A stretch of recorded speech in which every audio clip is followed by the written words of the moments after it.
G'day, folks. Welcome back to Stuff and Such. Today's story is called The Trail to Needle Rock. It's a classic Western tale that's in the public domain, so that means it's free and alright for me to read it to y'all. If you do like these old stories and would like something to listen to while doing chores, or would just like to kick back and listen, make sure you hit that like button and subscribe to the channel so you get notified when I put up new stories. If you would like to listen without ads and would like to support the channel at the same time, you can find some ad-free versions and extra content over on my Patreon account. My handle over there is The Reading Farmer. I'll leave a link pinned in the comments if you'd like to find it. Anyways, let's get going, get comfortable, and let's head out on the trail to Needle Rock. Trail from Needle Rock by Peter Field. Chapter 1. The cold moonlight washed the roof of Dutch Springs with silver and splashed the hoof-pocked Main Street with shadows. The huddle of frame buildings grouped around the two rows of square-fronted saloons and stores that comprised the business section that lay silent beneath the stars. The canopied pank walls were black canyons, save where oblongs of yellow lamplight slated through the dusty windows of the Golden Eagle. Inside the batwings, Mike, the proprietor, dozed peacefully behind the bar. In one corner, an intent group of townsmen hunched around a poker table. No sound broke into the rising cadence of Mike's snore save the subtle rattle of chips. And then the mantle of quiet that enveloped the sleeping cow town was rudely rent by the roar of a 6-gun. Again and again it crashed, the echoes of the reports harshly shattering the silence. In his little lean-to shack back behind the courthouse, Pat Stevens, the sheriff of Powder Valley, yawned as his pen scratched over the paper. The gray-eyed sheriff was more at home on a horse than in a swivel chair. He detested desk work, but there were warrants to be signed and requisitions to be made. Pat's system was to allow papers to accumulate until they clustered his spur-scratch desk and then clean up the whole lot in one late-night session. He dropped the pen and reached to his top vest pocket for the makins with a grunt of relief. The roar of drum fire hit his ears.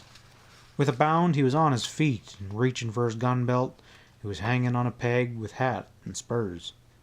Buckling the belt on above his lean hips, he hastened out into the moonlight. As he hit Main Street at a half-run, perplexity furrowed his forehead. Dutch Springs had been quiet as Boot Hill since the Chicago and Rio Grande had abandoned its project to lay steel through the valley. This was midweek. Few punchers and no strangers in town. What the hell was this fracas about? The sheriff's head swiveled as his eyes searched up and down Main Street. Poker players were piling out of the Golden Eagle. Heads protruded cautiously from half-open doors and lights they winked on like fireflies.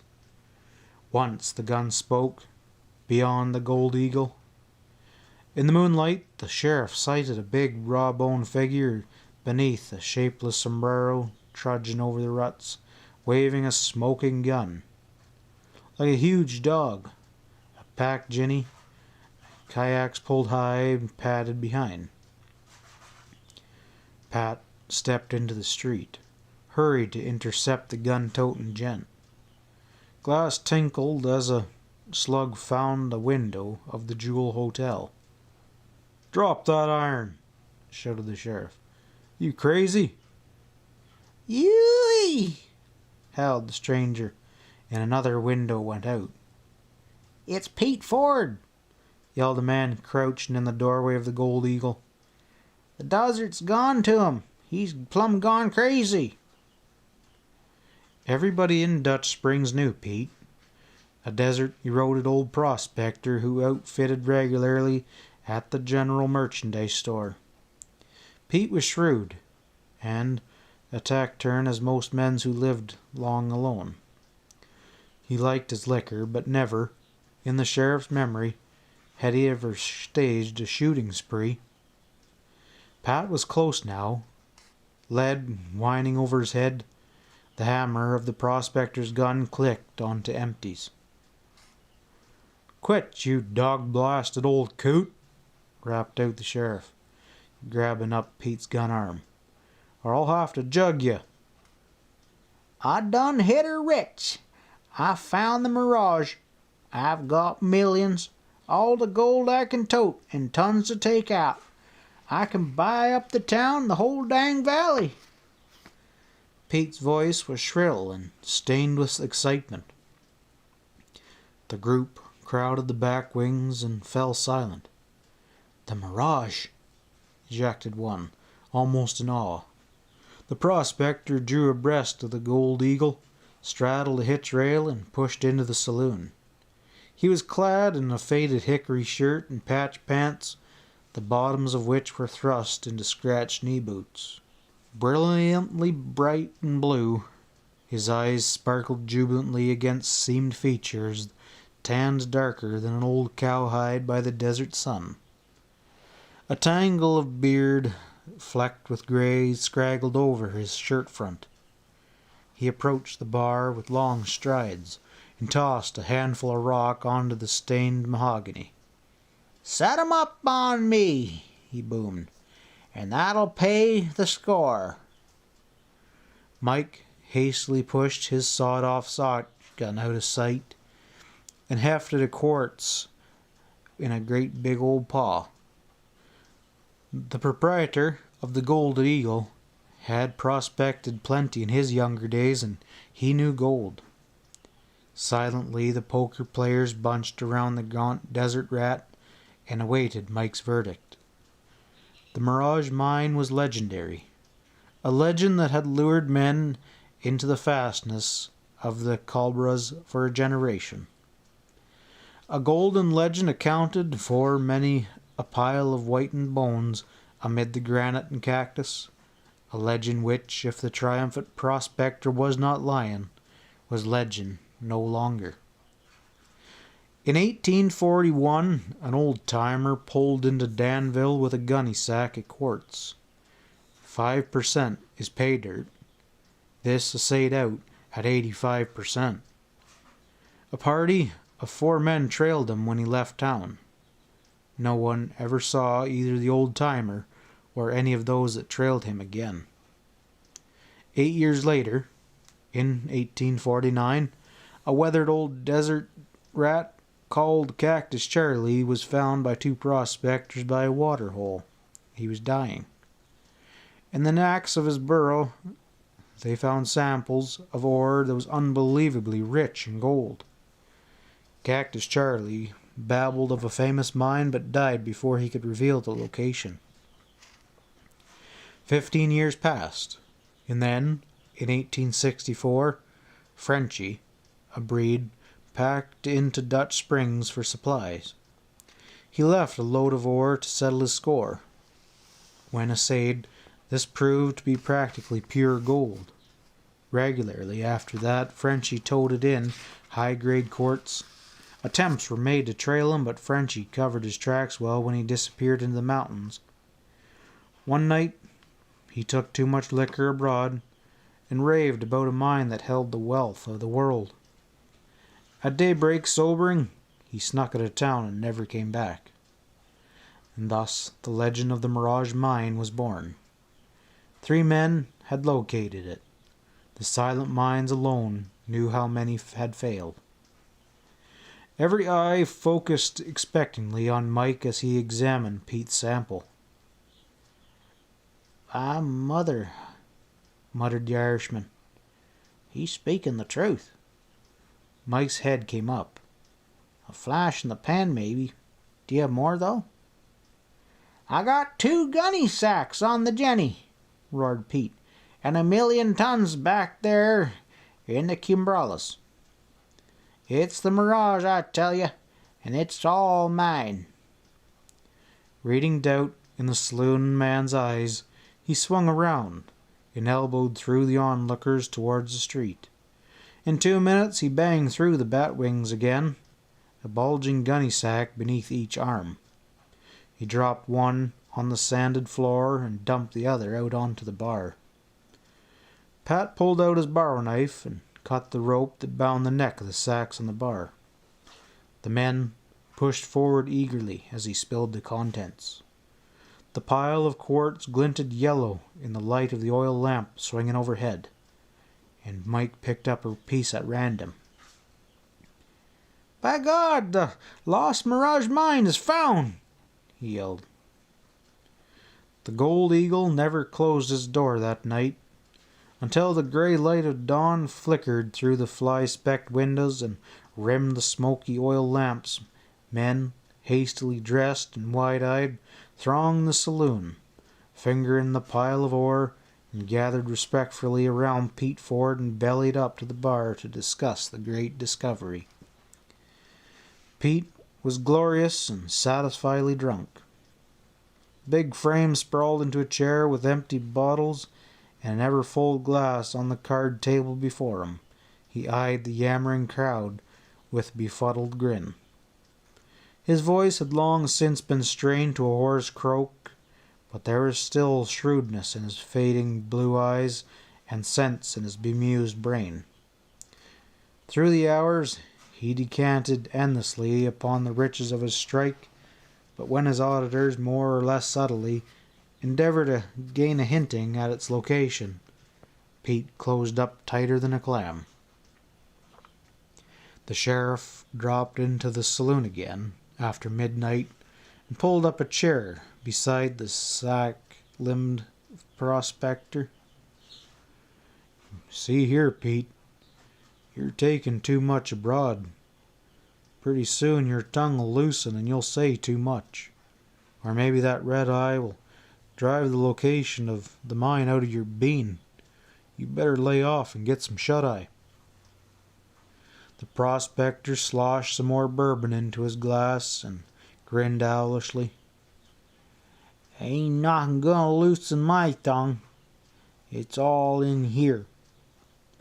With drunken gravity, he tapped the side of his stained Stetson and pushed rakishly to the back of his head. "Well," Pat said, pushing back his chair, "it's your funeral. You'll find your Jenny's over at the livery stable." Washing down a stack of syrup-soaked flapjacks with black coffee, Pat slid off his stool at the Chinese restaurant the next morning. Lighting up, he strolled down to the livery stable. Pete's Jenny was still in the corral.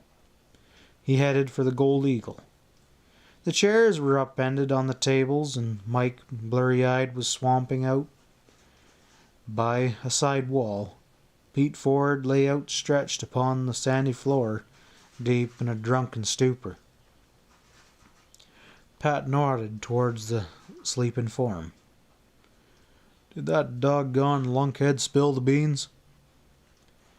Mike shook his head regretfully as he gathered the spittoons. "Not one word."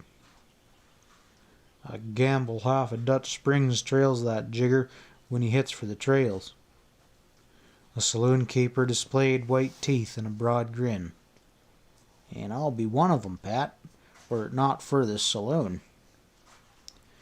With the remaining sack of ore tied across his Jenny, the rediscoverer of the lost mine of Mirage pulled out of town with the setting sun. Pat was sober now. His seamed features twisted in a grin as his eyes ran down the scattering of ponies, the bedrolls that were spooled behind the cantles, flicking flies at the hitching rail. "Don't none of you jaspers get notions of dogging me. I got a date to liquor up there into Dansville. And them, some bitches been harsing me for 23 years. Claimed I was loco and hunting the Mirage. I sure would crave to make 'em eat dirt." With that, he hit the wagon road that wound southward. A tall, unkempt man, trudging through the hovering dust, The patient burro plodding along at his heels, one of the legend who had sold his soul to the solitude, and one of the few who had been paid for his price. In the torrid heat of noon, 3 men lounged on the bench that fronted the Jewel Hotel. Pat Stevens, vest hanging loose, sat in the center. On his right side sprawled the huge figure of Ezra, a spurred, red-headed giant in grey shirt and denims. One eye was closed, the lid laying flat. The wound that had taken the eye showed pale and white against his bronzed features, slanting up diagonally across the eyelid and over his temple into the hair. Sam, the third, was short and thick around the shoulders. Bright darting eyes were deep bedded above a crowned nose. A blue-black beard of stubble prickled his aggravating chin. Neither was a looker of beauty, but Pat could say that better men never sighted a partner.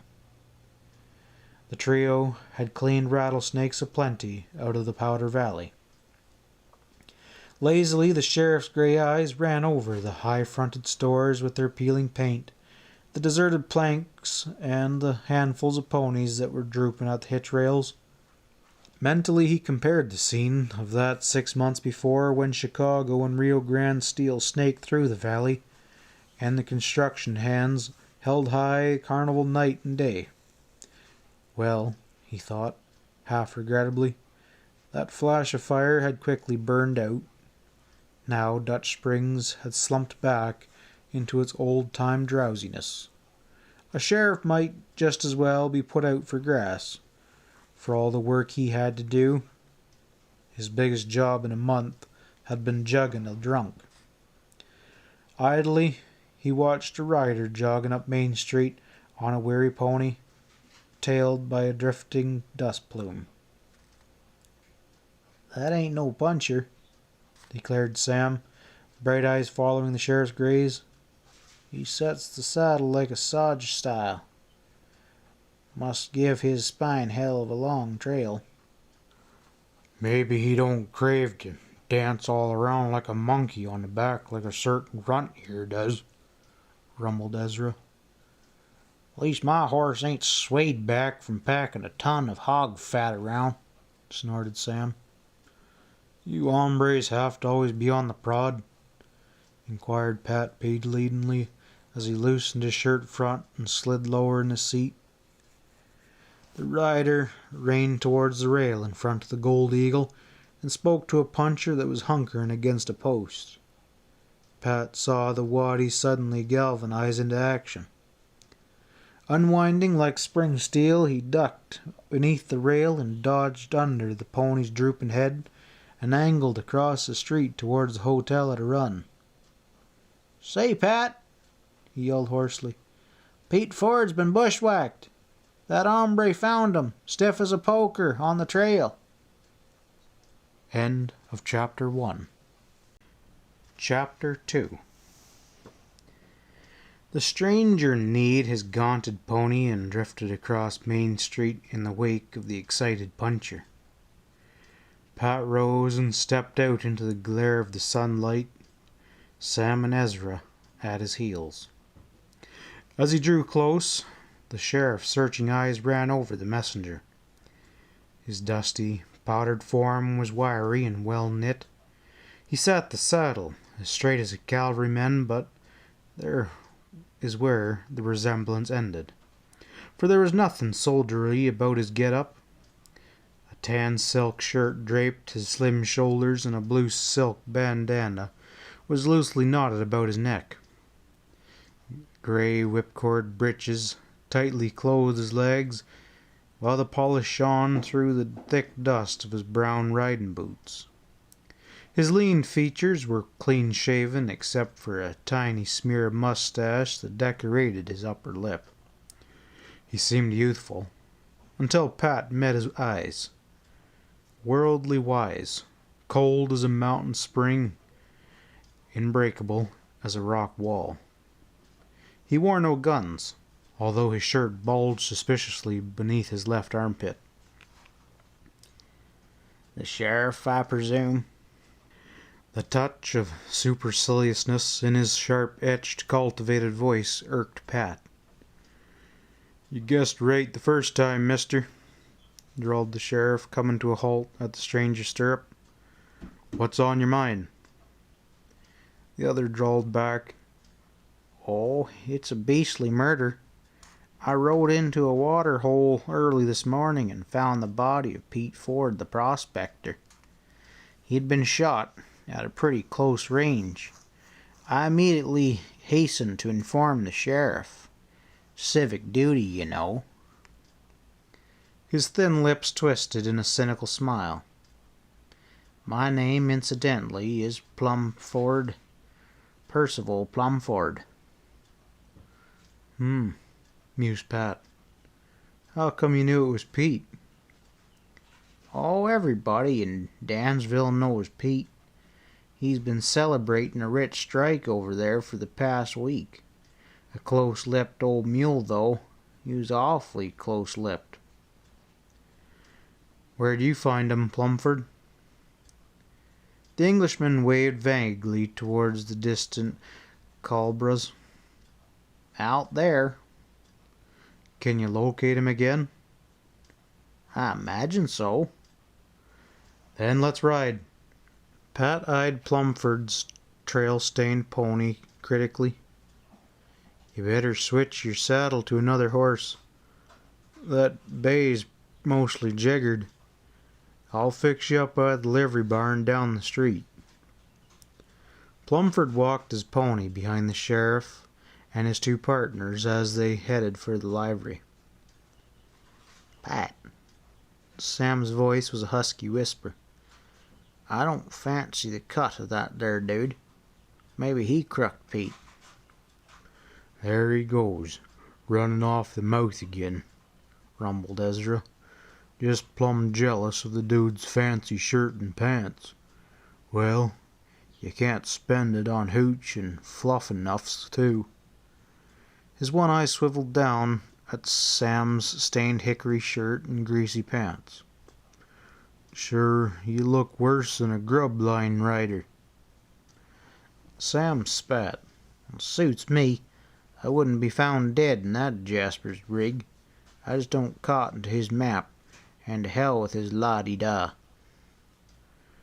"Maybe we should get to know the Jasper mite before we hang him," suggested Pat mildly. "You can't judge a horse by his coat." Pat and Plumford in the lead, with Sam and Ezra jingling behind, the little cavalcade jogged out of Dutch Springs. "Any idea where this water hole's located?" inquired Pat. "I'm not overly familiar with the country, but I'd say about 30 miles west.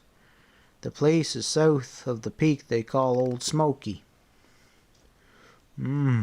That must be Coyote Springs, kinda off the beaten track. How come you was wandering over that way?"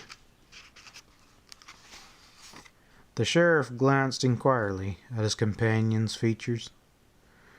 Plumford stared straight ahead and coughed. "Well, to be frank, I was seeking for the Mirage Mine." "Is that so?" said the sheriff softly. "Kindly refrain from jumping to conclusions." The Eastern man's voice was stiff. "The circumstances are not propitious, but I knowed nothing of the murder. Immediately I saw the body, I set out for the county seat." "You touch anything?" "I never even dismounted." "Good," murmured the sheriff approvingly. He ran an appraising eye over the other's silk shirt and tailored pants. "You ain't got the cut of being a prospector." "Well, it's merely a hobby," explained Plumford. "A human failing, the lure of vast wealth. I'm not immune, neither." "Reckon plenty of hombres tailed Pete out of Dansville." Plumford's haughty features creased slightly. "Not a soul. The baldy old four-flusher tricked 'em all. For several days he caroused around, and then presto, he was gone. Their guide pulled off the wagon road at the great oak where a trail wound westward through the hills towards Dansville. The flat floor of the valley, carpeted with yellow grass and dotted with grazing cows, was left behind. The trail angled through rounding foothills that were browned by the sun. Southward, Spanish Peak stood against the sky, and far ahead, a column of yellow-black smoke discolored the crystal-clear air, marking the site of Dansville and its smelter. Beyond, the ramparts of the grim Culebras. "You heading for Dansville?" The sheriff broke a long silence. "I'm afraid I would miss the water hole if I attempted a shortcut," confessed Plumford. "Well, I reckon I best take the lead. No sense in riding in circles," said Pat. He pulled off the trail, heading northwest. For a while, they rode around the flanks of ridges and working upwards across the treeless branches. Gradually, the terrain changed, and the green chaparral thinned. Grass was supplanted by the occasional cactus. Nodding yucca waved snow-white laces along the dun wood-greasewood, and the squat octollo dabbed the ravines with scarlet. The deep-breathing ponies slowed to a walk as they worked higher and pressing deeper into the labyrinth of hills. The westering sun slanted towards the umbrellas. Then, from a ridge, the chaos of the barrens stretched before them, like a storm-tossed sea of weathered rock washing to the ramparts of the mountain range.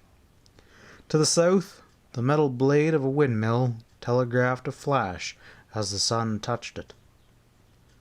"That's the W bar over there," grunted Pat.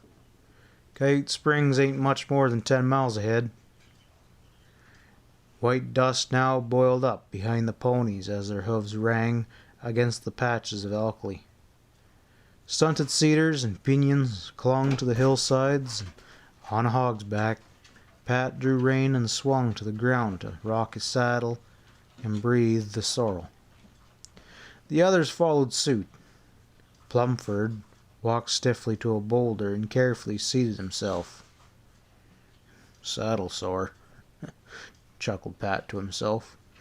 The Englishman filled the bowl of a stubby briar with a monogrammed tobacco pouch and puffed in chilled silence. He might have sensed the hostility in Sam's dark eyes. Pat rolled a smoke and gazed over the immensity ahead, towering buttes and steep gulches, fantastic hills and twisted ravines all simmering, gray and dead in the blue-white heat. A bitter, thirsty land, he reflected, barren and pitless. Yet men like Pete spent their lives in their solitudes, lured by the magic of getting a gold strike. The sheriff turned towards Plumford and indicated a great granite peak that hunched up towards the heavens, a nimbus of clouds ringing in its lofty summit. "That there's Old Smoky." Coyote Spring, located in a narrow, boulder-strewn gulch, was little more than a seepage from the base of a cliff polished smooth by centuries of storms. The wind and the water filled an irregular rock-bound basin and then spilled into a series of mud holes to be soaked up by the parched land. A thin screen of chaparral girdled the basin. Scattered about were the blackened remnants of many fires and a litter of empty cans. Waving his companions back, Pat approached the spring alone. Black, bald-headed buzzards flapped into the air and circled clumsily above his head. Across the embers of a campfire sprawled a blue-shirted body that was face down. The sheriff could not repress a shudder as he bent over the stiffened form. Plumford was right. The prospector had been shot at close range. Dried blood stained the earth around the body. It was a simple matter to reconstruct the crime. Ford had been shot in the back as he was hunkering over his fire, and the gun must have been quite close. His shirt was scorched, and the flesh around the wound was blackened by powder. A heavy caliber gun must have been used, for the wound gaped redly through the heavy smudges of burnt cloth and flesh. Pat Stevens had seen many men killed in gunfights, and was familiar with the sight of dead men, but cold-blooded murders, they were unusual in his experience, and the thought of the calm and calculated deliberation that had gone into this killing sickened him. The prospector's 6-gun was holstered. A surprise attack, and by someone the murdered man had no cause to fear, either a companion on the trail or a visitor. Searching about, Pat glimpsed a half-burnt stick clutched in the prospector's right hand. Probably grabbed it in his death agony, the sheriff reflected, and then suddenly stooped lower to examine the rock under the corpse's hand. The campfire had been built in a slight depression, and the fine sand had sifted over the rock, and by the dead man's right hand were rough indentations in the smooth sand. With growing excitement, Pat traced out an R and followed it by an I. The crude block letters grew more and more ill-shaped, as though the writer's strength was fastly leaking out. Finally, however, the sheriff deciphered 2 words. Right is, followed by a W. An indentation showed that the slain man had attempted to read more, but life had fled before he could accomplish his purpose.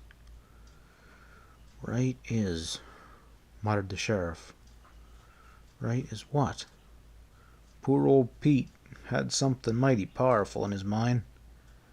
What? God only knows, though. He scratched his ear, endeavoring to read the riddle of the murdered man's last message. Maybe Wright's the guy who killed him?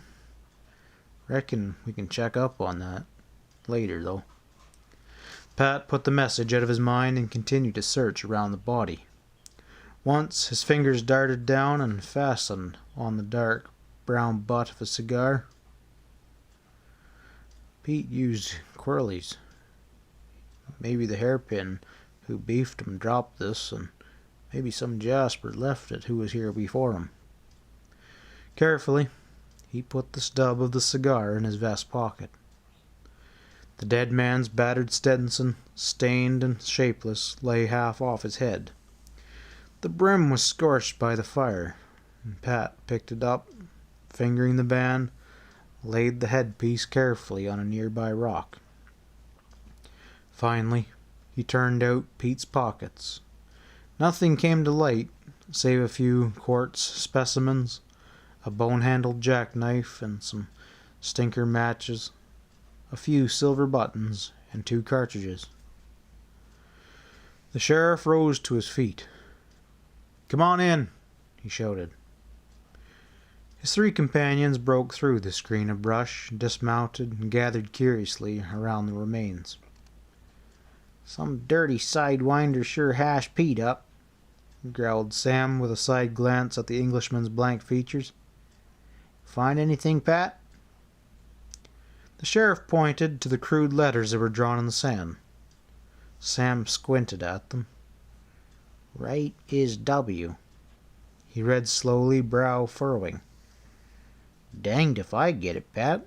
Suppose he was trying to say who done it?" The sheriff nodded. "Maybe." He turned to Ezra. "Is it too rocky to look for sign?" "Yeah," growled the big man. "And they've been a half a dozen hombres camped at the spring this season." "Say, where's Pete's outfit?" demanded Sam suddenly. "I don't see his Jenny or his bedroll around." "Back at the Mirage Mine by now," returned Pat quietly. "Remember Pete claimed the burro would lead him home dead drunk? The skunk who downed Pete probably knew that and just naturally loaded up the critter and took off." Ah, damn rattlesnake, growled Sam. Well, we know his monker's right. The sheriff turned to the silent Englishman. Are you located in Dansville? Plumford nodded. Acquainted with a Jasper by the name of Wright? The other caressed his smudge of a mustache and frowned in deep thought. I'm afraid not, He confessed finally. My circle of acquaintances is pretty well restricted. One naturally meets few characters in this rough frontier settlement of any quality. God damn almighty, whispered Sam darkly to the burly Ezra. If and I could boot him plumb in the seat for them fancy pants. Are you sticking around, Dansville? The sheriff continued on. Plumford shrugged indifferently. Who knows? I travel as the spirit moves me, and frankly, my impulse is to stick around. That Mirage mine, it sure intrigues me. Well, I reckon you can drift now that we've found Pete. I guess we can plant the old mozzie horn. So long, mister. Pat turned away. The Englishman stood uncertainly, chewing his pipe stem, pondering the abrupt dismissal. His cool eyes flickered over the three faces. It was plain that he was not wholly satisfied. And then, abruptly, he swung on his heel and walked towards the pony, cropping in the chaparral. Well, what's next? Demanded Sam when the clatter of hoofs of Plumford's mount died away. Pat bent and picked up the dead man's shabby Stetson, wrenched out a portion of the sweatband. Beneath it, it was sewn on a folded sheet, stained with sweat. The sheriff opened out the sheet. As he scrutinized it, he whistled softly. Sam and Ezra crowded close. Jumping grasshoppers, yelled the squatted man. That's a map of the mine. How in the hell did you guess it was in Pete's hat? I just had a hunch, grunted the sheriff, peering at his find. Pete tapped his head when I asked him if he might mislocate the location. He said it was in here, and when I saw the hat I figured the band, and I also felt the wad of paper. But you missed another bet. Ezra, fumbling around, wrenching out the sweatband with big fingers, produced another tightly folded sheet. Let me see that conch cover, demanded Sam. Maybe I'll find something. Ezra tore out the discolored sweatband and gravely handed the hat to his squat partner. Doggone it, you big ape. You done ruined a good lid. Listen, broke in the sheriff sharply. He had opened out and looked at Ezra's find. He cleared his throat and read it out aloud. In case I check out, I leave the Mirage mine to my niece, Ms. Phyllis Ford, Gateville, Illinois. Pete Ford. Lucky gal, breathed Sam.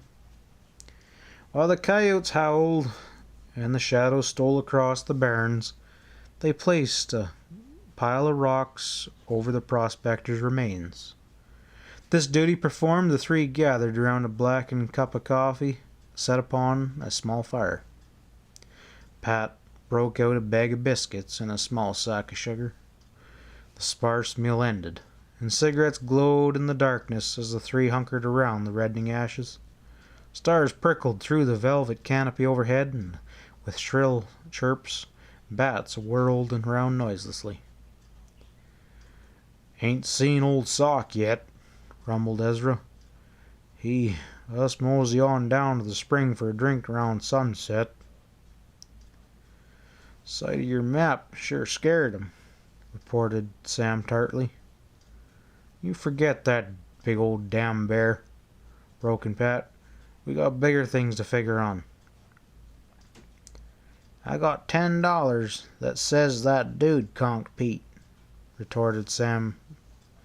I'll take that bet, rumbled Ezra. Well, the payoff will come tomorrow, said Pat thoughtfully. We'll head for the mine at sunup.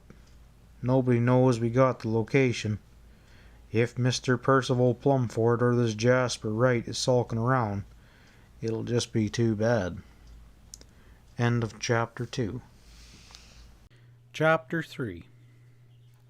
Before the rising sun touched the peaks with gold, the three riders were jogging northward in their search for the slain prospector's famous mine.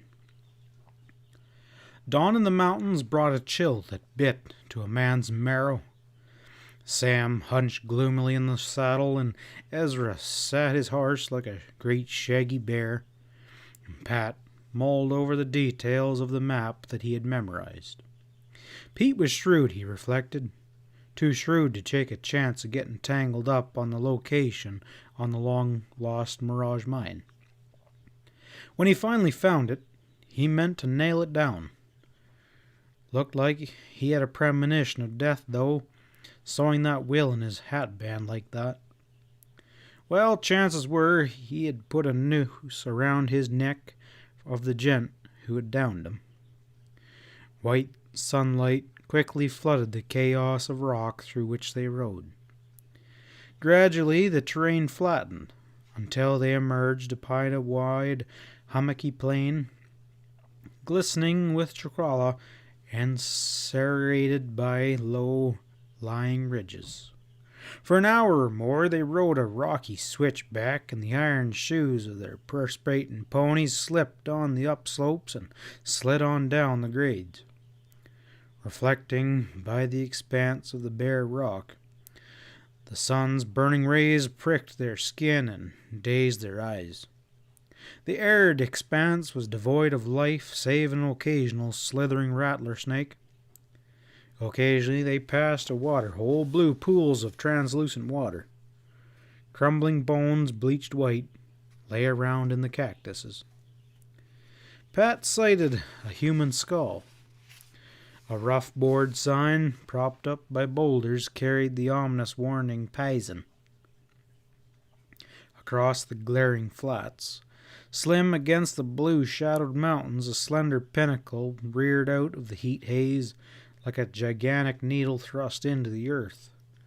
Or better, a gaunt sentinel, dark and foreboding, guarding the secrets that nature locked in the tortured canyons and gulches that lay beyond.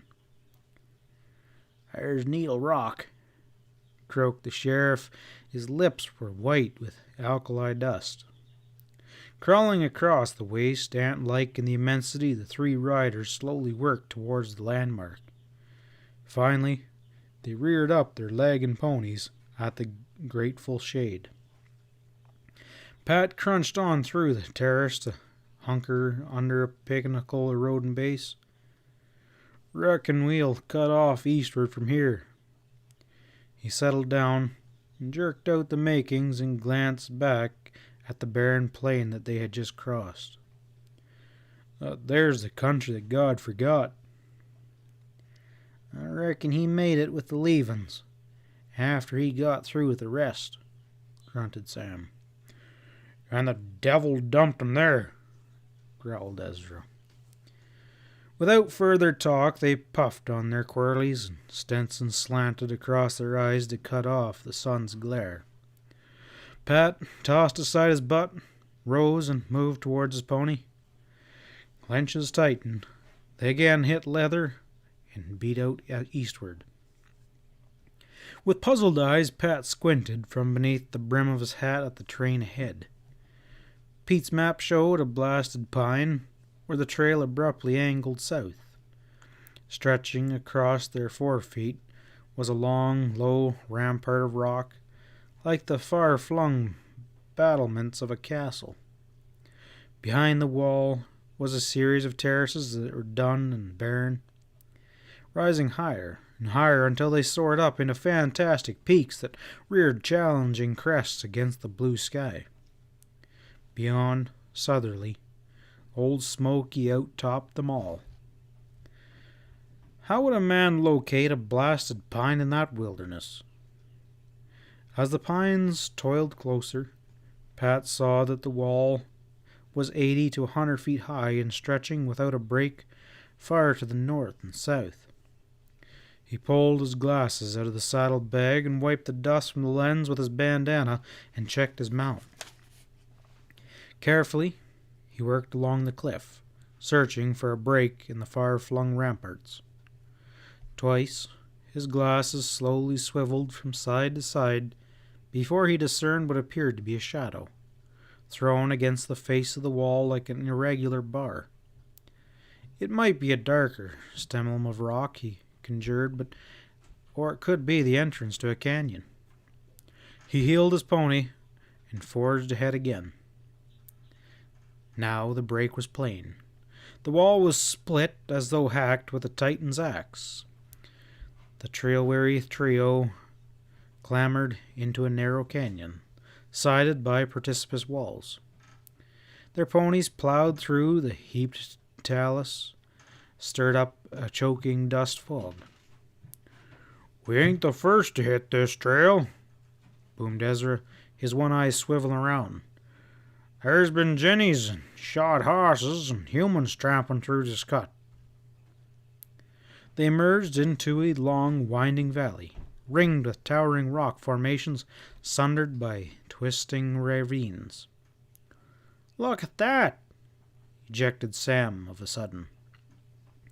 Pete half-wheeled and slit his eyes, following the direction of his squat partner's pointing finger. At the mouth of a ravine stood the dead trunk of a pine, graying and decaying. "Good work there, Sam.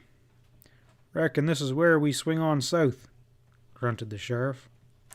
From then on, the dead prospector's map was easy to follow. Pete had picked his landmarks well. Successively, as they had worked through the canyons, they checked off the blazed juniper, then the piled rocks.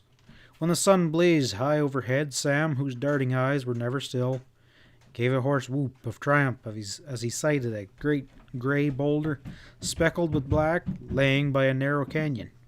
"Looky there! There's Piebald Rock." "For gosh sakes, cut out the racket.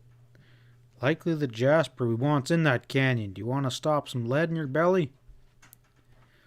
"Oh, Sam will never grow up," commented Ezra sadly.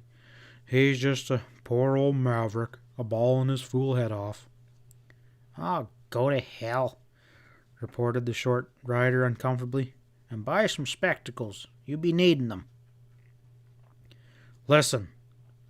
Pat spoke over his shoulder, pulling for the canyon's mouth. "We'll ride in single file, plenty spaced out. If that jasper opens up, hit the dirt." The sheriff led the way into the gloom of the canyon. Far above, the sky made a ribbon of blue.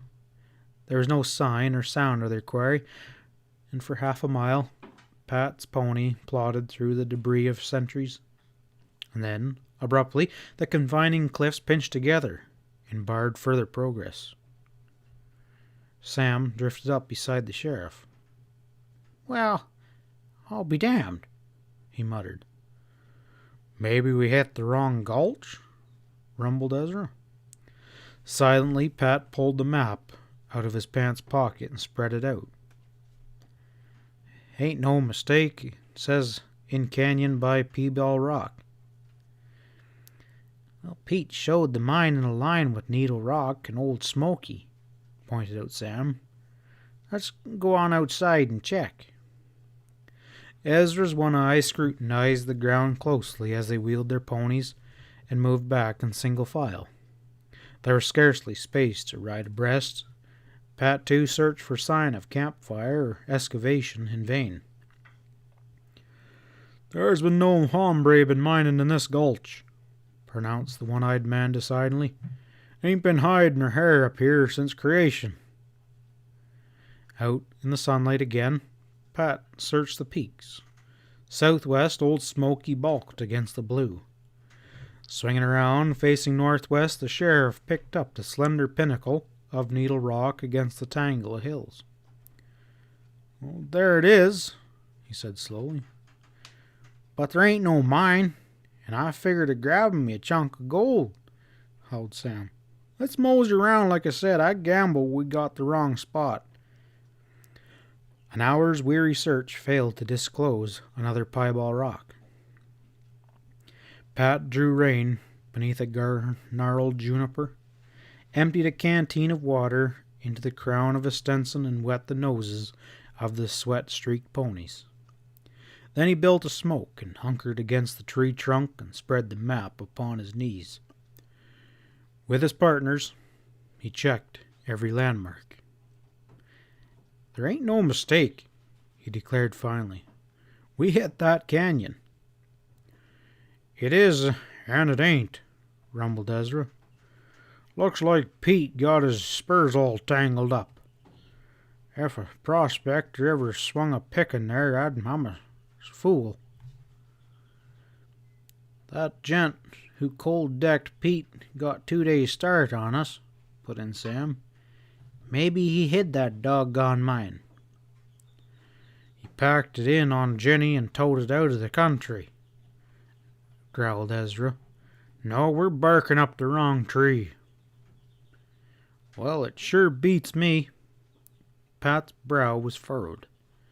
"I'll gamble my saddle that Jasper who grabbed Pete's Jenny is setting tight on the mine right now.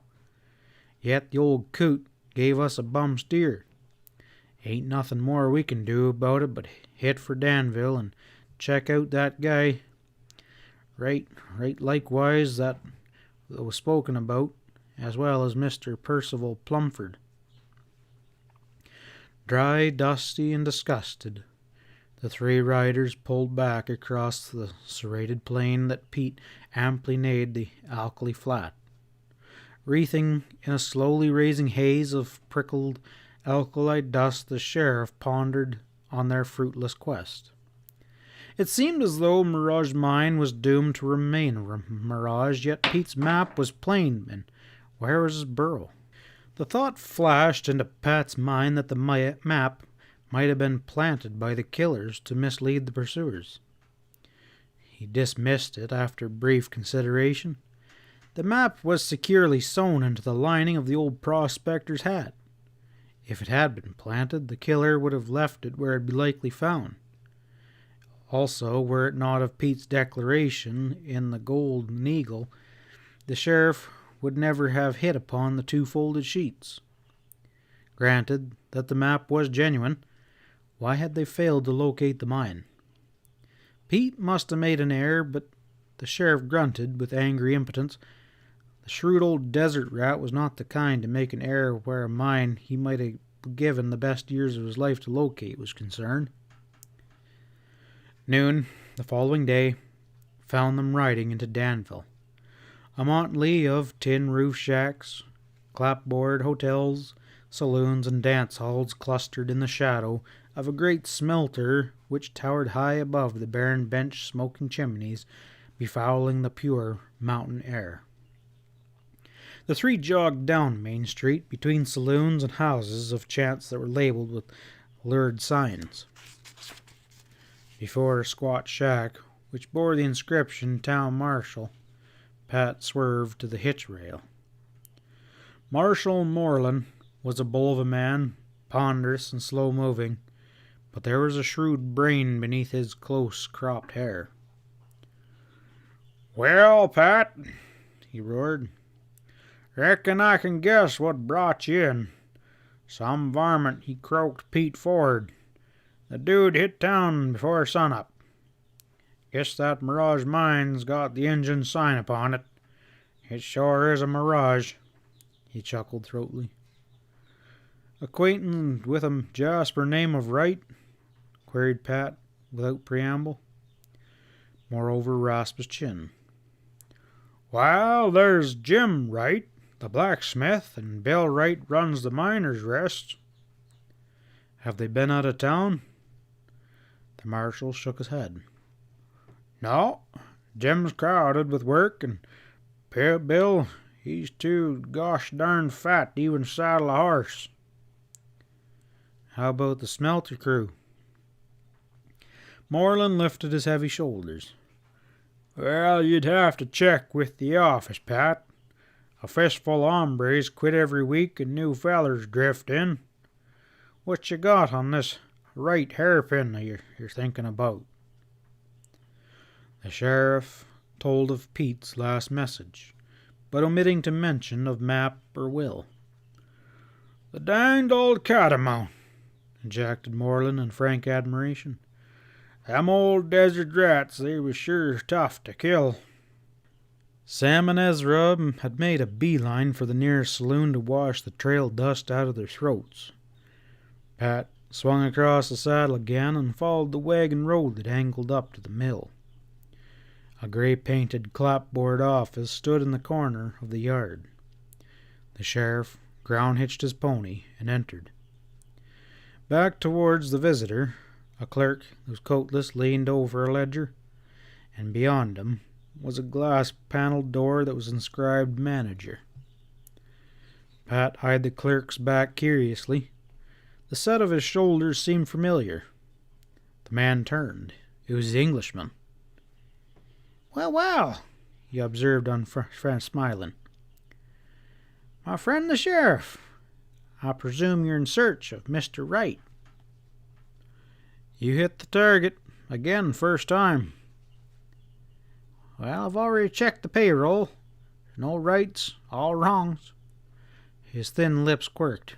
"Pardon me, a joke." "Murder's no joke," grunted Pat. "Manager around?" Plumford nodded towards the glass-paneled door. Pat rounded the counter, knuckled the door, and pushed through. Jim Carlyle, manager of the Kubala Mining Company, was obviously a born leader. The whole 6 foot of his big body oozed aggressiveness. From heavy jaw to square-toed boots, broad in the shoulders, he bulged a little around the waist, and his hair was crisp and black, and his eyes sharp, probing, beneath jutting eyebrows. The manager's head jerked up as Pat entered, carefully closing the door behind him. His eyes focused on the silver star pinned upon the sheriff's gray shirt. "Morning, Sheriff," he greeted in a brisk tone. Pat dropped in a chair beside the desk. "Have you heard about Pete's killing?" he inquired casually. "I should say so. Percy outside found the body." "That's who I'm interested in. That dude. He work around here regular?" Carlyle opened the desk drawer and produced a box of cigars. He selected one, bit the end off, and pushed the box across to his visitor. Pat nodded his thanks and stuck one into the vest pocket. "Now as for Percy." The mine manager leaned back in his chair, the cigar gripped in strong white teeth. "He's a drifter, a tumbleweed. He dropped in a month back asking for a job. Works when he feels like it, and liable to take a few days off any time and wander round the mountains." "Why don't you fire the Jasper?" Carlyle smiled. "You should try to hire help in this God-forsaken town. Men quit every payday. It's hell rounding up enough hands to keep the shifts going, and office men are scarcer than hen's teeth. And by the way, you don't suspect Percy of the murder, do you?" Pat shrugged. "Well, I reckon I suspect everyone till I catch the killer." Carlyle chuckled. "Am I included in that?" "Were you in town when Pete got his comeuppance?" "I plead guilty, Sheriff. I was hunting a bear. Returned this morning, and I got a dandy pelt as evidence." "Well, you're exonerated," smiled the sheriff, rising. "Well, I gotta get going." Pat joined his 2 partners at the bar in the Painted Lady. "You corral that right hairpin feller?" demanded Sam. Pat shook his head. "Not a trace."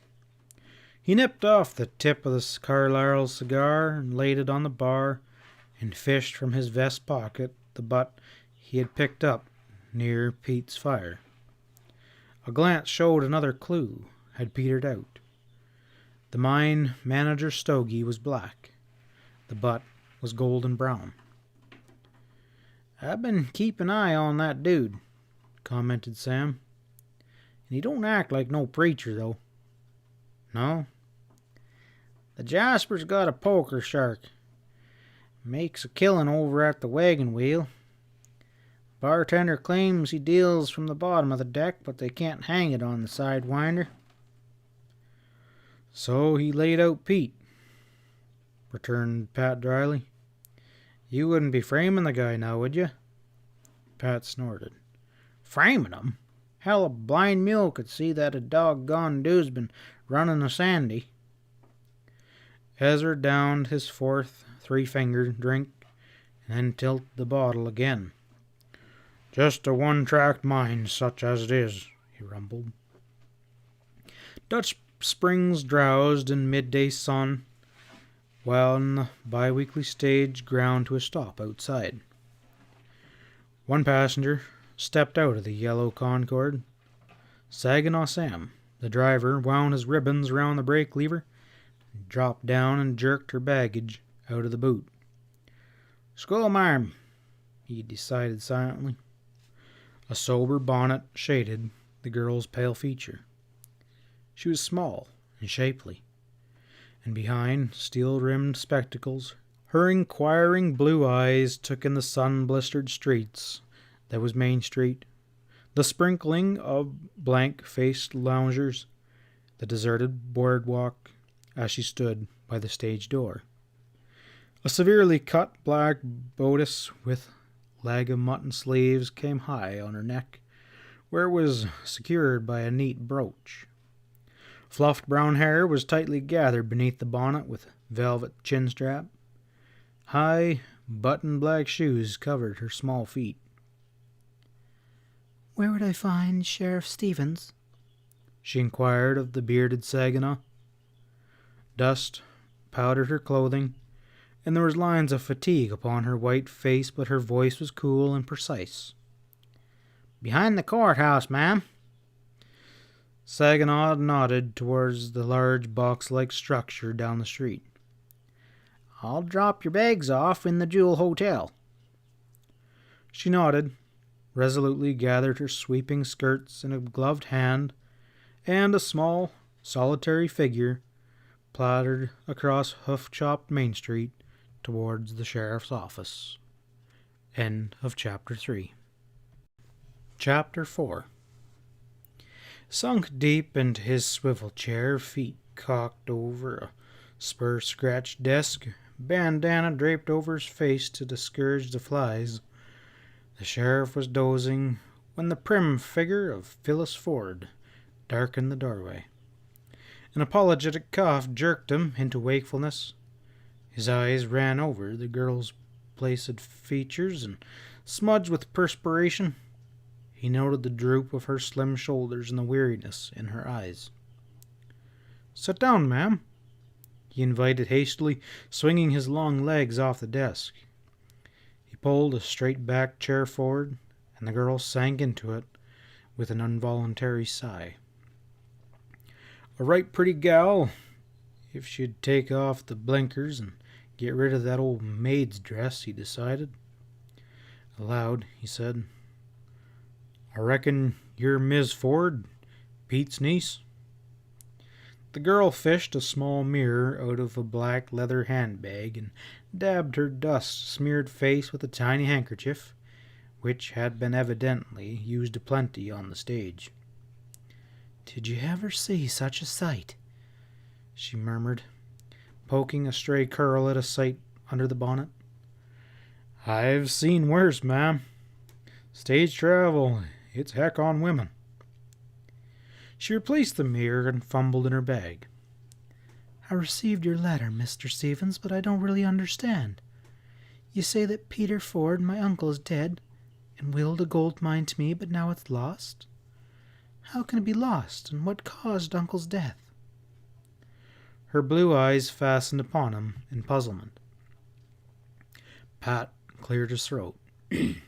Well, ma'am, answering the last first, Pete was murdered. As for losing the mine, I reckon he got his locations tangled up. The sheriff told of finding the prospector's body in the map and the fruitless search for the mine. Did you catch the murderer? Not yet, returned the sheriff quietly. May I see the map? You can have it, ma'am. It's all yours. The sheriff fingered through a sheaf of papers in a drawer and produced the creased sheet of paper. The girl examined it closely. It seems very plain and neatly drawn. Perhaps you lost your way? The sheriff smiled. Well, maybe, but we checked the landmarks. This is terribly disappointing. The girl's voice was low. My parents are quite poor, and they depend upon me for support. I've burned my bridges behind me and spent almost every dollar I have saved to get here. Moisture was quite close to her blue eyes. Pete left a sack of high-grade ore over at the Gold Eagle, put in Pat hastily. He sensed the girl's loneliness and disappointment. Reckon that'll give you plenty of credit, and they can use a schoolmarm bad here at Hopewell. But I don't teach school. I'm a librarian. Well, maybe we could start a library. There's sure an ignorant bunch of mavericks located around here at Dutch Springs. She smiled. You won't have to. I've decided to search for the mine. For a moment the sheriff was too astounded to reply.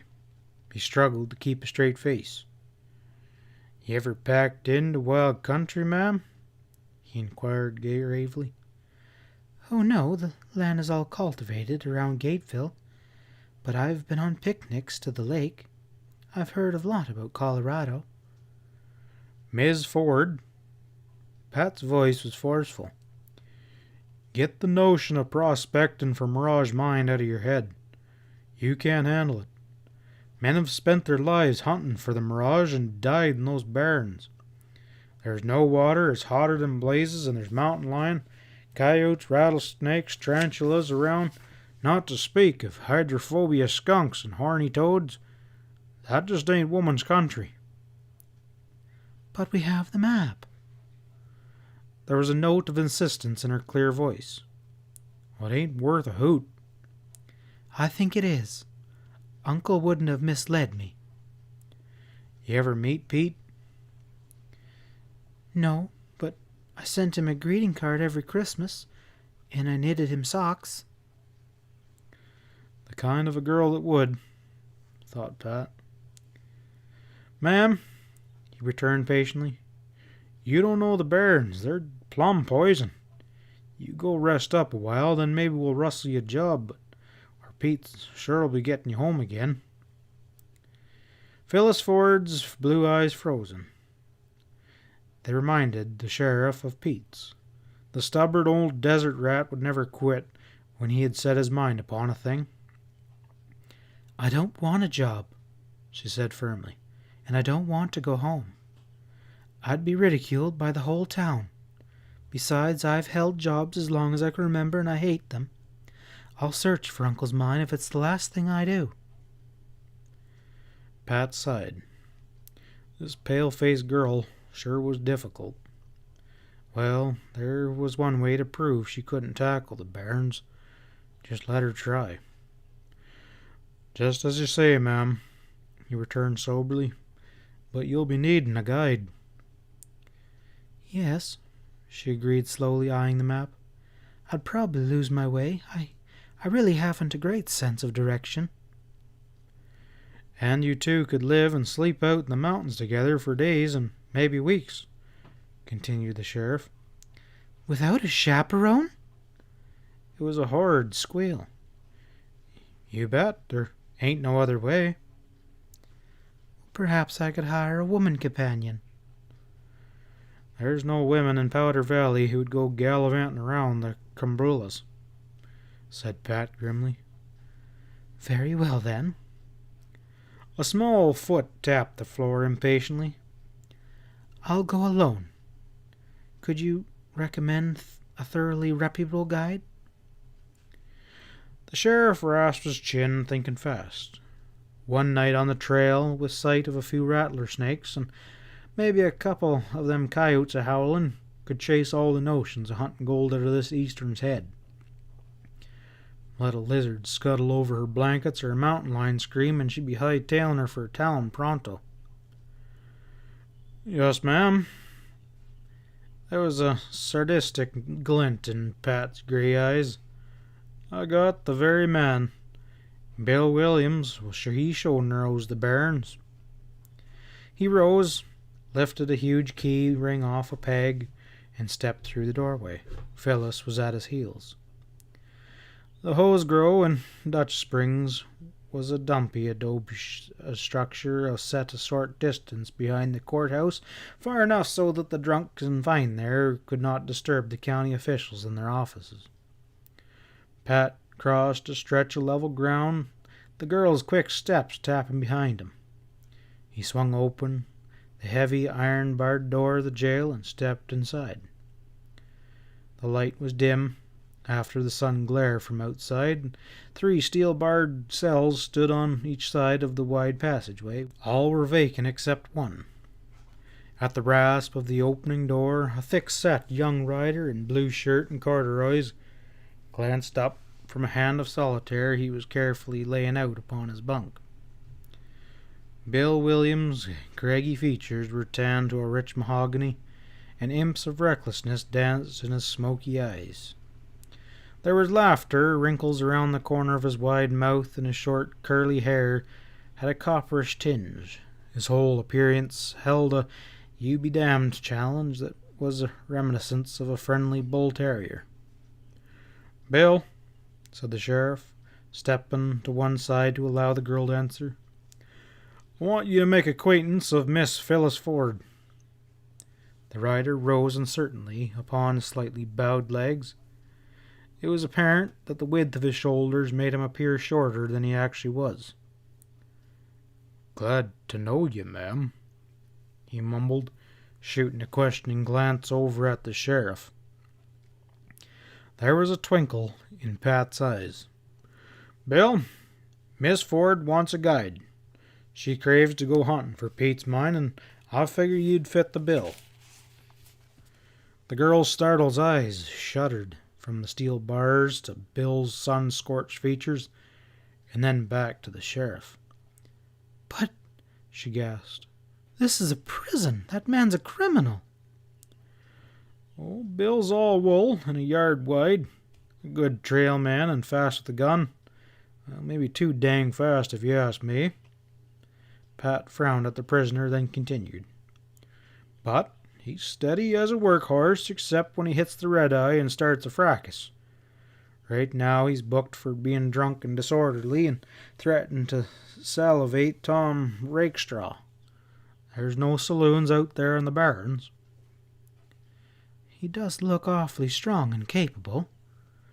The girl approached the cell cautiously and eyed the rider as though he was Exhibit A or a new species of beetle.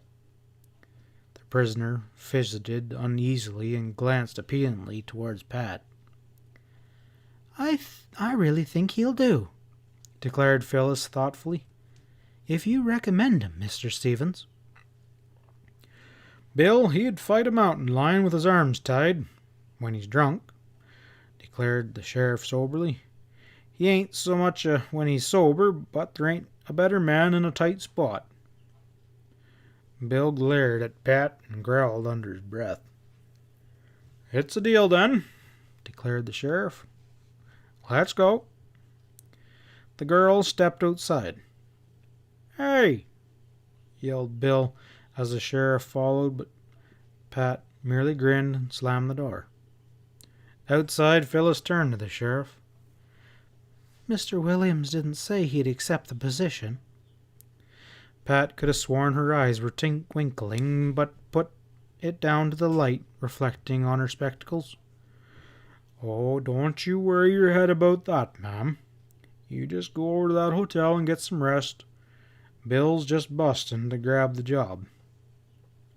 Pat watched her slight form disappear round the corner of the courthouse and then re-entered the jail. What's the big idea? Demanded Bill Williams. This ain't no moosum. Bringing schoolmarms in here to look me over? He crooked his forefingers into circles and raised them to his eyes. Dear, dear, he's a criminal, he mimicked. You ain't running no sandy over me, Pat Stevens. I ain't riding herd on that female, no siree. The sheriff lounged against the door, neglectfully rolled a smoke, while the indignated rider had his say. When Bill paused to regain his breath, Pat held up a restraining hand. Now you quit running off at the mouth, he said soothingly, and listen. That there's Phyllis Ford, Pete's niece. He left her the Mirage mine. She's got the location map. There's only one thing wrong with it. The mine ain't there. But she's sure hell-bent to go take a look-see. I figure one night out in the hills that'll cure her. You can drift along and keep her out of trouble. And when you hit town again, your case is dismissed, lack of evidence. But, the sheriff went on, if you crave to stick to the schooler for 30, maybe 60 days, perhaps Judge Brimham will hear your case. Well, Bill, that's your funeral. Drunk and disorderly's only 5 days or a $5 fine, and you know it, you old catawampus.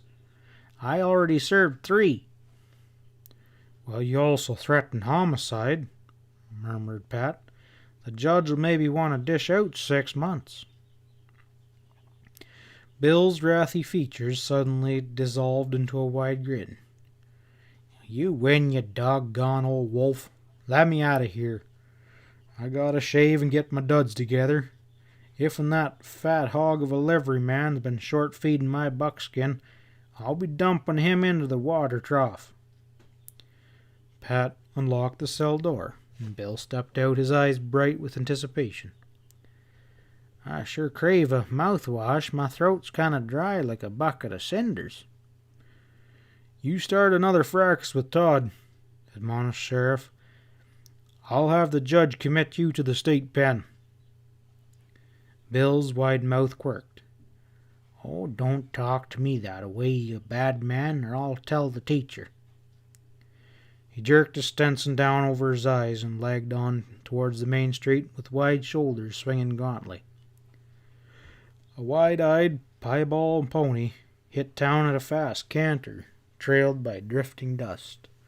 Quirt looped around her wrist. A girl swung easily in the big stock saddle, yellow as ripened wheat. Her hair was carelessly thrust into a stiff-brimmed sombrero. She was clad in mannish gray shirt and overalls, and a gun belt circled her waist. Tanned golden brown, her face was not pretty, but held a vivid beauty that accentuated by eyes dark, untamed as a wildcat's. At sight of Bill's squat figure passing the Jewel Hotel, her full red lips parted with quick surprise. She released a shrill whoop, and the quirt stung the piebald's rump. The animal leapt forward.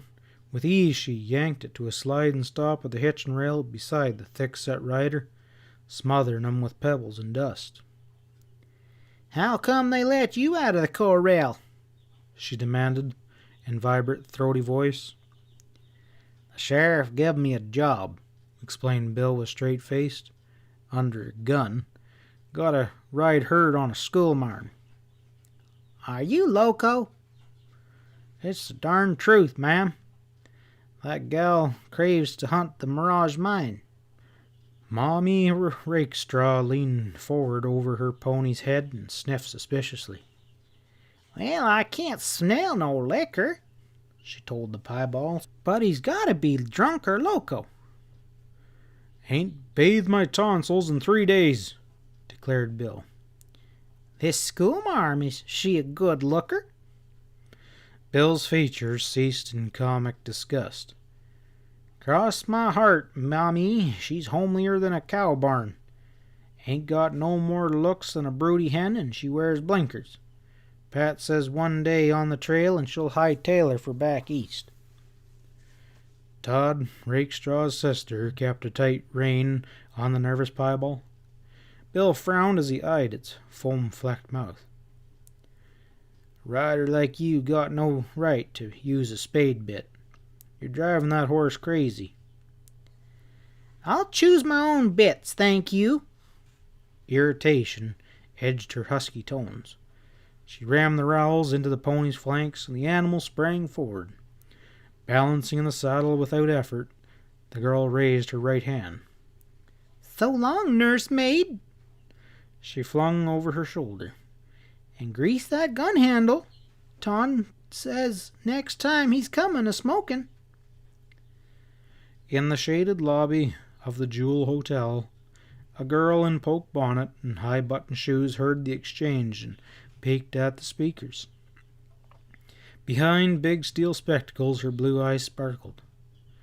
When Mamie Rakestraw spurred away and Bill drifted on, she sprang to her feet and approached Shackleteeth Spenson, the clerk, yawning behind the showcase that served as a desk. "Where can I buy a man's shirt and jeans and a gun?" she inquired, lips set into a tight line. End of Chapter 4. Chapter 5. Sunup saw Bill pulling out of the livery barn, forking his buckskin with a bay mare and a gelding on the lead. The gelding bulged with bedrolls and duffel, neatly secured by a diamond hitch. The chunky rider's features were set in mournful lines, and an unlit cigarette drooped dolefully from his lips. The previous afternoon, Sheriff Stevens had arranged credit at the general merchandise store for supplies. Later, he had a run over the map with Bill in his little office, while a closed-mouthed, bespectacled Phyllis Ford sat in. Bill was tempted to back out even now. Thought of hitting the bairns with this long-skirted, goggle-eyed schoolmarm turned his stomach. Only recollection of the gleam of Pat Stevens' eye and the certainty that the heavy-handed sheriff would send him down for 60, maybe 90 days if he backed out. That's what restrained the disgusted rider from dropping the lead ropes right there and hightailing it. At that early hour, Dutch Springs still slept and Main Street was deserted. Bill pulled up to the hitch rail outside the Jewel Hotel, slowly tied the ponies and touched a match to his melancholy cigarette, then, with deliberate gloominess, squared his wide shoulders and pushed the wide swinging doors open and stepped into the lobby. A girl rose easily from a rocker. Fluffy brown hair cascaded from beneath her pearl-gray, stiff-brimmed Stetson. A checked shirt and new Levi's failed to hide the grace of her lithe form. Polished leather riding boots encased her small feet. The new leather of a wide gun belt encased her slim waist, and walnut butt of a 6-gun protruded from the holster. Her eyes, a startling blue against the pale oval of her face, surveyed Bill coolly. That worthy stood as though petrified, gasping like a newly landed trout. The cigarette dropped from his parted lips. Like a man dazed, he stared at the transformed Phyllis Ford. You ain't Miss Ford," he choked finally. "Your memory must be defective, Mr. Williams," the girl replied. Still staring in mute disbelief, Bill thrust back his hat and ruffled his coppery hair. Forgotten, the cigarette smoldered away at his feet. "But the duds," he muttered. "The blinders. Good grief. Have I be dreaming?" Phyllis stepped towards him. "Drinking again, I presume?" No, ma'am," mumbled the rider. "Sober as a judge. Yes, sirree. Sure, you can't be the same girl." "Clothes maketh the man and the woman, even if she resembles a broody hen or a cow barn," said Phyllis pitilessly. Bill reddened under his tan. "Yes, ma'am," he returned meekly. "You use a cross draw?" Phyllis frowned. "A what?" a cross draw, ma'am." He made a rapid motion across his body with his right hand to illustrate drawing a gun. "Oh, no, it looks too difficult."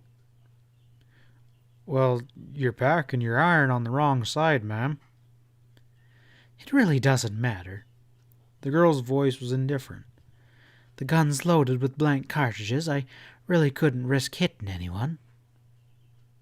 Bill merely nodded. Words failed him. Still slightly dazed, he led the way outside. "You fork on to the bay, ma'am. She's been well gentled."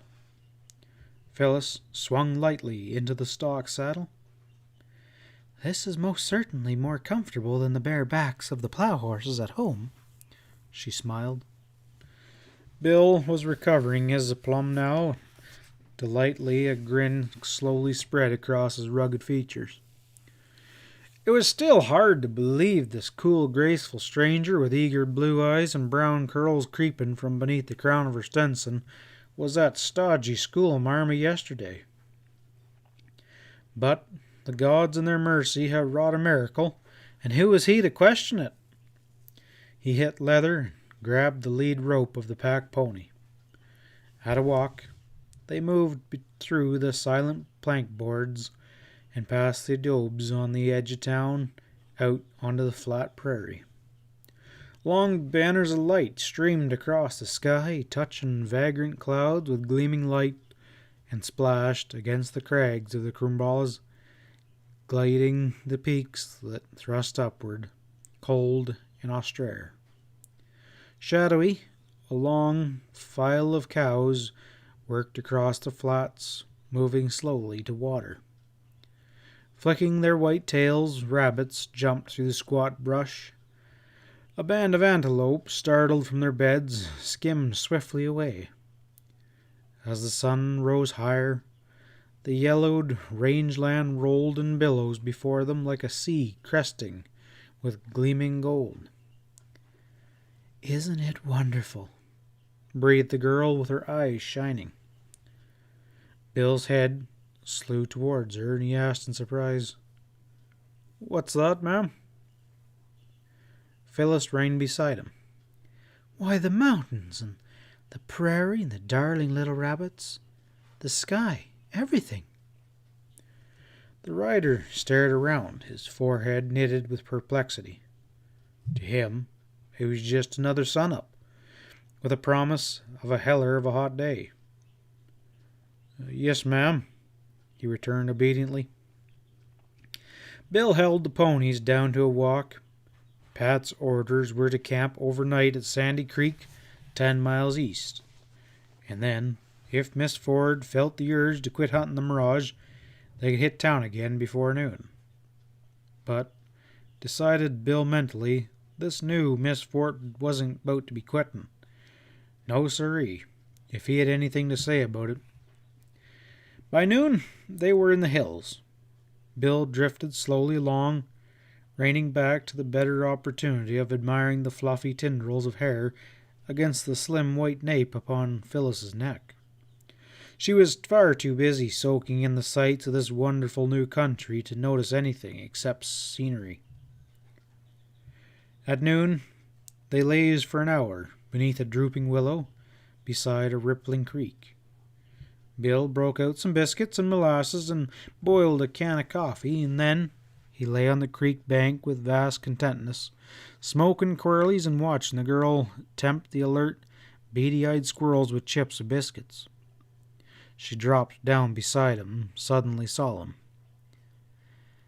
"Mr. Williams, I know why you're wasting so much time. You think I'll be scared and want to go back in the morning. Well, I won't. And if you don't like this trip, you can go right back now. I'll just as soon go on alone." Her blue eyes chilled.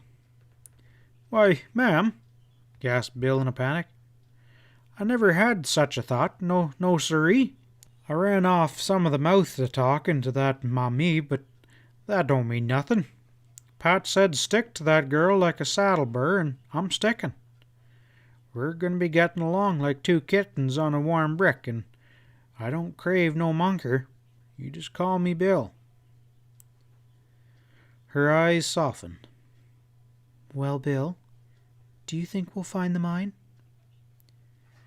We'll sure bust a gut a-tryin', he assured her. Before sundown they hit the camping spot on Sandy Creek. The barrens still lay beyond. Sun-dried hills swept around, etching with caverns and ravines, veiled green with chaparral. Through the crystal clear air the mountains loomed above them, apparently but a short ride distant. Phyllis was all for pushing on, but Bill uncinched the saddles and stripped the pack ponies and hobbled the animals. "No, ma'am," he declared finally. "We got a long pull come sunup, if we're to get to Coyote Springs. Ain't no grass. You need to rest up. This trip ain't no velvet. No siree." When the campfire reddened with embers and deepened purple veiled the hills, Bill spread the girl's blanket and tarp. His own spun bedroll he dumped among a twisted oak 50 paces away. "Ain't nothing can hurt you around here," he declared. "If the coyotes start yapping, remember the so-and-sos are more scared of you.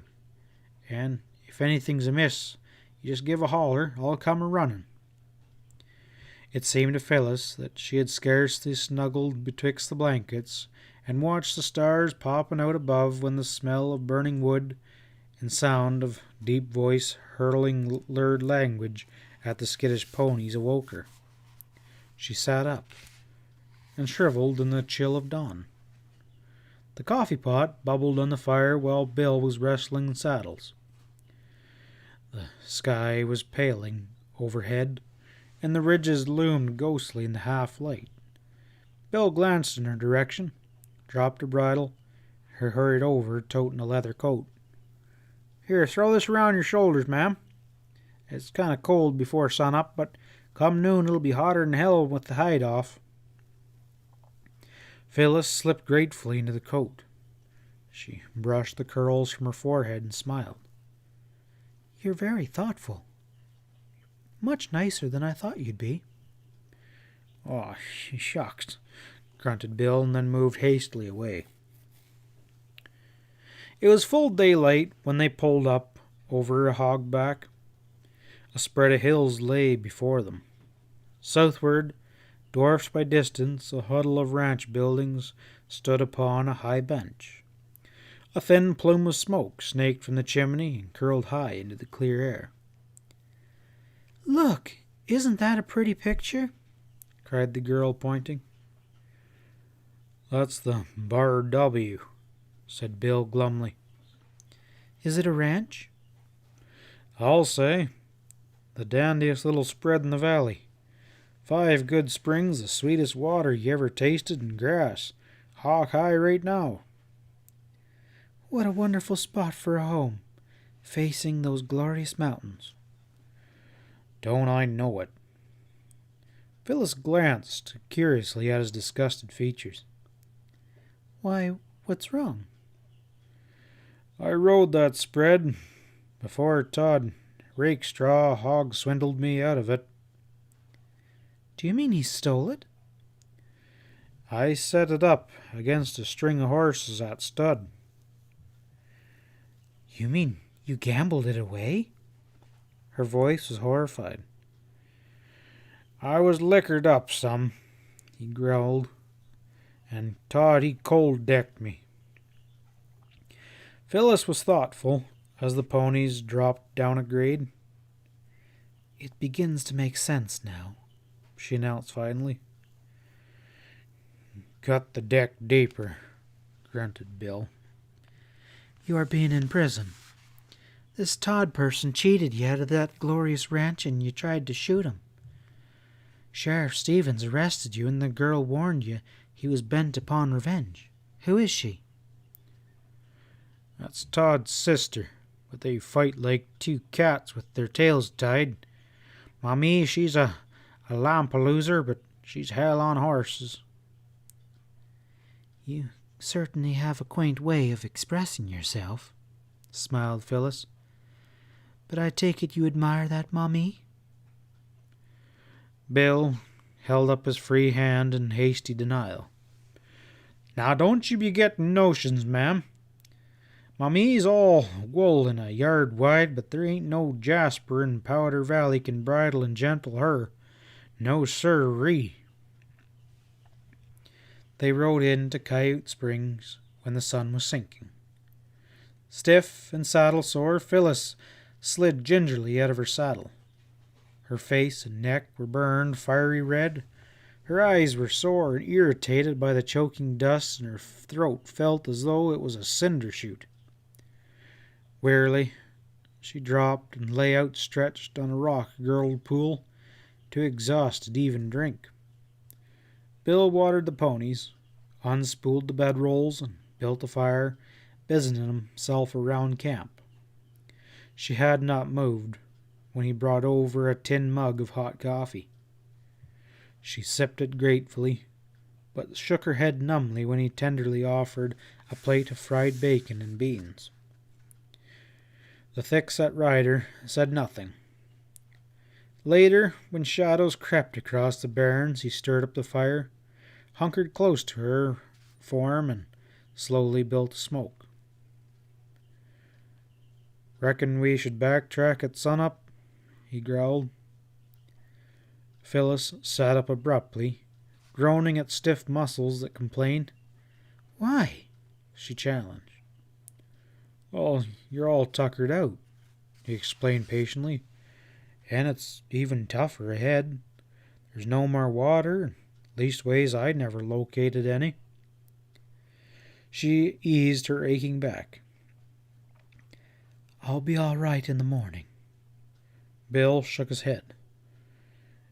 "No, ma'am, there's no use in killing yourself. You rest up in town, and I'll locate this doggone mine. I got nothing else but time on my hands." Painfully, the girl struggled to her feet and stared down at the hunkered rider, her blue eyes sparkling with anger. "See here, Bill Williams, I'm not a quitter. I came to find a mine, and I shall find it. I am not going back." She stamped a small foot to emphasize the words. "Do you hear me?" "Just as you say, ma'am," replied Bill. Aching in every limb, eyes closed tight to shut out the blinding, shearing sun rays reflecting from the wilderness of naked rock, Phyllis hunched miserably in the saddle as her pony trailed Bill's across Alkali Flat. She had long since tried quitting to wipe the stinging, floating dust from her burning face. Teeth gritted, she clung to that saddle horn, knuckles showing white, thankful that her guide, squinting impassively ahead, could not see the tears that furrowed salty channels down her cheeks. Bill had carefully refilled the water bags before packing, and spoke of making dry camp at Needle Rock. One obsession alone possessed her, to stick to that saddle until the day's ride was done. But it seemed as though the day would never end. Beneath the long shadow of Needle Rock, she made a desperate effort to swing out of the letter, but slid weakly sideways and collapsed beside the pony in a huddled heap. Bill swore beneath his breath, and hastily unrolled her bed, gathered her up gently, and laid her upon it. When she opened her eyes, he was dabbing her sun-blistered forehead with a wet bandana. They had turned back now. She knew it from the look in the rider's eyes, but she didn't have the strength to protest. With sundown, the fierce heat abated. Thankfully, she relaxed upon the bedroll while Bill, anxiety in his smoky eyes, hobbled the ponies and set the coffee pot on the small fire. "You doggone lunkhead," he told himself angrily. "You should have never have pulled out at Coyote Springs. No gal kin stands the bearin'. I don't give a damn how much spunk she's got. This gal packs a plenty, though. Even if she does check out, Pat Stevens will hang me. You double-eyed jackass, you sure deserve it. Bill continued muttering to himself. With darkness, Phyllis slept. Bill carefully spread his blankets over her slim form. He'd have been compelled to wake her to open up her roll. Moodily, he hunkered by the fire and stared at the crackling flames. Beyond the circle of light, the ring of a pony's iron-shod hooves upon rock galvanized him into alertness. He rose quickly and silently and slipped back into the shadows. A rider approached and was vaguely outlined against the night. He drifted close to the deserted fire. "Hello," he hailed. Bill's questing eyes ran over his silk shirt and light whipcord breeches, noting the fancy bandana and polished boots. "A dude," he grunted in disgust and then moved forward. "Slide off and rest your legs," he invited. Percival Plumford dismounted, his sharp eyes darting around, noting the sleeping girl. "That your wife, old chap?" he inquisited carelessly. "No," growled Bill. A smile flickered over Plumford's tight mouth. "Oh, well, let her pass. But I will say you have a good taste in femininity." "Say," anger smoldered in Bill's deep voice. "Let's get this straight. That's Miss Plumford, and I'm her guide, and there ain't no more to it." "Oh, tut, tut." Plumford loosened the clinches on his pony. "Pardon my misapprehension. One jumps to conclusions." Bill set the coffee pot back on the fire. "Can you swaller a cup of dip?" he inquired gruffly. "A drop of coffee sure would indeed hit the spot." The Englishman squatted beside the fire. "At least these infernal bairns can rise a thirst if nothing else." Bill hunkered on the opposite side of the crackling mesquite roots and smoked silently as Plumford sipped his coffee. What brought this dude out here into the barrens? The visitor set the empty cup aside and stuffed the bowl of a briar pipe. "Any relation to Pete Ford, the prospector?" He inclined his head towards the girl. "His niece," grunted Bill. Plumford sucked his stem pipe thoughtfully. "On her way to the Mirage Mine, eh?" "How do you get that notion?" challenged Bill with rising belligerency. "Oh, tut, tut, old boy. One merely makes simple deduction. Pete dies. His niece rides into the barrens, obviously not upon a pleasure trip. Therefore the deceased must have left word of the mine's location. A map, perhaps?" His shrewd eyes scrutinized Bill's rough-hewn features closely. What he read was evidently pleasing, for his thin lips twisted in silent amusement. The thick-set rider rose upon bowed legs, smoky eyes gleaming. "Are you dogging us, mister?" No, I dropped in quite by accident. We might term it a happy coincidence." "I reckon you best drag your rope." Bill's voice was soft. Plumford glanced up sharply. "You're not threatening me by chance?" "No, I'm just telling you. You catch up that broomtail and go on." His right hand slapped down, and the fire flickered on the blue steel of a pointed gun. An angry frown knit the Englishman's smooth forehead. "But you can't do this," he protested. "This is an outrage. It's against the law. What provocation have I given?" "I'm doing it, mister," returned Bill stonily. "Vamoose!" The silky shirt dude scrambled to his feet, glaring angrily at the squat, threatening form. "You're kind of damn suspicious and inhospitable," he commented acidically. I just don't crave your company. Gun in hand, Bill followed his visitor towards the ponies. When the clip-clop of Plumford's mount died away, he listened for a while, and then scattered the fire and stretched out on his tarp. Bill Williams slept lightly, as do most men who live in the outdoors. When the fire was cold, and the stars massing bright in the heavens, they burned bright above the barren waste, he snapped awake. Alert in an instant, his head swiveled round, seeking to discover what had broken his rest. Close by, Phyllis Ford's body bulked against the blankets. Beyond, the 3 ponies were blotched against the night. No sound broke the brooding silence. The rider slipped from beneath his tarp and stepped across to the girl. She was deep in a sleep of exhaustion, breathing evenly. He yanked out his watch out of his pocket pants and squinted at the starlight. 2:20, he muttered. With a final questioning glance around camp, he stretched out and quickly dropped off to sleep again.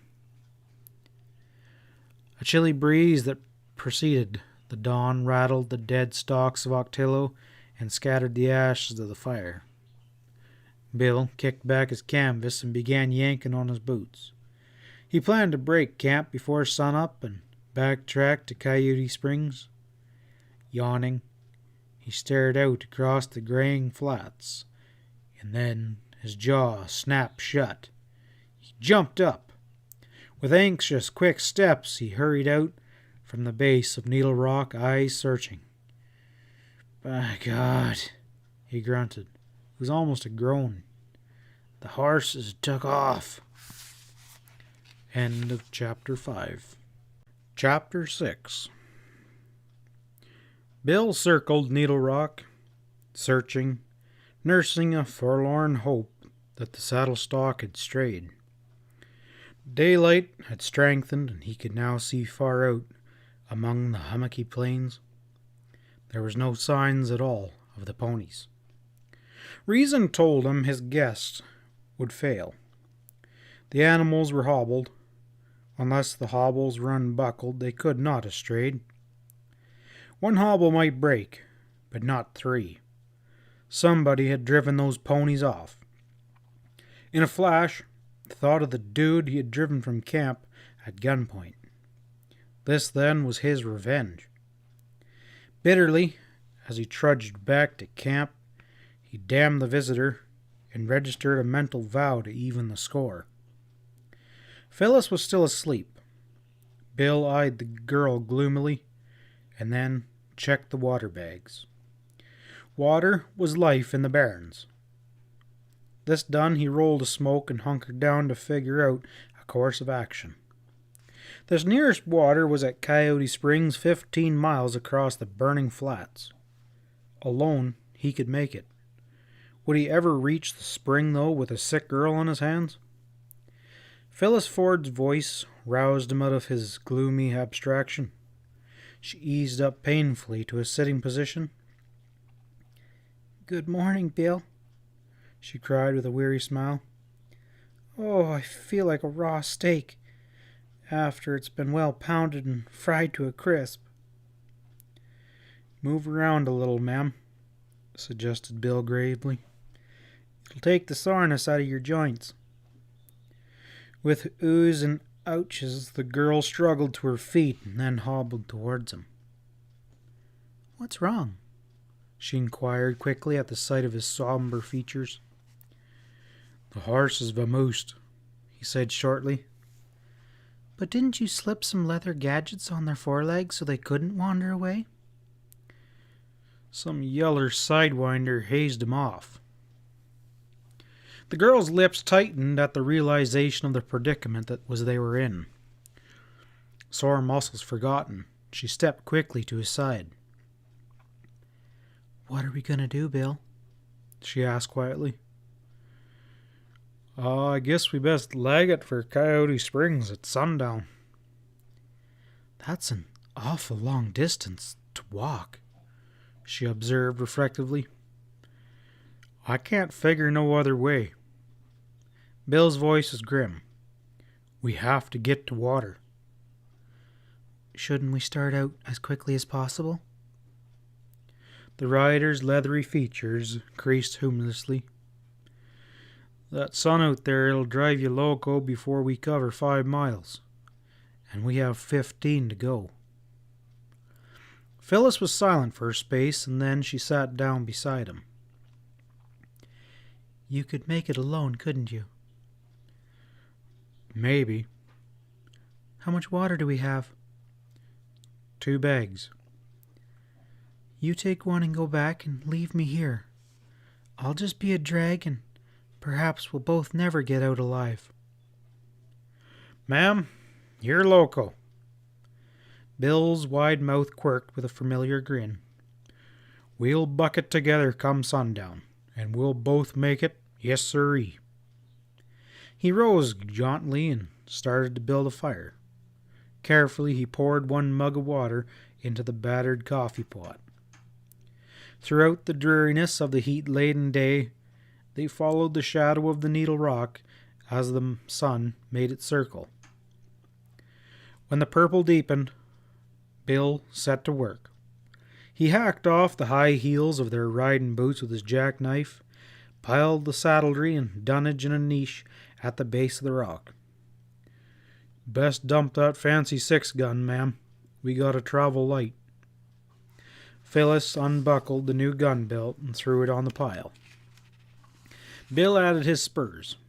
He tied the 2 precious water sacks, now half empty, to his belt, and slung a gunny sack of food across his shoulder. Sinking behind the distant mountains, the sun threw blood-red streamers across the waste. Let's go, ma'am, he grunted. For a while, every step was agony as the girl followed the rider's broad figure. And then, gradually, to her grateful surprise, the stiffness wore out of her sore muscles. Darkness closed in, pricked by marauding stars overhead. Steadily, the 2 worked southward, ascending and descending into a series of low ridges that seemed to wash across their path like the waves of a limitless sea. At the end of an hour, Bill halted and stretched out on a rocky slope. How you doing, ma'am? He inquired with a cheerful grin. Fine, Phyllis said brightly. It's easy, now that awful sun is gone. We have plenty of miles yet, he warned. The night wore on. They had made 3 hourly stops. The girls' sun-blasted figures were now tight-drawn in pain and fatigue. The terrain they traversed was hard lava, pitted and uneven. Her blistered feet burned in the tight-fitting riding boots. The muscles of her legs throbbed with the unaccustomed effort of climbing endless ridges. Her whole body ached. Their toiling progress was becoming a nightmare. She wanted to scream, to rush into the shadows on either side and thrust them back, to do anything to break the monotony of the eternal plod, the plod, the plod. Then her mood changed, and she fought a compelling impulse to lay down and rest. Visions of soft beds and cool airy rooms, splashing fountains tantalized her. Only the sight of Bill's stocky form plugging stubbornly ahead, and the thought that she was incumbent, kept her limping along in his wake. Bill pulled out his watch and sank down with a grunt of relief. Accustomed to the saddle, he could have ridden all night and thought nothing of it, but leg work was almost as hard upon him as was the girl. His feet felt like balls of fire, and every step was agony. Phyllis dropped slackly beside him. He held out a water bag. Best take a mouthful. She drank thirstily. The respite ended all too soon. Bill, slugged to his feet, slung the bulging gunny sack across his shoulder. The girl tried to rise, but her cramping muscles at last failed to function.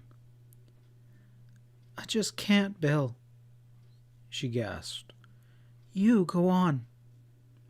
He grasped her under the arms and hoisted her upon her feet. Staggering, she moved along beside him, supported by his arm. I'm all right now, she declared and shook off the support. The rider's pace was slowing. He could feel the dampness of blood in his boots and his muscles aching like sore teeth. What was the girl suffering, who plugged along so doggedly behind him, he thought somberly. He fumbled for his watch. Time for another spell. He flung back. How many stops? 4? Or was it 5? Hell, they should be nearing the spring by now. Few words were passed between them as they crawled along the forlorn plain. Each sought to conserve strength to the utmost. As the hours dragged by, the girl's faculties began numb.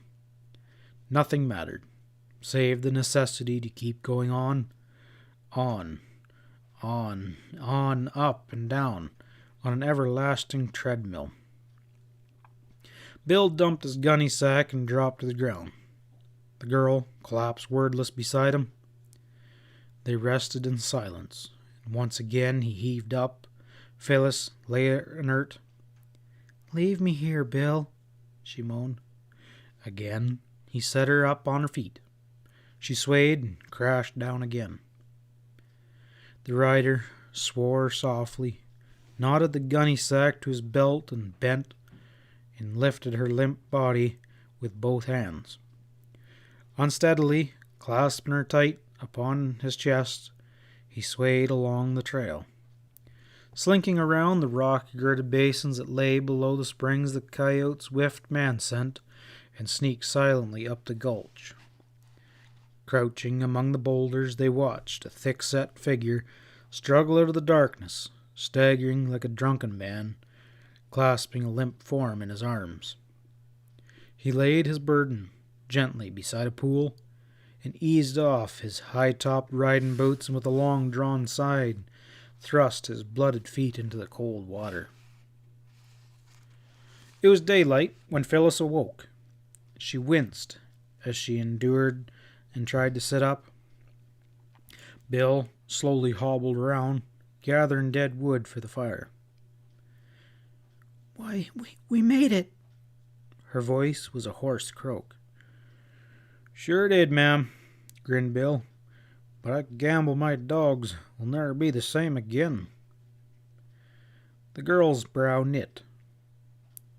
The last thing I remember is falling down. My legs just folded up. You didn't carry me, did you? It wasn't too far, returned the rider gruffly. Why, to think I should have been such a weakling. You did mighty well, ma'am. I figure we best stick around till some Jasper drifts in. We got plenty of feed. Forenoon of the second day, a tall rider approached the springs, trailing 3 ponies. Bill jumped to his feet with a whoop. Look at that! Pat Stevens, and he's got our horses. The sheriff reined up and cast a sadistic eye on the grinning Bill. Do you loose herd your saddle stock in the barns? He inquired politely. Or are you just a darned all-fired jackass? Bill fondled the nose of his buckskin. We had him hobbled at Needle Rock, and some lousy sheep herder loosed him and left us afoot. So. And we lagged it across Alki Plains. Our feet ain't been through howling yet. You wouldn't happen to know the gent? Inquired Pat, swinging to the ground. I got him pegged. Bill's voice was brittle. A dog-blasted dude who hangs around Danville. That sounds like Plumford, murmured Pat. How come he acted that way? Guess he went on the prowl after I eased him out of camp under a gun. Weren't you a mite hasty? No, declared Bill. The hairpin was dogging us. Seemed he set on locating that mirage mine. Bill rode for Needle Rock with the pack pony to collect the saddles and dunnage. Shortly after sundown, he was back. "Say, ma'am," he declared, "your nice new gun belt and that pretty little .38 has done disappeared completely." "But I'm positive I dropped it on the bedrolls." Bill shrugged. "Well, it must have slipped down a badger hole."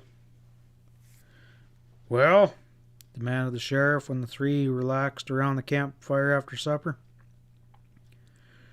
"you pilgrims all set to head for Dutch Springs?" He eyed Phyllis's scorched features, dusty shirt, and discovered Levi's with a chuckle. "You sure aren't the same girl that come into town, ma'am." "I've had a plenty of the bairns for one trip," declared Phyllis. "I need to harden up before I tackle that horrible waterless waste again."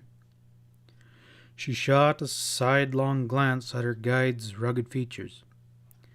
"And I doubt if Bill would ever want to be burdened by such a weakling." "You're dang tootin' he will. There ain't a gal in the valley that's got your sand. No siree." "Not even Mummy Rakestraw?" There was a subtle challenge in Phyllis's soft voice. Bill chewed the butt of his cigarette vigorously. "Well, ma'am," he returned defensively, "she's different. She was born on a horse." He turned to the sheriff. "Reckon I better head for Dansville at sunup. Got urgent business there." Shifts were changing at the big smelter when Bill's buckskin jogged into the mining town. Like a stream of ants, men blackened the hillside above town, swarming down to the bars and gambling houses and hotels that were thick-packed on each side of the main street. The chunky rider swung down out of the leather outside the wagon wheel. He dropped the reins around the hitching rail, slapped his dusty Stetson against his leg, and pushed eagerly through the batwings. The wagon wheel was the favorite rendezvous of punchers from ranches around Danville.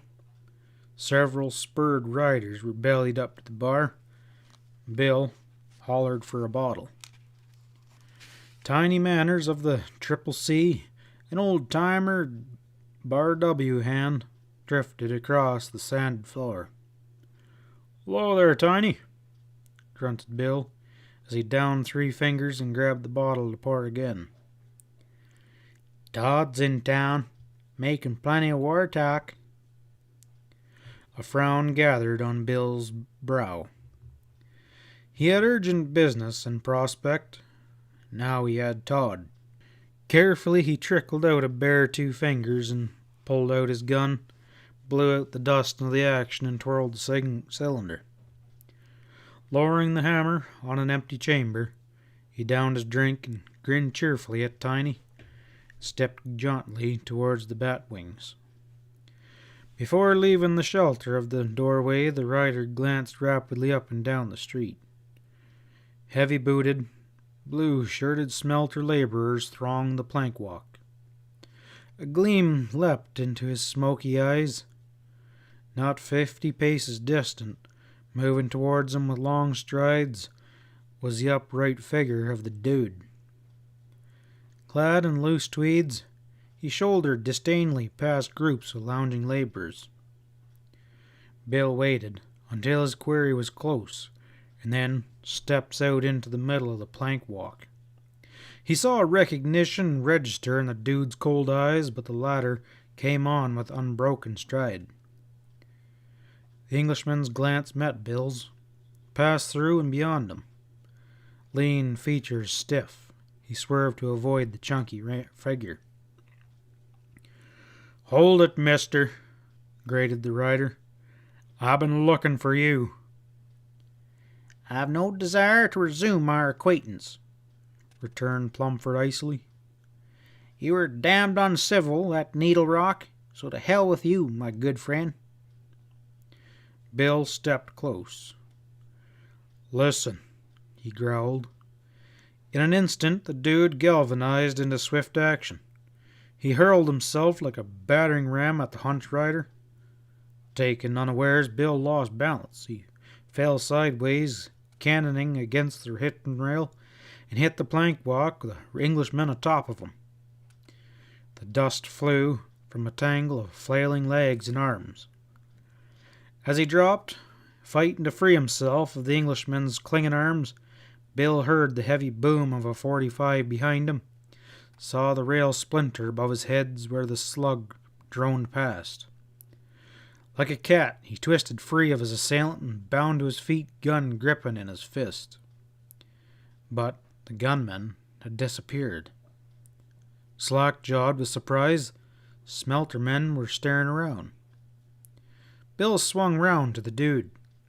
The latter picked himself up and commenced carefully to dusting off his tweeds. "What's the big idea?" snapped the rider. "You should know," returned the Englishman coldly. "A man was aiming a gun at the middle of your back from the alleyway. He was apparently the type of person who incurs an enemy." Bill thrust back his Stetson and ran stubby fingers through his coppery hair in bewilderment. Here he had been all set to clean up this Jasper, and the son of a gun saved his life. "You run off our ponies," he accused. "I certainly did nothing of the kind." The dude straightened his hat and would have passed on, but Bill grabbed his arm and steered him towards the wagon wheel. "Let's have some liquor," he urged. "The drinks are on me, and we'd best be having a chat." At the bar, he returned to the attack. "You claim you never hazed off our saddle stock?" The dude diluted his whiskey with water. "I have not yet sunk to such depths that I would leave a woman afoot in the barrens," he replied with dignity. "I rode back to Coyote Springs, and there I met two prospectors with their pack animals, and we spent the night together." "What time did you hit the spring?" The Englishman pondered. "No later than an hour after midnight." Bill digested his companion's words. The animals were around at 2:20 a.m. when he woke up. The intruder must have been skulking around then. It was a sure thing the dude had no hand in it, if he wasn't lying. He turned again to the cold-eyed Englishman. "Them prospectors wouldn't be around?" The other, smoothing his smudge of a mustache with annoyance. "Damn it, you're infernally unbelievable.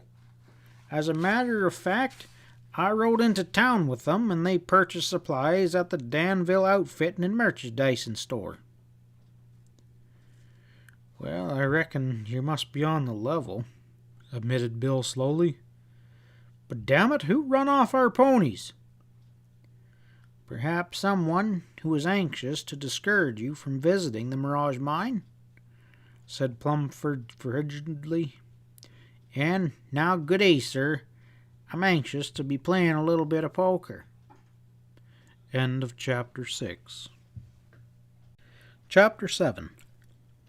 As far as comfort went, the thick-walled adobe jail was an oasis compared with the lean-to that Pat Stevens used as an office. This afternoon, however, the heat that beat on the iron roof was forgotten as the sheriff, Sam, and Ezra listened to Bill's story. Fogged with blue tobacco smoke, the air swirled lazily around their heads. "No, sirree," declared the chunky rider in confusion. "The dude never run off them horses." "He carries all the earmarks of a coyote to me," declared Sam sourly. "And this bushwhacking gent?" inquired Pat. "You got any notions there?" "It must be personal business which I can handle," grinned Bill. "Todd was around town." "I gamble Plumford had the right hunch," the sheriff added to the litter of butts on the floor and commenced to roll in another. Some gent's sitting on Pete's mind, and he craves to discourage visitors. Now what I aim to do is give that rattlesnake a chance to hustle my horse. Maybe he'll tip his hand." "That's a right good idea," approved Bill. "Reckon I got the right to sit in, too." Pat caught Ezra's eye. "I reckon we'll need you for a tracker, but Sam—" "I'll drift along to make sure you mavericks are out of trouble," snapped his squat partner. 2 days later, flickering flames lit the bronzed features of the 4 riders that were hunking around a campfire at Needle Rock. Nothing moved in the solitude that hemmed them in, save a lone eagle pinpointed against the darkened bowl overhead. 4 ponies, hobbled, cropping at the scant herbage outside the circle of firelight. Night crept across the barrens. The fires slowly died, and 4 men rolled into slickers and blankets, bulked like huge cocoons around. When nothing remained but embers, glowing red as an uneasy breeze flew through the flats, Bill Williams rose and plodded out towards the cropping ponies. The animals' heads raised, ears pricked up at his approach, and then dropped as he squatted against a boulder and peered into the gray shadowland around. A sliver of moon floated high overhead. Loud in the silent night, a fine shale trickled from the eroding ledges of the Needle, bulking black behind him, and spattered on the rocks below. But there was no sign of life in the barrens. At midnight, the chunky rider returned to camp and shook Pat's shoulder. The sheriff awoke on the instant, sat up, and slid on his boots. "Nothing doing," grunted Bill. "And it's darker than a stack of black cats out there." The sheriff restrained his impulse to reach for the makins, buttoned his vest, and slipped on a sleeveless coat. Bill was already stretched out. Silently, Pat picked up his Winchester and faded into the night. He moved forward through the boulders until he could distinguish the lumpy shadows that were the ponies, 3 standing and 1 laying down. Sinking into a comfortable position, Pat carefully propped the Winchester against a rock and composed himself to wait. A stream of conjecture flowed through his mind as he peered into the gloom. If the killer, who was set on Pete's mind, drove off the ponies, how would he get to know that there was a party camped on the Needle Rock? Where did the Englishman fit in? Curious he was around when trouble broke. And who grabbed Phyllis Ford's new gun and gun belt? The breeze dropped, and the fine shale from the heights of the Needle creased sifting down. An eerie silence settled over the wastes. Burnt out and dead, they lay quiet as a catacomb. The Needle shed another spattering shower of shale. Pat's head swiveled, and he eyed its indistinct outline, deep shadows above him. At 2 o'clock he rose and moved back to camp. Sam awoke and threw off the slicker. "Anything stirring?" he yawned. "No, I got an idea. You circle the ponies. Watch them from the fireside and keep your eye up on the Needle." "What in the hell?" began Sam, argumentative. "Now button up," advised Pat. "I got an idea." "You're always getting ideas, and they lead to trouble," grumbled the squat rider. "I'll keep cases on the Needle, if'n you say so. It might vamoose before sunup, just like them ponies." With his parting shot, Sam moved out to serve his trick on night guard. Dawn came and showed Ezra beyond the peacefully outcropped ponies. Nothing had occurred to disturb the serenity of the night. Sam and Bill gathered fuel for fire while the sheriff wandered around the Needle, examining its eroding walls. Although from the south the pile appeared to consist of a single slender column, rising perhaps 1,500 feet into the air. Actually, it composed of 4 fingers of rock, standing side by side, the shortest not more than 500 feet high. The entire pile, Pat estimated, was about 300 paces long and 50 paces wide. The fingers streamed out of a single mass of pitted broken rock, seaming with ledges eroded by time into a multitude of twisted formations. "Come and get it," yelled Sam. Ezra strode in, and Pat picked his way over the heaping talus. With healthy appetites, the 4 tacked fried sour belly and beans, washed down by coffee that was sweetened with molasses. "Well, the needle ain't moved none," snapped Sam, bright eyes at Pat's lean figures. "Did you figure it would?" inquired the sheriff gravely. "'Pears kind of solid to me." "Well, how come you set us up there watching it?" "Thought maybe you might sight the Jasper up there who was keeping cases on us." "What?" gulped Sam. "You're telling me there's a galoot up there in them rocks?" "I'd stake my saddle on it," replied Pat calmly. "Shale doesn't spill for no reason at all. And who rustled Miss Ford's new gun belt?" "Gosh almighty," muttered Sam, his eyes sliding uneasily over the graying cliffs. "Maybe the hairpin's watching us right now." "Sure wouldn't surprise me." "Maybe we best be getting out a gunshot." "He don't know that we're on to him," chuckled Pat. "Get your chuck eaten up, and then maybe we'll smoke the buzzard out. And for gosh sakes, quit gaping around at the needle. You'll put him wise. He could pick you off like a squatting hen right now." "Dang blast it," groaned the squat rider. "You picked the doggonest places to make camp." Ezra's head bent over his tin plate, but his one eye ran over the weathered flanks of the pile. Pat and Bill were hunkered with their backs to the needle. The thought that a slug might smash into his back at any moment destroyed the taste of the beans Bill was consuming with gusto. The sheriff continued to eat as leisurely as though he was at his ranch house. Bill wiggled and Sam wriggled and swore under his breath, studying his eyes to keep them at the ground.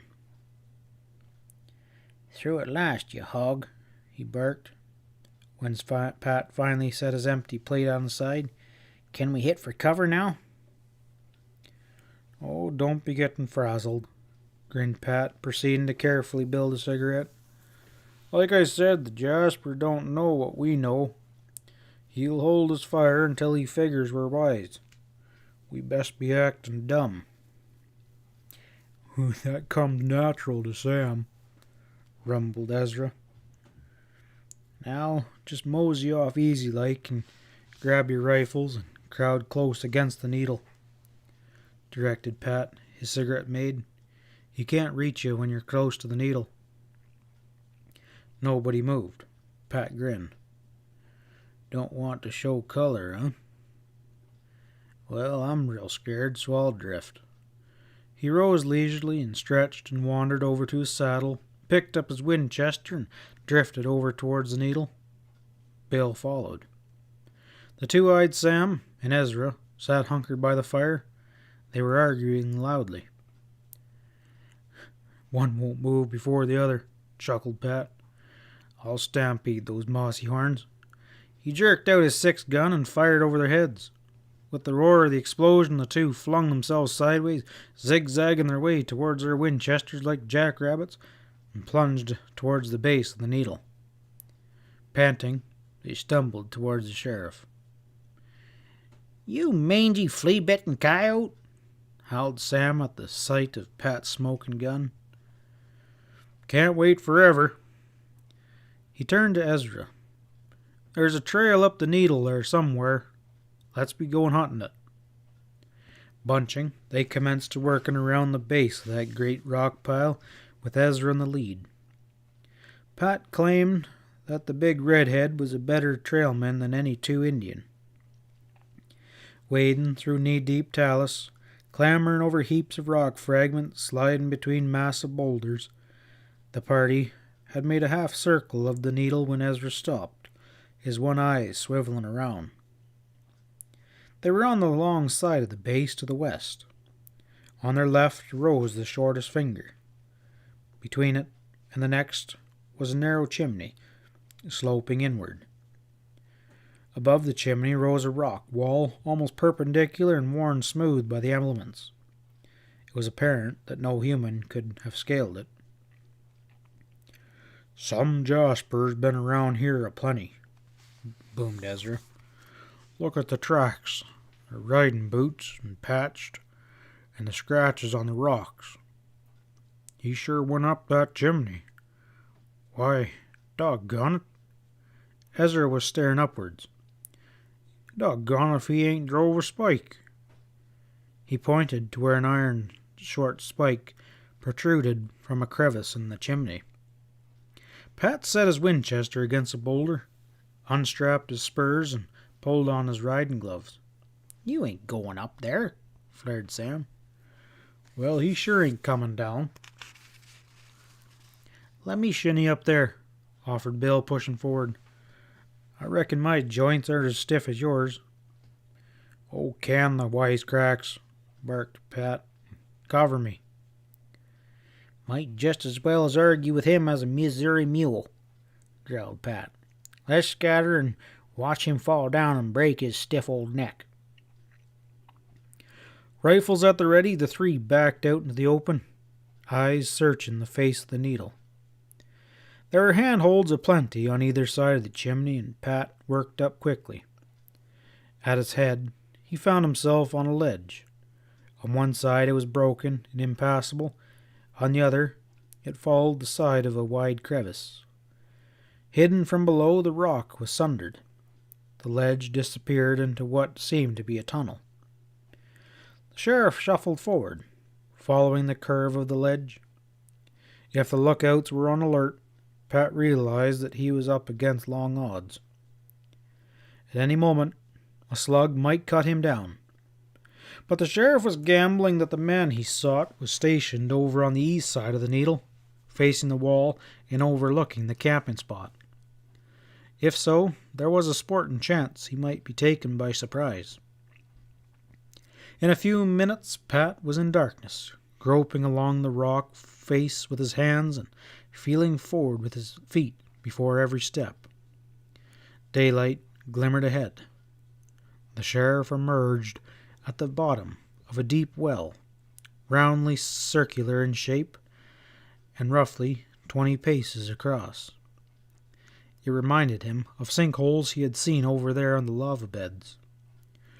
100 feet or more overhead, a small circle of blue sky gleamed bright. On one side of the well, spikes had been driven in at regular intervals. Pat commenced to climb from spike to spike. If the lookout caught him in that well, clinging to like a fly to the wall, he thought grimly, it was curtains for him. With comparable ease, he worked upward, shadowed by the prospect of sudden death from above. At length, with a gasp of relief, he reached the top and scrambled out into the blazing sun. Quickly, his eyes flickered around. Below lay the camp, so close he could have dropped a rock into it. A vast dun plain, shivering through the quivering curtains of heated air, stretching eastward to the wall, somewhere behind which lay the fabulous Mirage Mine. On either side, fingers of the needle stretched skyward. 2 paces ahead was an abrupt drop to the plain below. Behind him was a perpendicular wall. And then he sighted a narrow ledge that twisted around the lofty pinnacle to his right, disappearing behind a bulge in the rock, ringing the uneven face of the finger that towered above. He stepped towards it, and then checked. The hairs of the back of his neck prickled. The ledge was scarcely a foot wide, narrower in parts. Below, it was a sheer drop of 100 feet or more. The only way it could be navigated was by shuffling sideways. A slip would plunge him to death below. But what lay behind the bulge, behind which the withering ledge disappeared? Maybe the lookout, waiting to blast him as he clung helplessly to the cliff face. For long moments, the sheriff hesitated, then abruptly jerked his gun out of the holster and thrust it behind his waistband. Facing the cliff, he gingerly shuffled out upon the ledge, arms outspread, fingers clutching the rock crevices for support. Crab-like, he inched out towards the bulge, spilling dust and shale into the depths below. The ledge shrank as he slowly worked forward. He rounded the bulge of rock, heels hanging over space, and then froze. For another 20 paces, the ledge was faintly etched against the cliff face, and then widened to 6 feet or more, and then terminated into a gaping black hole, apparently the mouth of a large cave. In the mouth of the cave, shadowed by the overhanging rock, hungered a dark-featured rider, with a hawkish beak of a nose and unshaven jowls, his arms loosely folded and a new gun belt sagging above his hips. He was dozing, with nodding head. Flattened against the cliff, his heels teetering over the space, the sheriff thought fast. If the guard awoke, he was dead meat. One shot would topple him off the ledge to be mangled on the rocks far below. He could not draw his own gun and keep his balance. Should he shuffle back to safety or go ahead? Inch by inch, he edged forward, scarcely daring to draw a breath, eyes on the sleeping lookout. Never did time crawl so slowly. 15, 14, 13 paces to go. The lookout's head twitched. Pat stood immobile, pulse racing madly. Again, he moved sideways, further and further. Now, 3 feet remained before the ledge broadened. Another 2 minutes, prayed the sheriff. Surely he couldn't fail now. Even as the thought entered his mind, the lookout quietly snapped awake. His black eyes blinked incredulously at the figure spread eagle against the cliff. He sprang erect, his gun arcing out of the holster. End of Chapter 7. Chapter 8. As the dark-featured rider's gun lanced fire, Pat flung his body in a sideways leap and landed, staggering, upon the broader portion of the ledge. He lost balance, fell forward on hands and knees. Again the roar of his opponent's gun blared into his ears. Rolling sideways, he snatched at the butt that was protruding above his waistband. The lookout thumbed again, and 2 reports blended as one. Marveling that he had not been hit, the sheriff threw lead once, twice, 3 times as he sprawled out on the ledge. The dark-featured rider collapsed like a punctured balloon. His gun arm dropped. The iron slipped from his grip and clattered loudly upon the rocks. He swayed, crashed down upon the weapon. A tremor stirred his limbs, and then he lay still. Crouching, the sheriff moved closer, stirring the crumpled form with his boots, but the stranger was dead. "Guy couldn't hit a barn at 10 paces, muttered the sheriff in disgust. "Hombre who can't get on the mark quicker than that have no right to be toting guns." He stretched and stepped into the dark mouth of the cave. It was roomy. He had to stretch to touch the ceiling. Checking an implosion to explore its depths, he searched around. A disordered pile of blankets lay on one side, a stable lantern and a partly filled water bag were suspended from pegs driven into cracks that crisscrossed the rock. Beneath them lay an age-worn gun belt with an empty holster. A half-filled gunny sack was set beside it. The new leather of the dead man's gun belt caught the sheriff's eye when he stepped into the open sunlight. "I gamble that's probably Miss Ford's," he muttered. He turned over the slack body and unbuckled the belt and pulled it off. And then he picked up the gun and dropped it into the holster. Faintly, the shuffle of boots over shale reached his ears. Quickly, he plugged the empty out of his iron and slid in fresh loads. With no approach except the narrow ledge, he could hold the cave against an army. Crab-like, a squat figure eased around the bulge of the rock. The sheriff's taut features relaxed. It was Sam, a do-or-die expression upon his homely face. Behind him shuffled Ezra's big form, followed closely by Bill Williams. Sam gained the whole ledge, wiped the sweat off his damp brow. "Gosh almighty," he muttered. "Danged if I'll be going back that way." "How come you decided to monkey out here yourself?" demanded Pat. "Well, there wasn't no sight nor sound of you, so we hit the chimney. And then we heard fast shootings and figures you was in a jam. So we climbed out of that dog-blasted well, and there wasn't nothing but a ledge a self-respecting wildcat wouldn't trust on himself." Sam mopped his brow upon recollection. "I ain't no mountain goat," he concluded feelingly.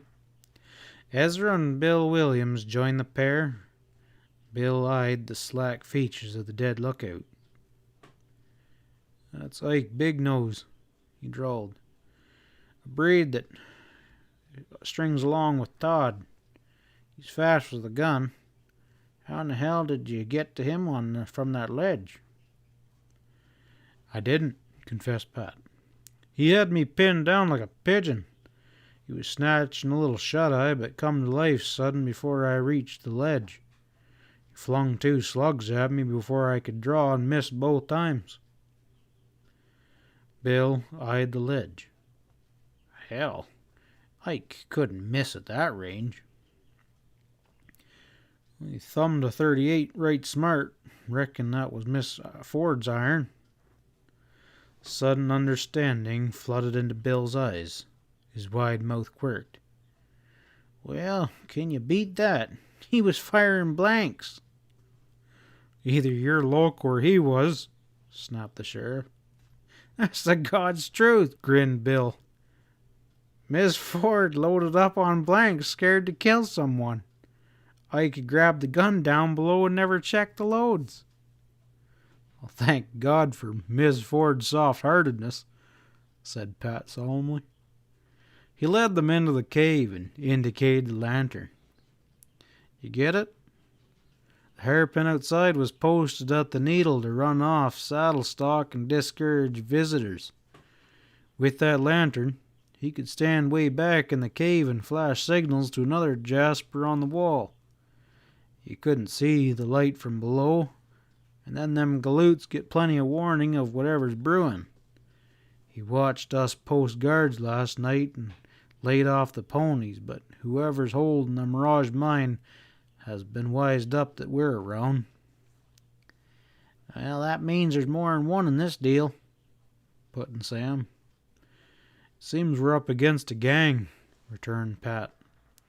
"And they hold the trump card. They got the Mirage and we can't locate it." He turned to Bill. "You say this breed strung along with Todd?" The rider, Bill, replied, "Well, they was just like that." He held up his hand, 2 fingers twisted together. "Where can we corral that there Todd?" "Well, he spends plenty of time over there in Dansville, lapping up liquor." "Well, I reckon we're heading for Danville, declared the sheriff. With familiarity, the toughest trail loses its tremors, and so it was with the ledge around the bulging rock. One by one, the four shuffled back along, resolutely keeping their thoughts from the chasm below. Behind, they left the dead men for the buzzards to pick. That night they laid over at Coyote Springs. Midday found them jogging into the mining town. The sheriff dropped into the town marshal Moreland's office, where he and three companions made a beeline for the wagon wheel. A newspaper spread over his face, the bulky, bull-necked marshal was stretched out in his chair with massive legs resting on the desks, fingers locked over his chest and snoring rhythmically. Mischief in his gray eyes, Pat ignited a stinker match and applied it to the lower edge of the sheet. The flames crept up. Suddenly, with arms a-waving, the marshal erupted out of the chair like a tornado. Thoroughly awakened, he glared at the burning newspaper on the floorboards, and then became aware of a figure sitting in a straight-back chair chuckling silently. "You sway-back maverick," he roared. "Ain't you never gonna grow up? That's no way for the sheriff of the county to act." "What's troubling you, Jim?" inquired Pat. "That there's just a natural phenomenon, as they say in school. The sun rays must have set fire to your breath. That comes out drinking an explosive brand of liquor. Guess there ain't no more good stuff here in Danville." Moreland grumbled and stomped out the smoldering sheet. Pat's tone changed. "Todd rake straw around town?" The marshal again deposited his bulk into the chair. "No, and he ain't likely to be." "How come?" "The coyote's too dang handy with a gun. Took a snapshot at Bill Williams' back, so I gave him marching orders." "Is he acquainted with Ike Big Nose, a breed?" "Sure. He ain't been around town lately neither," Moreland replied. "Well, he won't be," promised Pat. "I plugged him." "Pity you didn't make it a pair," grunted Moreland. "Todd won't be missed." Sam's black head thrust around the door jamb. "Hey, Pat, rustle on over to the wagon wheel." The sheriff rose. "Well, Jim," he advised gravely, "don't be drinking no more of that explosive liquor. You're liable to burn up the town." "Oh, you go to hell," advised the marshal. He watched the sheriff's tall figure cross the street, and the squat Sam talking volubly by his side. Pat Sorrell was tied to the rail outside the office. When the sheriff pushed through the bat wings and disappeared into the semi-obscurity of the saloon, Moreland heaved to his feet. He strolled out along the plank walk. With one hand he fondled the sorrel's velvety nose, and with the other he loosened the cinches. Then, shoulders squared and face stern, he thumped off along the plank walk. Flanked by Ezra and Bill at the bar, stood a small, withered rat of a man with pinched features, withered and wrinkled. Uncombed hair strangling from beneath his dilapidated Stetson hat, a tangled beard shot with white straying over his spoiled blue shirt. Ragged pants and stuffed into run-down boots completed his garb. His eyes, deep sunk, glared with unnatural light. Insistently he cackled and murmured. Whisperin' Willie was one of those who challenged the solitudes and paid the price. In past years, he had roamed the desert and the barrens, seeking the ever-elusive strike. When his mind went awry, grub-stakers were wary. He became a hanger-on around saloons, tolerated out of pity for his affection. He still had a tumble-down cabin in an old ginny in a gulch south of town, and would disappear for days into the barrens. How he existed out there, the mountains only alone knew. "Willie claims he knows who bushwhacked Pete," boomed Ezra. Pat pushed in beside the desert rat. "Howdy, Willie. Make the rich strike yet?" teetered the half-wit. "Lots of gold in the Crumbelas. Mountains of high-grade ore.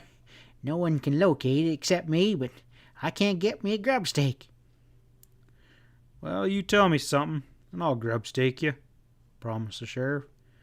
"You remember Pete Ford?" "Sure," giggled Willie. "Pete's crazy. Claims he found a mirage. There ain't no mirage. It's a mirage." "You know who beefed Pete?" Willie nodded vaguely.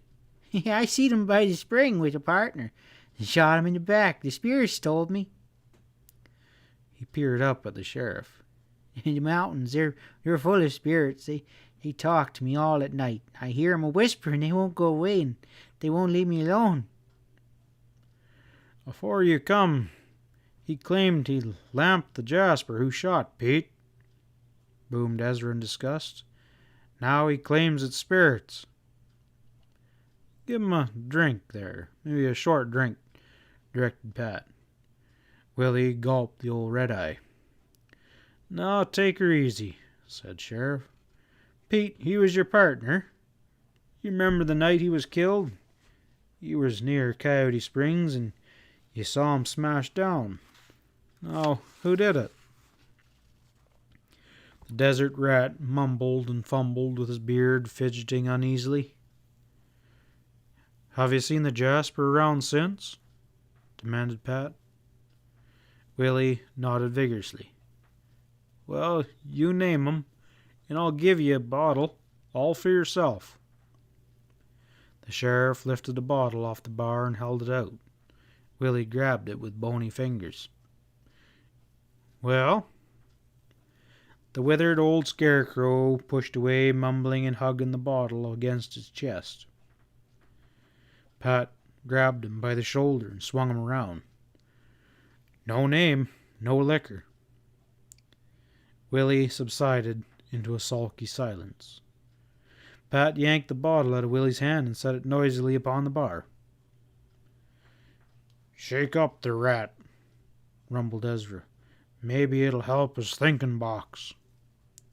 "Leave him be." Pat eyed the wizened figure with commiseration. Willie stared wildly around, slid between them, and shambled out of the saloon. "I'll have Jim Moreland keep an eye out on the cuss," said Pat. "Maybe he's got something, and he gets spells when he talks sensible." Pat strolled outside, angled across the street, and stood by his pony, eyeing it critically.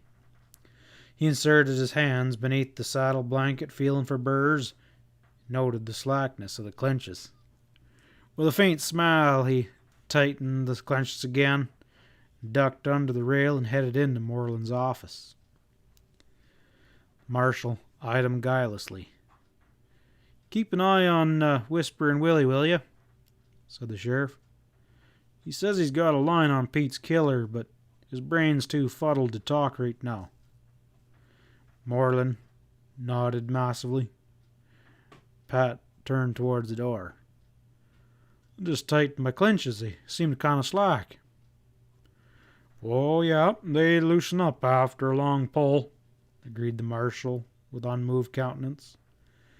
The sheriff rejoined his partners over at the wagon wheel. "When do we ride out of here?" demanded Bill.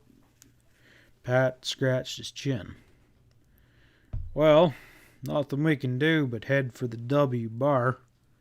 If Todd ain't around there, I reckon we drift into Dutch Springs." "Dang it. I'd stick around if I thought Willie would talk." "Well, maybe he curled up Pete," suggested Sam. "And set out a lookout on Needle Rock?" Pat shook his head. "We gotta get a hold of Todd." A shot rang out from the street.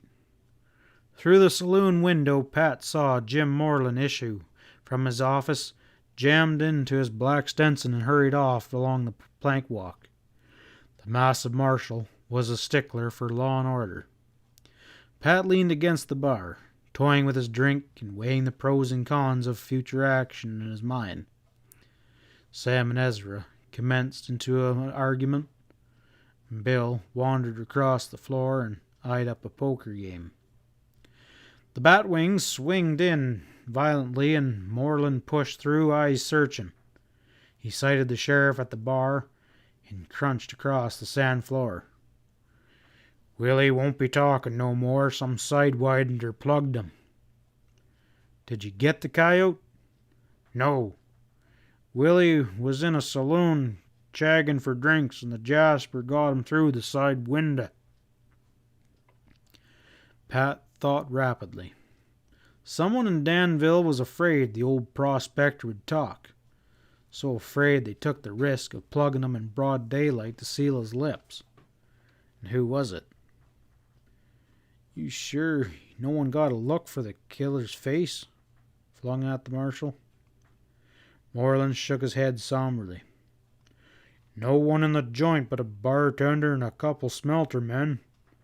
First thing they knew, a winder busted and Willie flopped over. Sam, Ezra, and Bill had gathered around observing the news. Pat turned to them quickly.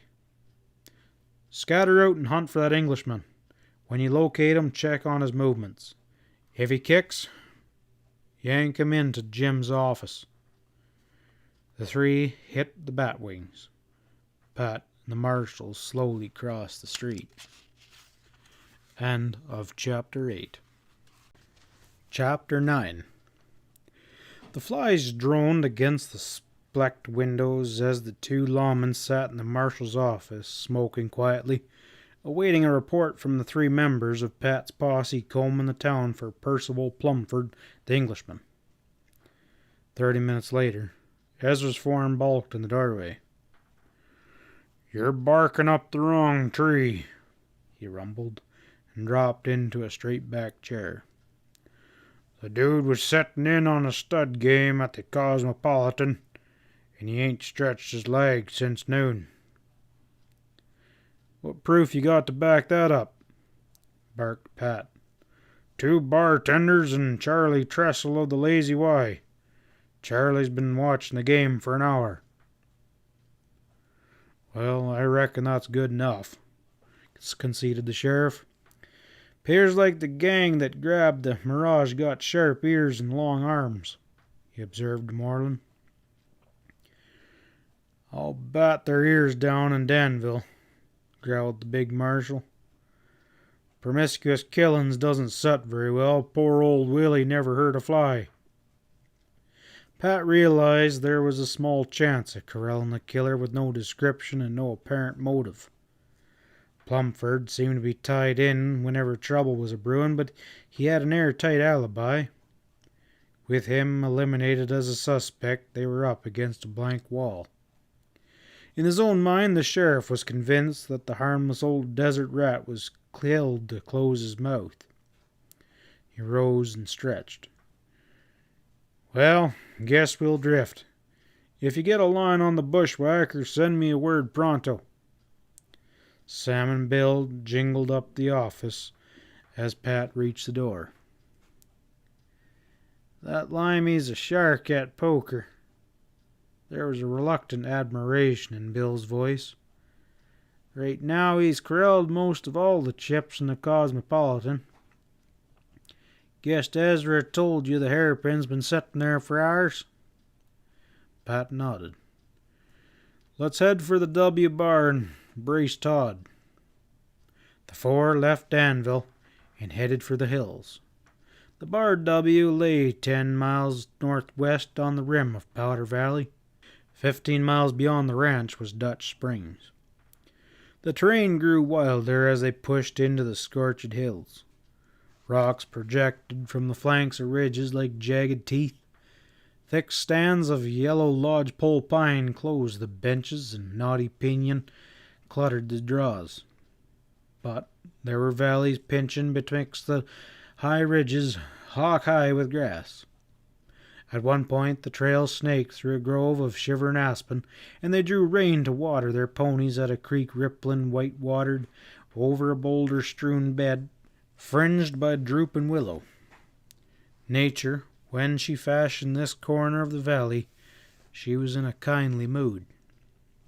They walked their hard-breathing ponies up a gulch through a silvery birch, and at its head the W-bar burst into view, set upon a bench, shaded by majestic bull pine.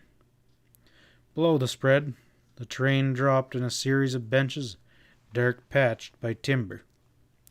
North and west, vast and overpowering, towered the Cumbrellas, canyons, gulches, and riven hills massive in undulating battlefields.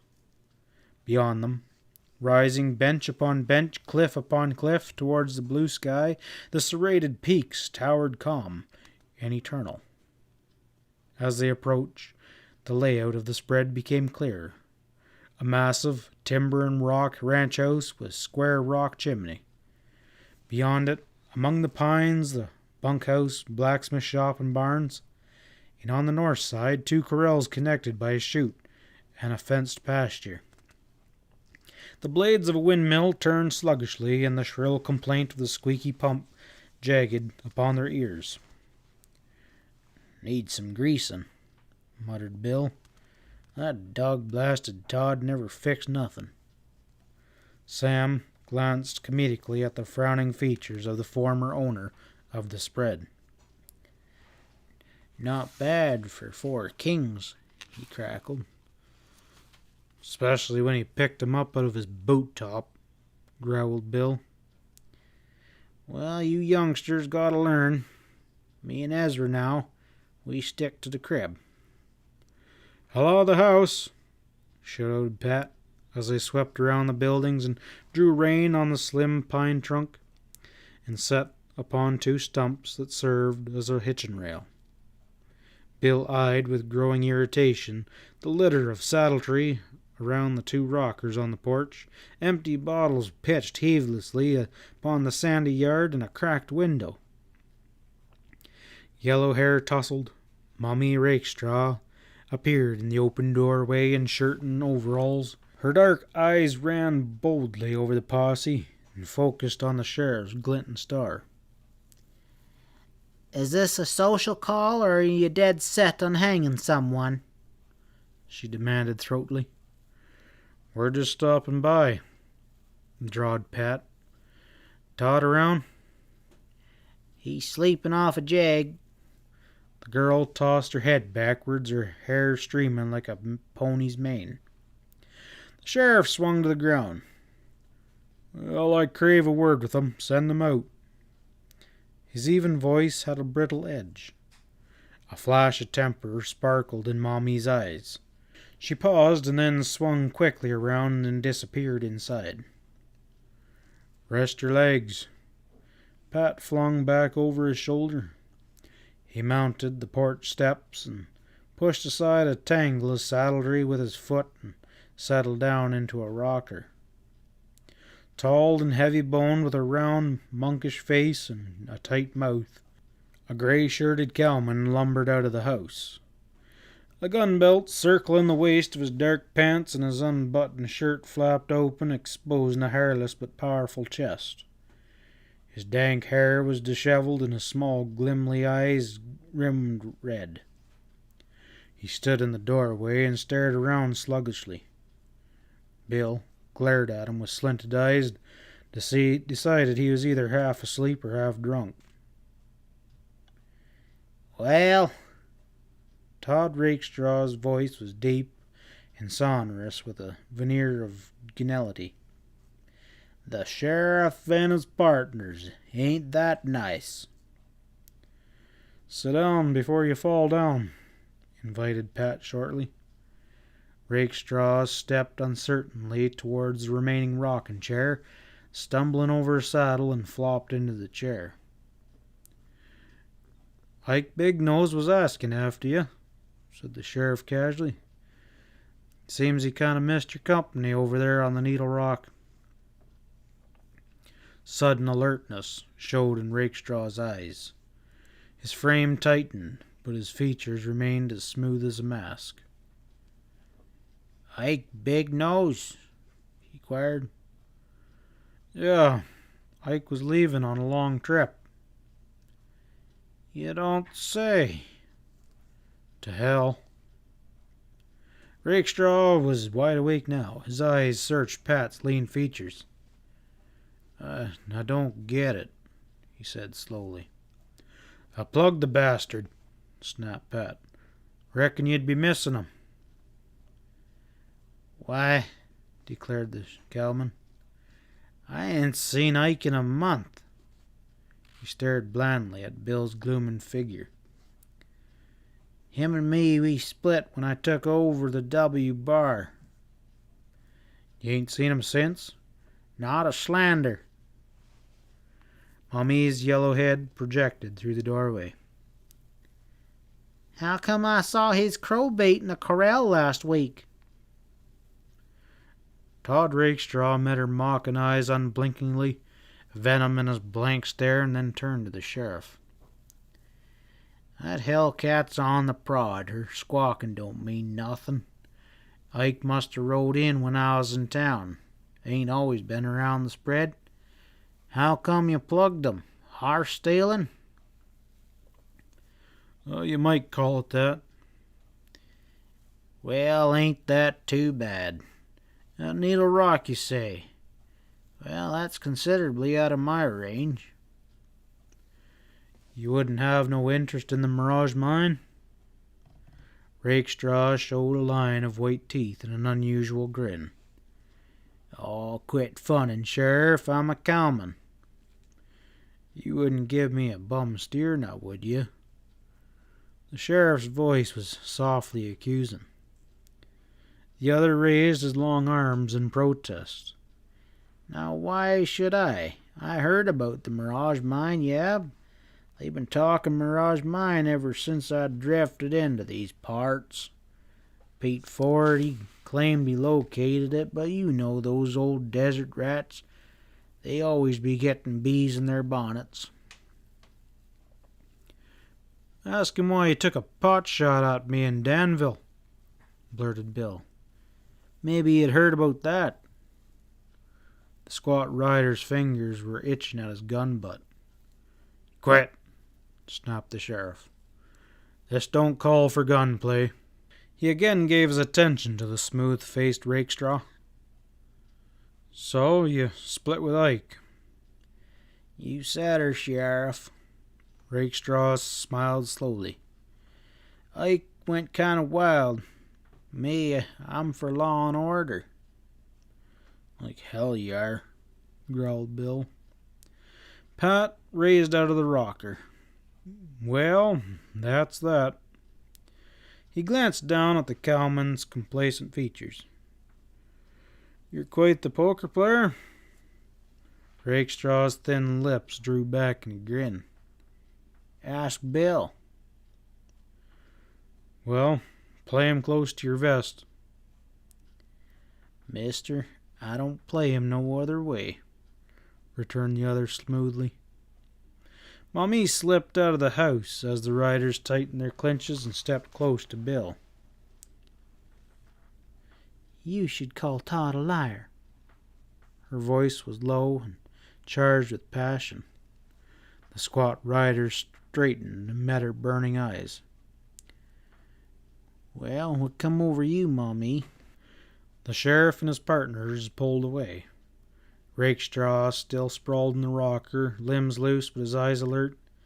His gun was thrust well forward to expedite a draw. That's hogwash about that Eastern girl. She mimicked Bill's deep voice. Looked like a broody hen wearing blinders. Homely like a cow barn. I saw that dull-faced hussy in town. Mighty sweet dish to be taken out on the barrens. Well, see here, Mammy, sputtered Bill, his neck a-reddening. You got no call to shoot off that way. Miss Ford's no hussy, and she's changed a-plenty. Yeah, since when? Bill lifted his wide shoulders and set a foot in the stirrup. Quit your hally-hootin', he growled. Mommy stepped closer, and her full red lips parted. Her voice changed to a purr. Say, Bill, there's a dance out at Wheeler's schoolhouse come Saturday. Her hand fastened on his brawny forearm. Her dark eyes were soft. I've got plenty of bids, but I thought maybe you. She paused expectantly. The rider fidgeted with embarrassment. In the press of events, he had clearly forgotten the Wheeler dance. Time was when he would have given his right arm to escort the vivid Mamie to the shindig. Well, now he wasn't so sure. Still, she said she had turned down other fellers, and that meant she'd be stuck if he backed out. Sure, Mamie, he grunted. Glad to take you along. Well, I gotta get going. He swung around the buckskin and dug in the rowels. The animal leapt forward at a fast canter. He followed the three riders, dropping down the bench. The bait don't look so good to the poor fish as it used to, eh? A voice mocked her from the porch. Mommy swung around stormily. You keep your nose out of my affairs, Todd. Little sister's scared of losing her beau, he taunted. Not to that high-steppin' doll he's been gallivanting around with. The posse hit Dutch Springs as the shadows were lengthening. Bill watered his pony at the livery barn, rubbed it down with a rolled gunny sack, and spilled out a measure of grain. And then he headed for the Gold Eagle. Phyllis Ford stepped out of the Jewel Hotel as he jingled down the plank walk. Cool and graceful in a blue and white calico dress, features ovaled beneath a planted white straw hat, she drew a low whistle from the approaching rider. He grinned cheerfully as they met. You sure look pretty as a painted wagon, ma'am. Her blue eyes questioned. Is that a compliment akin to the broody hen in the cow barn? She asked. Oh, shucks, no, ma'am. That means you're as handsome as a ace full of kings. I imagine that would be a welcome sight, she returned meaningfully, when you men start branding ranches around. Affixed to the dusty window of the saddlery before which they stood was a poster, and it caught her eye. Aloud she read, Big dance at Wheeler Schoolhouse. 3-piece orchestra and plenty of food. Come one and come all. That sounds exciting. Do you dance, Bill? Bill nodded, a cold premonition chilling his backbone. So do I, she enthused. I've never attended a cowboy dance. It would be quite the experience. The rider shook his head solemnly. Well, they ain't such a muck, kind of rough and a bit for a city-bred gal. And the music's just fiddles. Why, I'd love it, she insisted. Bill's spurs tingled as his feet shifted uneasily. Phyllis's blue eyes focused upon him appealingly. I hate to be brazen, but if you're free. Sorry, ma'am, he interjected abruptly, but I got a date. The girl's eyes chilled. I'm sorry to have troubled you. Mr. O'Leary at the bank offered to take me, but I thought... She bit her lip. Well, I have some shopping to do. Frigidly, she stepped past him. Bill moved on, feet lagging. He knew Tim O'Leary, the silver-tongued young cashier at the Cattleman's Bank, only too well. Tim would never pass up a choice morsel like Phyllis Ford, the best-looking gal in the valley. Why in hell blazes did Mommy Rakestraw have to get him all tangled up? When Phyllis saw him at the dance with another girl, she'd be off him for life. As he dragged along moodily, an idea struck him with the impact of a bullet. He wheeled and hastened back after the girl. Panting, he caught up with her at the steps of the general merchandise store. Phyllis's eyes flushed his face coolly. Say, ma'am, he blurted. "Maybe you'd fancy a saddle horse to ride around a mite. That bay mare you was straddling sits in the crowd behind the livery barn. It sure needs exercise. Any time you want to use it, you can go right ahead." "That's very nice of you," she smiled. "But Mr. O'Leary has a lovely little pony with white legs. He calls it Stockings. I ride it often. He's been showing me the country, evenings. He rides your bay. The livery says it's been eating its head off." "The big Irish four-flusher!" exploded Bill. "What right does he have to be running the legs off my bay?" "Well, it ain't nothing to be ill-tempered about," Phyllis reminded him sweetly. "We rest quite often." "I'm going to be seeing that dang horse thief," glowered Bill. Meanwhile, in the sheriff's lean-to, Pat and his two cronies discussed the mystery of the Mirage Mine. "'Pears there's a gang in on this," pronounced Pat somberly. "They killed Pete and located the mine and aimed to discourage visitors, which accounts for Ike's setting at Needle Rock. Willie, he knew too much, so they closed his mouth for keeps, and Todd Rakestraw seems to be holding a hand." "I swore he wasn't," broke in Sam. Pat rose and fumbled in the pocket of his sleeveless jacket that was hanging on the well peg and produced a yellow-veined chunk of ore. "Look at that." He picked it and held it up. "I picked that up on Todd's front porch. And that smooth-faced hairpin swears he was a cowman, nothing else but." "Why in the hell didn't you tax the coyote about it?" demanded Sam. "Where's the proof?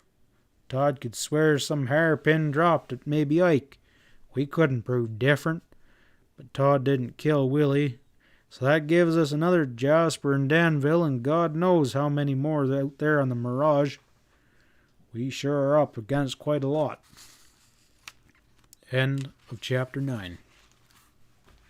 Chapter 10.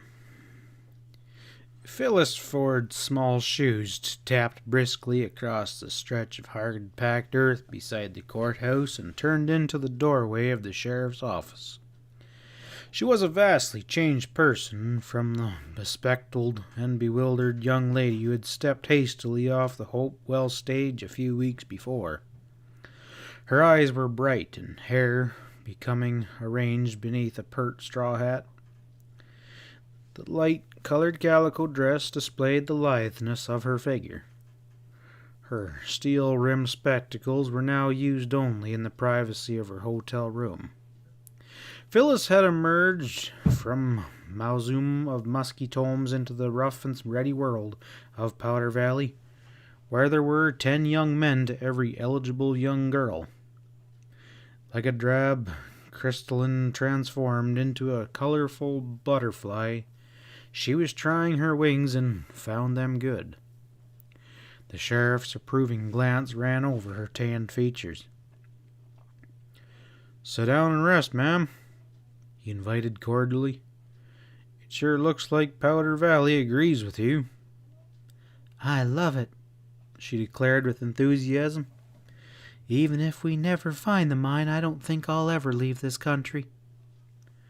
"Well," drawled Pat, "there's quite a passel of young roosters who'd object to your pulling out. Young Pat O'Leary down at the bank, and Tommy Markham at the store, for instance. Well, and then there's Bill Williams mooning around as though he'd lost $1,000,000, and didn't I see you parading with that Englishman Plumford?" "It's about Mr. Plumford I've come to see you." Phyllis dropped into a chair and swung her legs. "He's very well cultivated and really quite charming." "Yeah," commented Pat dryly. "He wants to buy the Mirage Mine," she said gaily, little guessing she was dropping a bombshell. "Can he locate it if he buys it?" "He hopes to," Phyllis sombered. "The situation is this, Mr. Stevens. I have found an occupation, and I plan to open a lunchroom in the Jewel Hotel. They have a big kitchen and a dining room, but both have been closed for years." She smiled. Now don't look so doubtful. I'm quite a good cook, and there's not a place in town where a person can get a good meal. There's the chinks, ejected Pat. He had been sliding into a stool at Ah Fung's steamy lunch counter for years. Phyllis raised her hands in mocked horror. Grease, grease, grease, and a million flies. It's horrible. Well, maybe you're right, he agreed with new interest. Well, I need the money to start in business, and Mr. Plumford heard of my map, and he offered me $1,000 cash for it, and also a quarter share if he finds the mine. He knows the map ain't worth an adobe dollar? I told him what you said, but he's still insistent, and he has the most fascinating manner. Well, like all Englishmen, muttered the sheriff. Obstinate as a mule. His voice raised. Sure, sell it if he knows what he's buying, but you don't need the money, ma'am. Indeed I do. Pete left a sack of ore at the Gold Eagle. I gathered about 40 pounds together and sent it on stage to Denver for assignment. It runs $50 to the pound, and that gives you close to $2,000, Pat added. For a few pieces of rocks? The girl's voice was incredulous. Nope, for the richest gold-bearing quartz that ever come out of the Crambrollas. Pay dirt is $250 a ton, and this ran $100,000 to the ton. Why, the mine must be worth millions. You aren't the only one who figured that out, he returned ironically. Pete toted another sack to Danville, and I reckon that's what signed his death warrant. I think I'll sell the map for $2,000 and a quarter interest, she said reflectively. That'll give me more money than I could ever spend if Mr. Plumford could find the mine. It's your map, ma'am. When you make the deal, tell Plumford to drop over and see me. I got a hunch he's liable to stop some lead. The eyes of Shackleteeth Sampson, aged clerk of the Jewel Hotel, opened wide behind his thick lens glasses as a leaning-featured, mustached young fella clad in dust-covered tan silk shirt with neat black tie and tight-fitting riding breeches walked into the lobby. Is Miss Ford in her room? He inquired in a high-pitched drawl. Yes, well, leastways I guess so, mister, sputtered Shackleteeth with his upper plate, loose these 10 years, played a tattoo against his lower teeth. Room 26, up the stairs to your right. Can you kindly inform her that Mr. Percival Plumford is in the lobby? Well, see here, I ain't no, began Shackleteeth belligerently.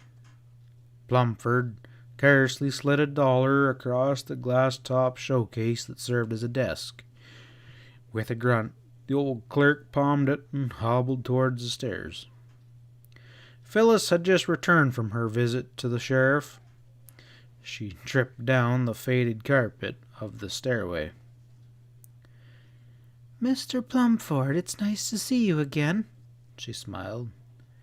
The pleasure is indeed mutual, he assured her stiffly. He indicated the rockers that lined the wall.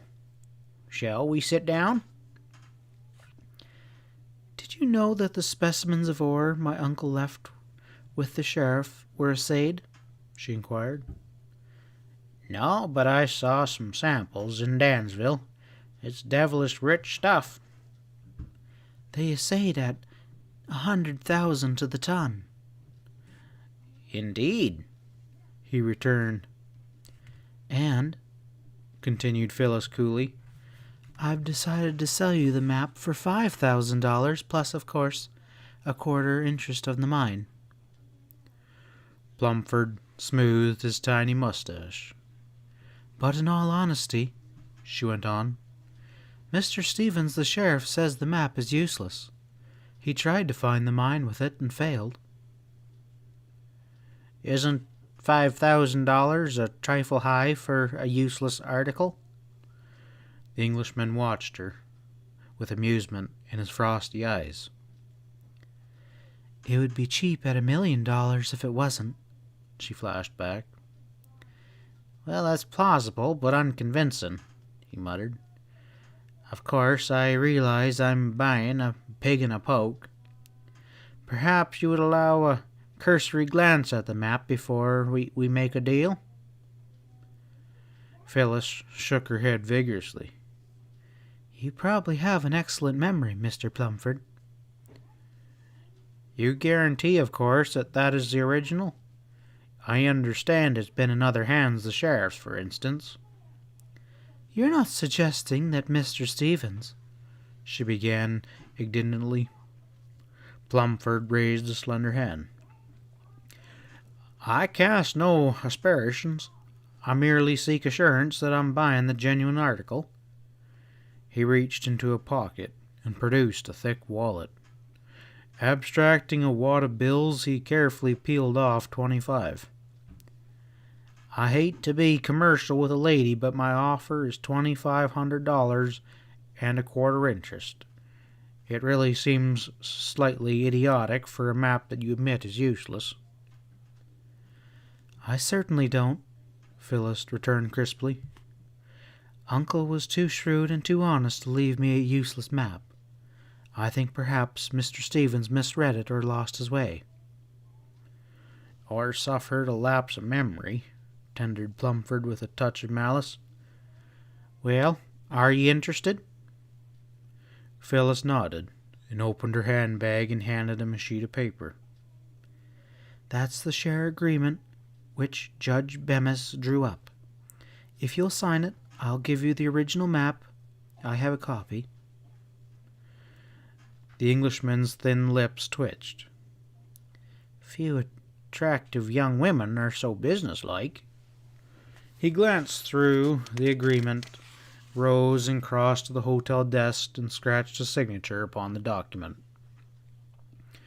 Phyllis stowed the currency and agreement in her handbag and then handed Plumford the folded map. He spread it out upon his knee, eye gleaming, as he examined it closely. He commenced. It appears to be painstakingly drawn and very explicit. And what motive would your uncle have to mislead you? Perhaps your good sheriff failed to locate the mine? It's quite curious. Well, perhaps I shall have better luck. He said he wants to see you before you leave town, said Phyllis, rising. Plumford's eyebrows rose. Indeed. Yes, he says you might meet some lead.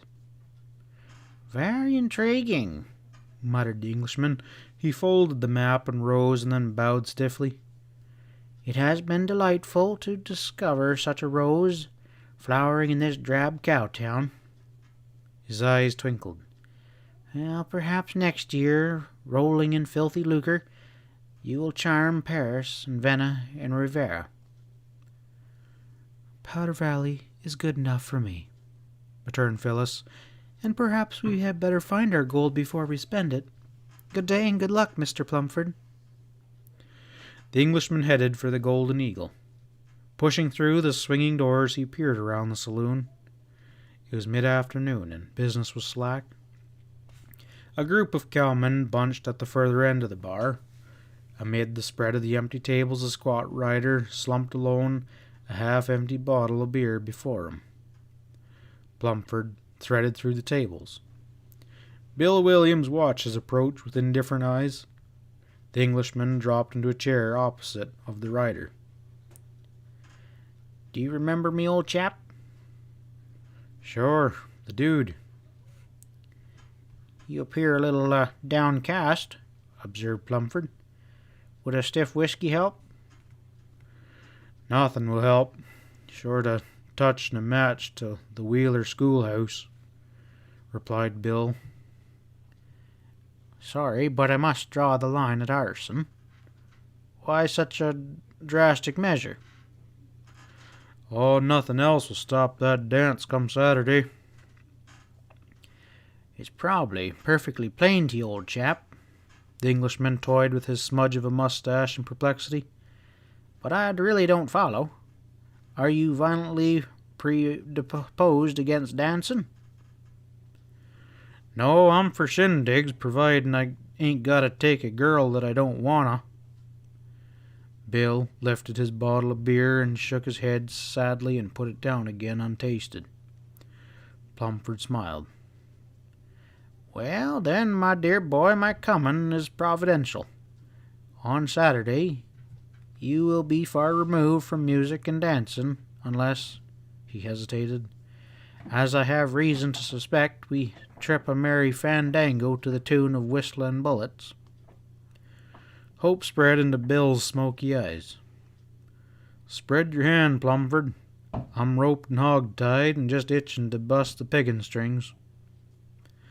Plumford stepped haughtily into Pat's lean-to.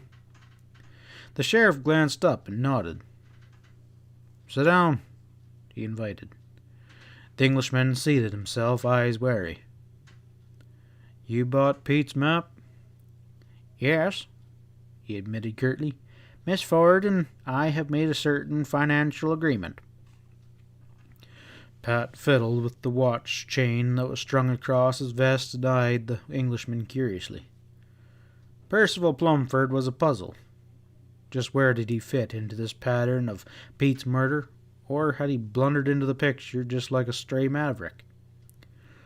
Plumford, he said abruptly, the map ain't worth a hoot, and I got a hunch there's a gang of high graders holding the Mirage right now. You stick your head beyond the wall, and you're liable to stop lead. Well, I appreciate your concern for my safety. The Englishman's voice held a mocking note. He pulled a silver cigar case from his pocket, nipped off the end of a cigar, and stuck it between his lips. He caught Pat's eyes and hastily extended the case. Pardon my ignorance. I so seldom obtain these that I hoard them zealously. The sheriff selected a smoke and stuck it into his shirt pocket. How come you switched to stogies and the pipe sour on you? Plumford lit up and luxuriously expelled the fragrant blue smoke. Oh, no, the briar is still my trusty standby, but on rare occasions a friend in New York sends me a box of choice Hanavans. He rose. Well, my dear sheriff, I will bear your warning in mind. Again his voice held a note of mockery that irritated Pat. A question in his gray eyes, he watched Plumford's spare form fade into the doorway. The Englishman picked Bill up at the livery barn. The squat rider was buckling the khakis on his pack pony. Together they rode south, the pack animal tailing Bill as a hackmore.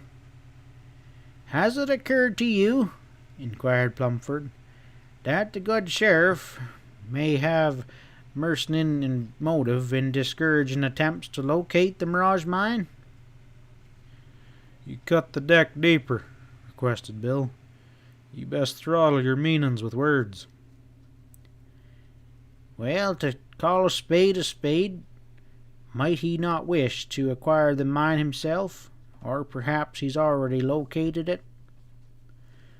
See here, growled Bill, with storm circling in his eyes.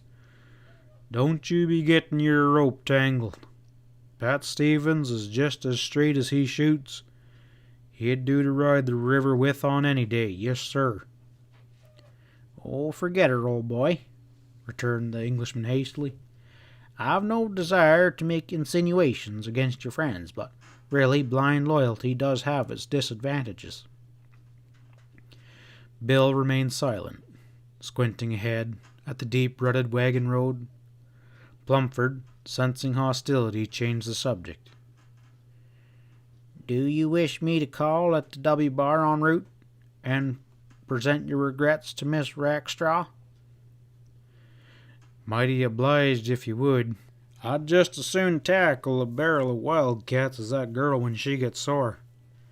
Tell her I corralled Tim Holliday to take her to the dance if and she's out on a limb. I know a maiden fair to see. You take care. She can both false and friendly be.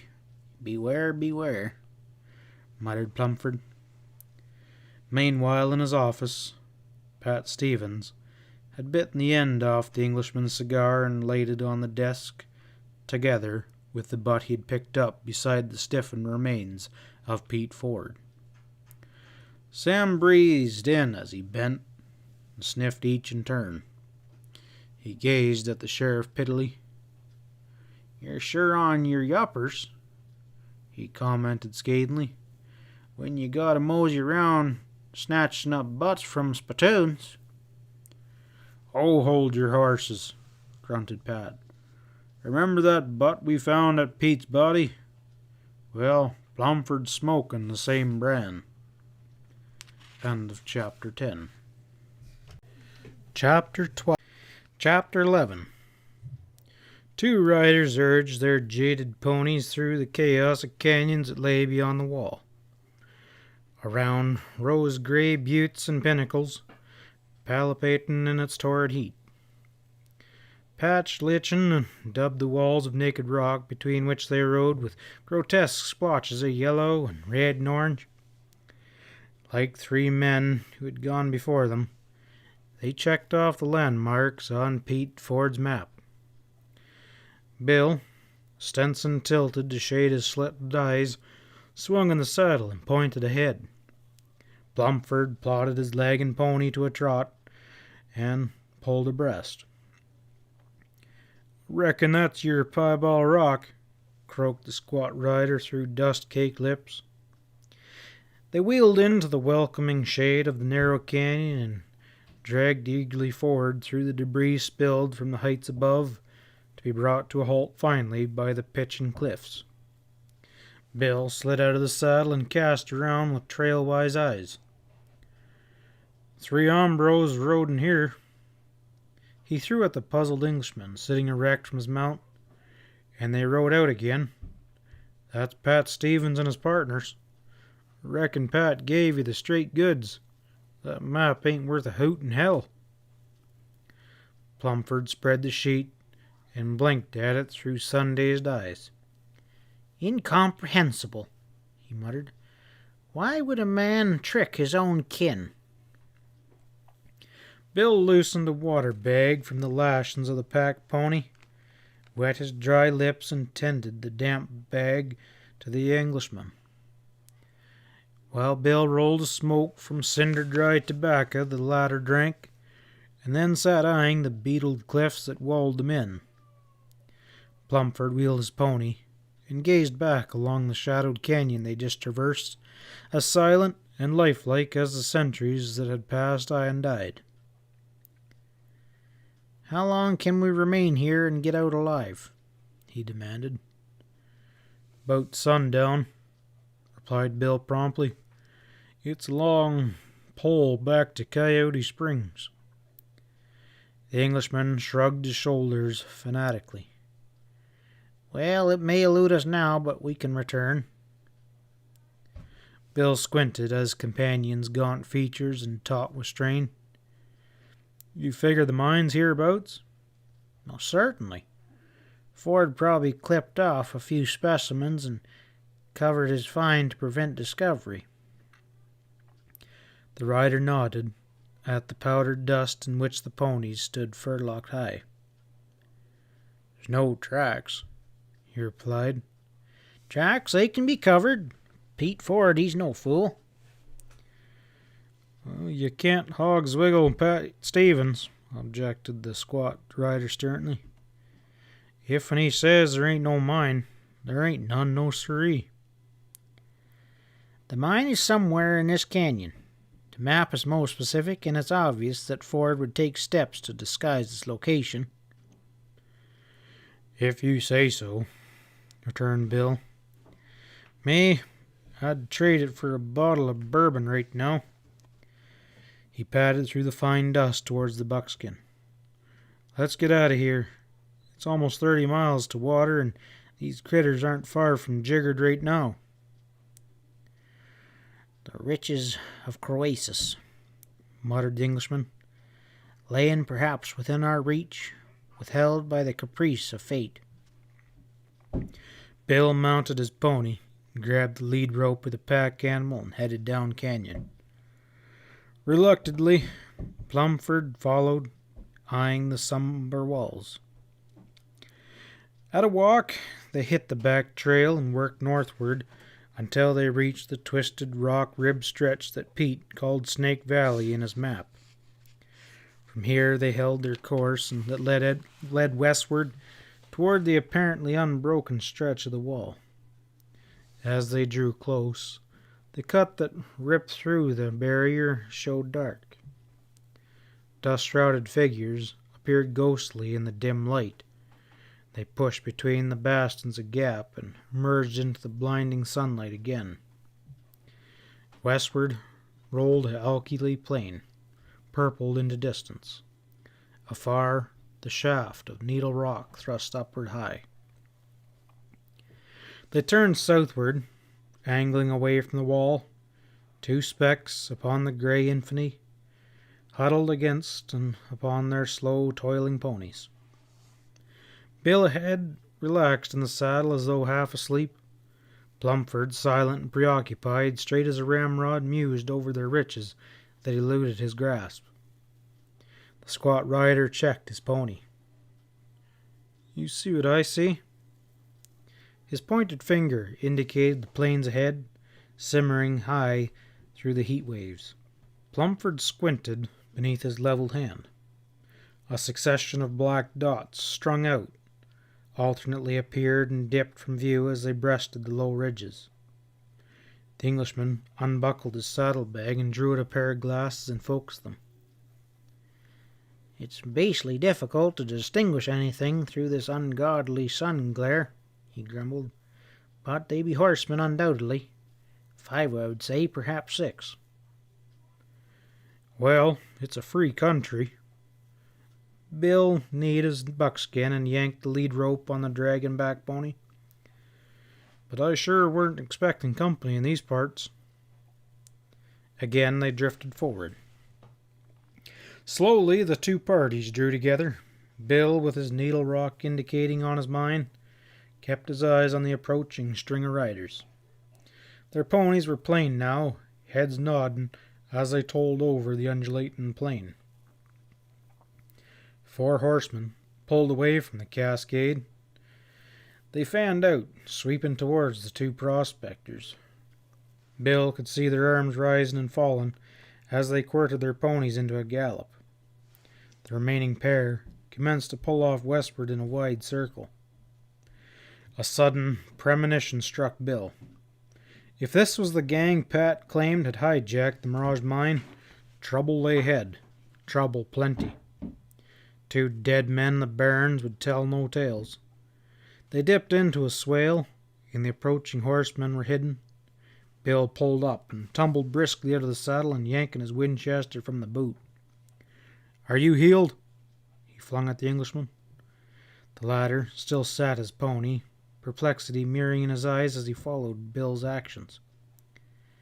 Surely you don't believe those men have hostile intent? Why, we're strangers. Why should they assail upon us? A slug screamed overhead. "This is banditry," ejected Plumford.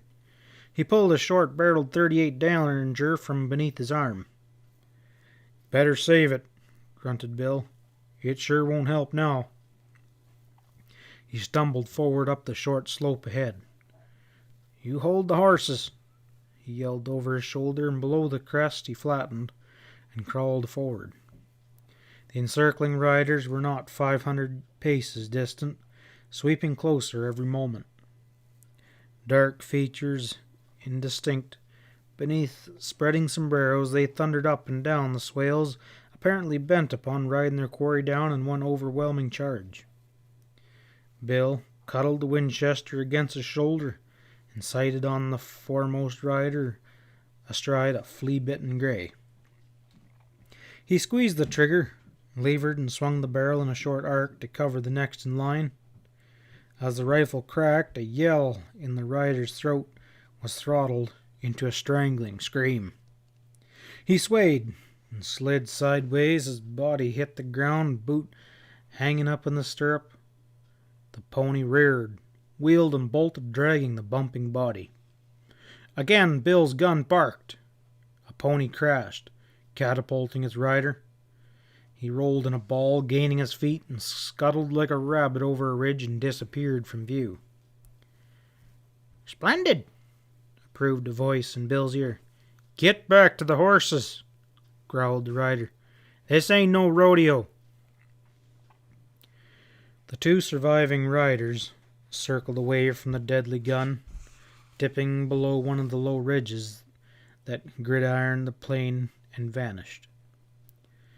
Bill wriggled backwards, leaving his Stenson on the crest of the rise. Waving Plumford back to the bunching ponies, he crawled to another position to the left and peered through a clump of sagebrush. The Englishman again commenced to mount the slope, grasping the derringer. "For God's sakes, get back," growled Bill. "That hideaway ain't no more use than a pea shooter." With an angry frown, Plumford moved down again. Bill bellied against the heated ground, waiting.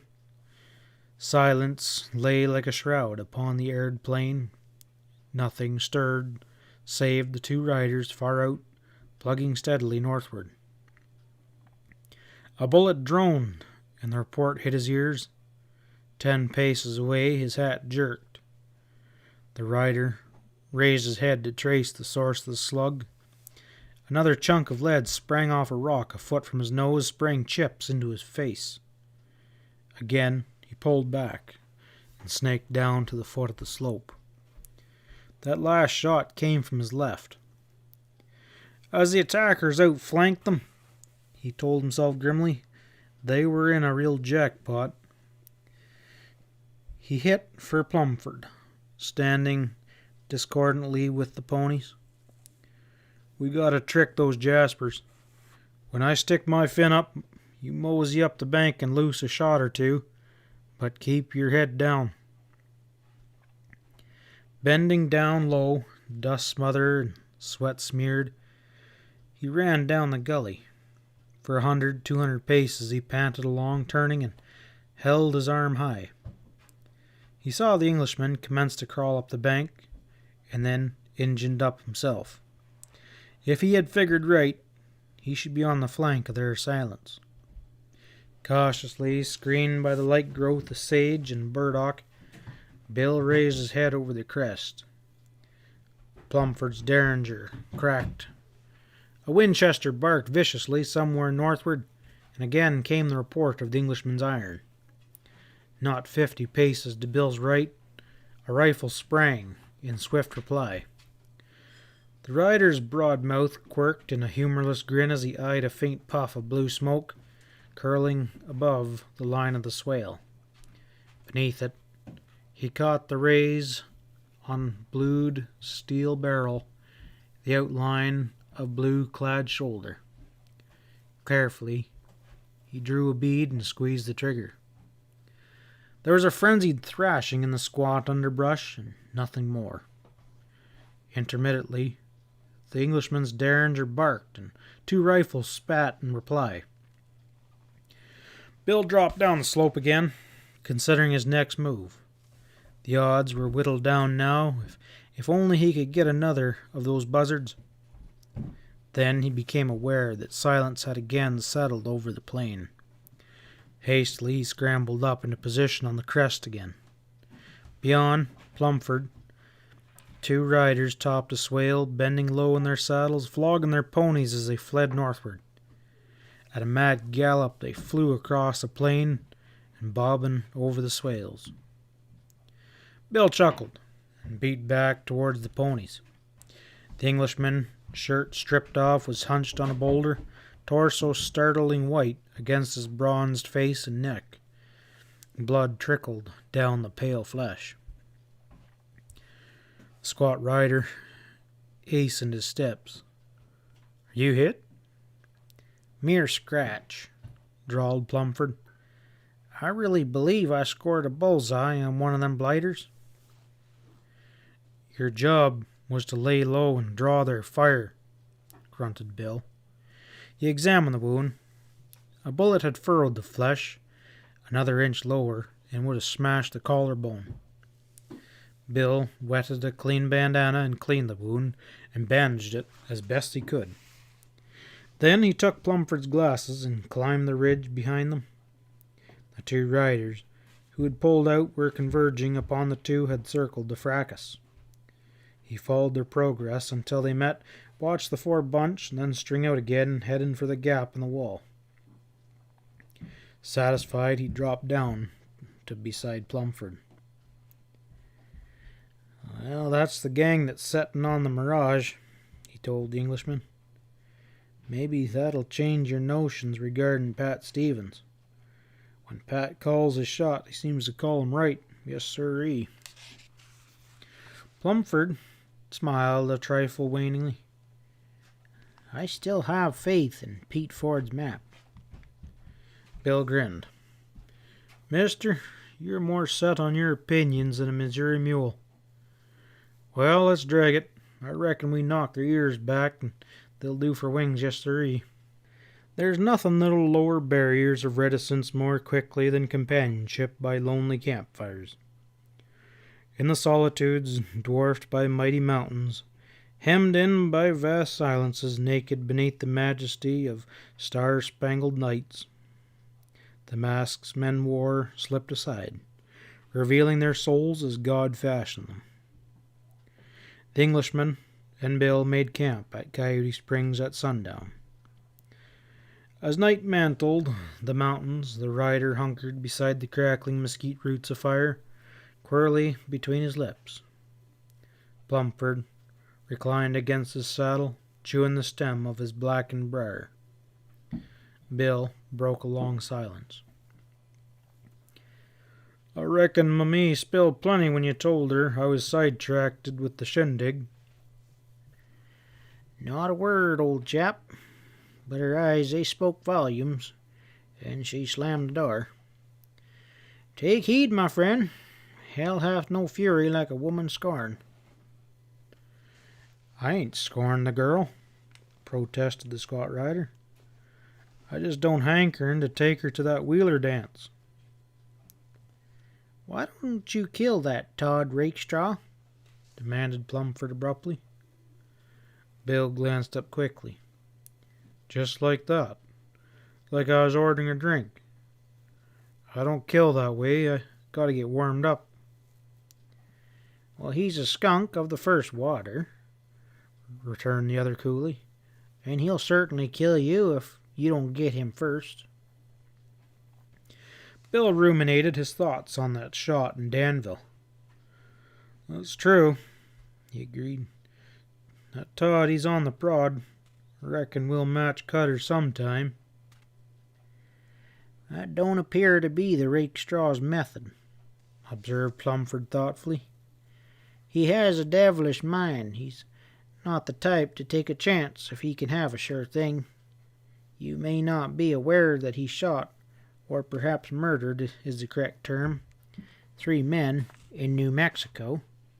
It became a trifle too hot down there and he drifted into Colorado. His poker betrays his character. Marked cards and cheap trickery. That fool tried to fool me. Well, you ain't no slouch at poker yourself. Bill eyed his companion curiously. One of the best, old chap. I've had the pleasure of relieving Dansville's residents of several $1,000s, he returned. There's some mighty slick operators in Danville. Most of them are crooked as a dog's hind leg. Well, I adopt my methods to the company I keep. You'd deal a crooked game? There was surprise and disbelief in the rider's voice. When in Rome, do as Rome does. Ethics are for fools, to be explicit. The end justifies the means. I can't say that we see eye to eye on that, declared Bill. Did Rakestraw win the W bar ethically? Taunted the other.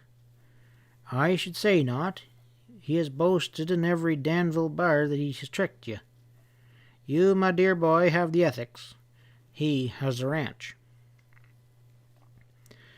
Yeah, murmured Bill. But that hand ain't played out yet. Well, be weary, old chap. He may take the final trick, and I fear that fiery-eyed mammy will urge him on. And by the way, he threw in irrelevantly, what is your theory regarding the murder of Pete Ford? The rider glanced up at him sharply and then gazed at the glowing fires. I wouldn't know, he finally replied with curt finality. End of chapter 11. 12. West of Dutch Springs, the tawny carpet of prairie bulged into rolling hills, beyond which it erupted into ridges clothed with heavy growth of cedar and low spreading pinyon. Phyllis Ford delighted to ride over the slopes in the cool evening, when the valley lay below like an ocean of gold and the lights of town pricked through the gathering shades of evening like swarming fireflies. And she had no lack of escorts. The ravines thick with chokeberry and mountain ash, and the scant berried bearberry, matted with profusion of wild rose of every hue, were her delight. Here, too, purple violets scented the air, and orange redwood lilies, and cream meadow lettuce, and delicate blue harebells grew in colourful profusion. One balmy evening, the girl and Tim O'Leary walked their ponies slowly down a draw in the gathering dusk. Neither sighted three riders bunching beneath the shadows of the towering balsam. They drifted abreast of the silent watchers. O'Leary's pony nickered, and one of the strange ponies answered shrilly. As O'Leary swung around in a startled surprise, a rope hissed softly through the air and dropped over his shoulders. In a flash he was jerked out of the saddle and hauled, struggling and kicking across the ground. Phyllis glimpsed two dark figures pulling out of the shadow and set spurs to her white stalking pony. The animal sprang forward, streaking down into the draw, but a racing pony drew abreast on either side. A dark-featured rider leaned over, snatched the reins from her hands, and yanked the pony to a standstill. "What's the meaning of this outrage?" demanded the girl. "Cut the shenanigans, ma'am," growled the rider to her left. "We're gonna ride." "Who are you, and what have you done with Mr. O'Leary?" There was rising fear in her voice. The strange rider said nothing. One, grasping her reins, wheeled the pony and trotted back up the draw. The other tailed her. She stifled an impulse to scream. Who would hear in these lonely hills? O'Leary lay on the ground, securely roped, his pony reins dangling, wandering through the brush. The third rider dropped in behind as they pulled westward, climbing towards the timber-clad ridges, and again the girl voiced protest. "Close your trap, ma'am," advised the rider curtly, pulling up to her stirrup. "If and you don't, we'll sure have to close it for you." Realizing her utter helplessness and the futility of resistance, Phyllis lapsed into silence when night closed in. It was close upon midnight when her captors drew rein at the deep creek in the hills. One built a small fire, while his companions stripped the gear from the ponies and staked them out. Tired and saddle-sore, battling to squeal a raising panic, the girl stood and watched the men moving around. A coffee pot was set upon the fire, and three hunkered around it. Apparently, her presence was forgotten, but she had a feeling that alert eyes followed her every movement. It all seemed like a terrible nightmare, the firelight playing upon the men's bleak features, The black darkness beneath the spreading trees, the realization that she had been ruthlessly snatched from surroundings of pleasant security. Why? She asked mutely. There was a cold impersonality about these men that gave her the impression that they were tools with no interest in her except the necessity of keeping her prisoner. A rider rose and brought a steaming mug of coffee to her. Take a swaller, ma'am, he invited gruffly. She took the cup and sank down upon a rotting log. Slowly she sipped the strong coffee, biting hard against her tongue. The rider sauntered over again. He was a lanky, bony-faced man with heavy black mustache and sober, unwinking eyes, hard case stamped all over him. He picked up the empty mug beside the log and handed her a yeller slicker. Reckon you can bed down on this right here, he commented. Tell me, asked Phyllis quietly, why have you done this? Did you want money? He lifted his broad shoulders and grunted and dropped the slicker across the tree trunk and turned away. After a while, she rolled the slicker about her and lay down, watching the three men around the fire. At least, she mused, they intended her no bodily harm. From the apparent attention they paid her, she might not have even been there. Half dozing, Phyllis became aware that two of her captors had stretched out beside the reddening embers. One remained, hunkered motionless over the coals, his cigarette glowing like a red spark. A wild thought of escape entered the girl's mind. Perhaps she could crawl away and mount stockings. Once she broke away, they would never find her in the darkness.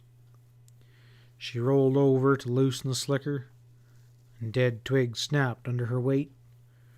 The figure by the fire straightened. She lay still, watching him through half-closed eyes. He stepped towards where she lay and eyed her form beneath the slicker, and then moved away and settled down again by the growing embers.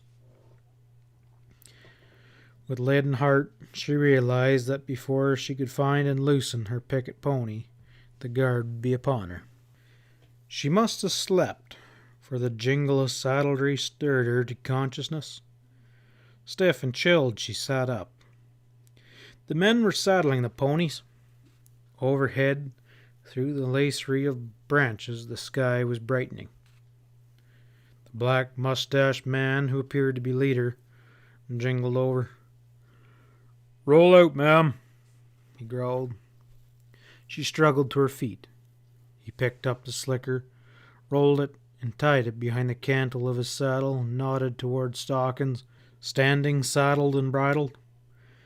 She dropped her bald handkerchief by the log, and followed him, and climbed upon the pony. In single file they rode down the bank into the chilly waters of the creek, and followed its windings upstream. Pat Stevens was demolishing a stack of flapjacks in the chinks when Red Ritter, the proprietor of the livery barn, heaved his bulk into the restaurant. He plodded heavily along the line of stools and wheezed to a stop beside the sheriff. Say, Pat, that gelding Tim O'Leary hired yesterday to go a-riding with that Ford gal is nosing at the corral rail, saddled and bridled. And the white stocking mare of his the gal rode ain't in its stall. Pat's head jerked up. "The hell you say? Where'd they ride?" Jed waved a plump arm vaguely. "Around the hills, I reckon." The sheriff hastily swallowed his breakfast coffee and followed the liveryman down the street to the livery barn. The gelding was tied inside the barn. Pat looked it over. "Tim must have been thrown," he pondered. "Busted a leg or something, and the girl's sitting by him." He turned to Jed. "Any snake's blood on this critter?" The liveryman's triple chin wobbled as he shook his head. Ain't got a mean streak from head to hoof. A 2-year-old kid could straddle that there horse. Well, throw that saddle on my sorrel, said Pat. Looks like trouble. He stepped outside, heading for the Jewel Hotel. A hail from across the street pulled his head round. The squat Sam and burly Ezra were tying their ponies outside the Gold Eagle. "Stick around," he shouted. "I can use you bozos." "Can you beat it?" rumbled Ezra. "I ride in for a snort, maybe 2 snorts, and he gives me a job just as soon as I hit town." Some jaspers are such hogs with their ideas that they never rise above swilling snake water, commented Sam. You just go on and get pie-eyed. I can handle any job that Pat's got for the pair of us. "You," boomed Ezra, glaring down at his squat partner. "You'd need to borrow a ladder to kick an ant in the ankle. Anyway, I got time for a quick snort." The sheriff strode into the lobby of the hotel and took the stairs 2 at a step and rapped on number 206. There was no reply. He tried the door. It was locked. He yanked a key ring out of the pants pocket, inserted a skeleton key, and threw open the door. A glance revealed that the bed had not been slept in. Wild flowers in the vase on the bureau were starting to wilt. Pat relocked the door, ran downstairs, and crossed the street. Ezra was just pouring a second drink in the saloon. The sheriff gently but firmly took the bottle out of his hand and set it down on the bar. "Save it," he advised curtly. "We got a ride." "Just one more snort to lay down the dust," begged Ezra. "Tim O'Leary and Miss Ford, they done vamoosed." "Split the breeze for Hopewell to get hitched," boomed Ezra, reaching for the bottle. "On just one horse. Tim's gelding just drifted in, saddled and bridled, and they've been out in the hills since sundown. Let's go." Ezra gave a final yearning glance at the bottle and dropped $1 on the bar and followed the sheriff. They found Tim O'Leary, as helpless as a roped calf, laying in the draw. The young cashier was so hoarse from yelling that his voice was a husky whisper. Pat loosened the rope. O'Leary hung limp as they hoisted him to his feet, groaning as the blood commenced to circulate into his numbed limbs. "They got Miss Ford," he whispered. "Who?" asked Pat sharply. "3 rapscallions," Hoarsely O'Leary told of the kidnapping. "God grief," muttered Sam. "A right nice gal, too." "Can you make it to town?" Pat asked O'Leary. The young fella nodded. The sheriff swung round Ezra. "They got a 12-hour start. Let's go." His one eye scanned the trampled grama grass, and the big man rode up the draw. Pat and Sam dropped behind. When tracking was needed, the one-eyed redhead was the acknowledged master. It was noon when the trio reached the creek where Phyllis and her captors had passed the night. They dismounted to rock their saddles and water the ponies. Ezra nosed around like a great shaggy hound. He picked up the bald handkerchief. "Gal, she slept right here," he announced. 3 jaspers bedded down by the fire. Looks like they didn't mistreat her." He scraped aside the dead ashes with his boot and felt the ground. "I guess they pulled up at sunup. Followed the creek upstream." Again, the 3 tightened clinches and hit leather. As the sun slowly circled, they worked deeper and deeper into the hills. The trail bore southward, paralleling the Cambrollas, then angled west toward the barrens. The ridges around were darkening, and the rays of the setting sun striped the western skies with bars of glowing crimson. Ezra checked his pony. "I ain't got cat's eyes. Guess we better lay over till sunup." The trio made dry camp beneath the gnarled limbs of a twisted timberline pine. Pat broke out a bag of biscuits. They washed it down with a swallow of water from a canteen. Saddles were unclinched and bridles stripped off the trail-worn ponies, and the animals pegged out. At dawn, the three hit trail again. Pat pulled up to rest the blowing ponies on a high bench south of the W bar. It was plain the kidnappers were heading for Coyote Springs. The sheriff searched the spread of gray hills interlaced with chaparral-choked ravines and cut by canyons with his glasses. Nothing moved, save buzzards circling slowly on heavy wings. Even the W bar, perched on a bench to the southwest, seemed deserted, its chimney smokeless and the windmill blades still in the sultry heat. The searcher's attention quickened. Two figures, black dots, trailed by low-laying dust plume, crawled across the flank of the hill. The sheriff focused on them.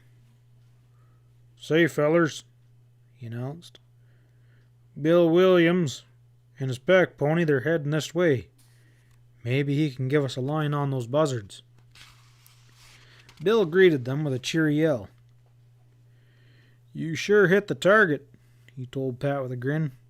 "When you claimed that map of Pete was a mite worse than useless.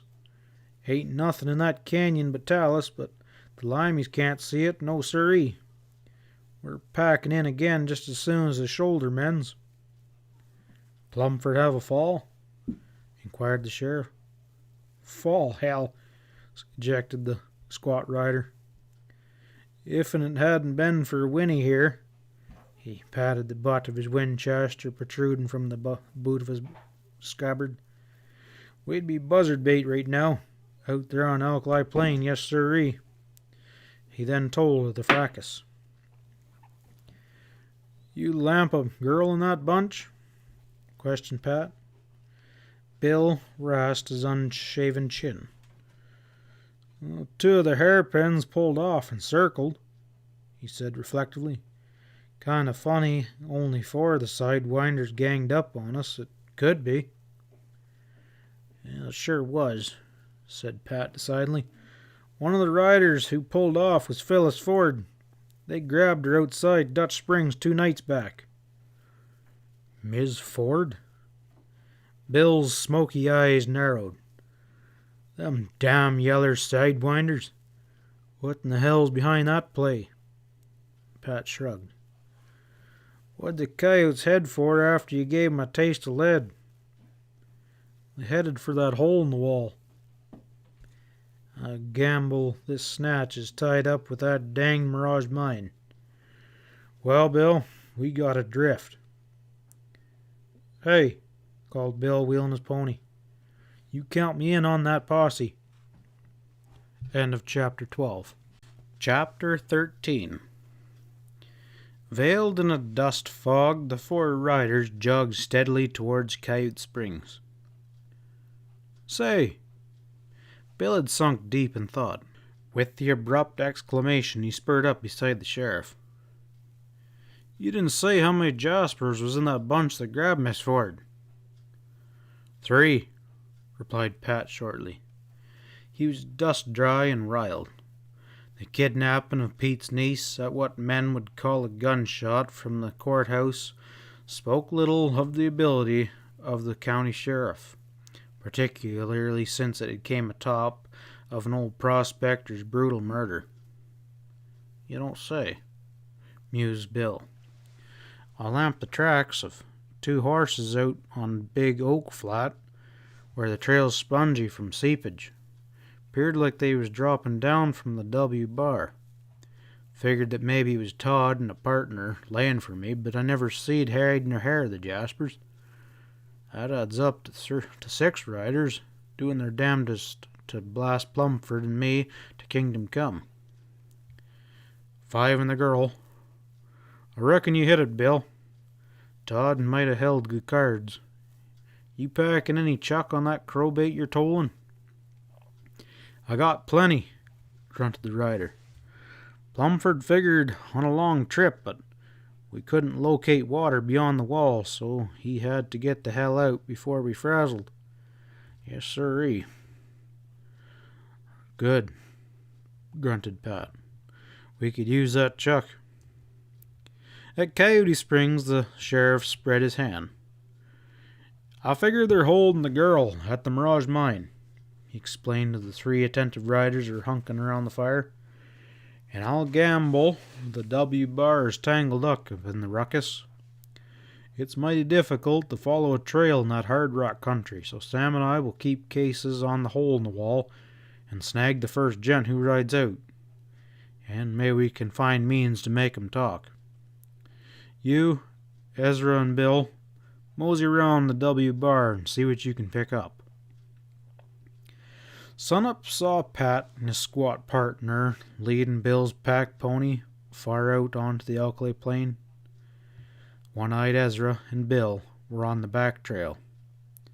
It was noon when the sheriff and Sam reached the long pinnacle protruding from the plain.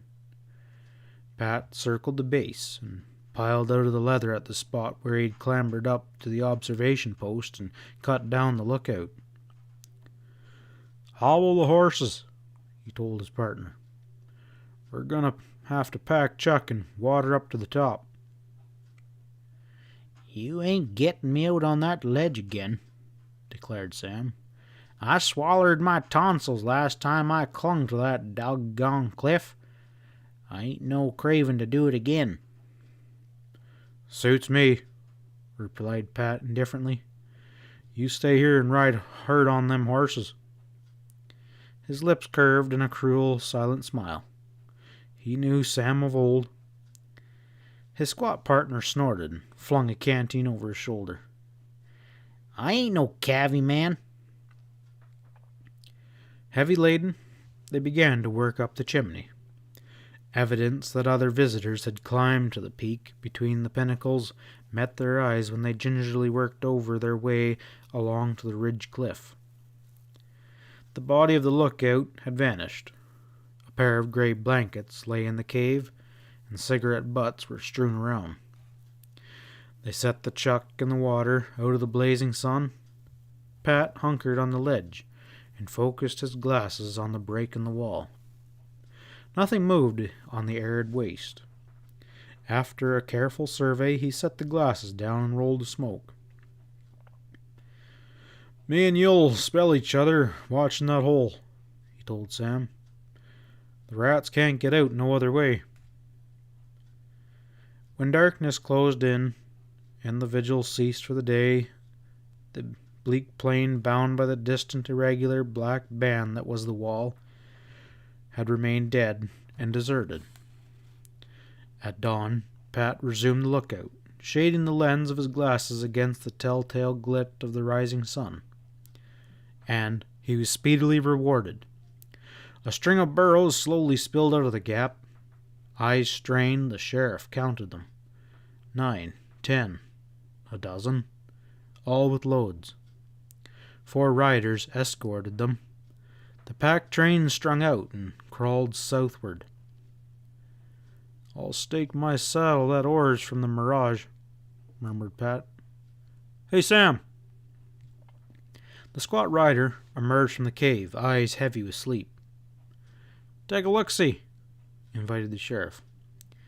"Yanks me out to squint through his dang spyglass," grumbled Sam. He took the glasses and swept the plains. "Hey, there's a pack train!" he exclaimed with rising excitement. "And there's only one way they can pack out of the barrens." "You said it. We'll hit their trail when they drift on away." The sheriff watched the plodding burros out of sight. It was not difficult to guess their first stop, Coyote Springs.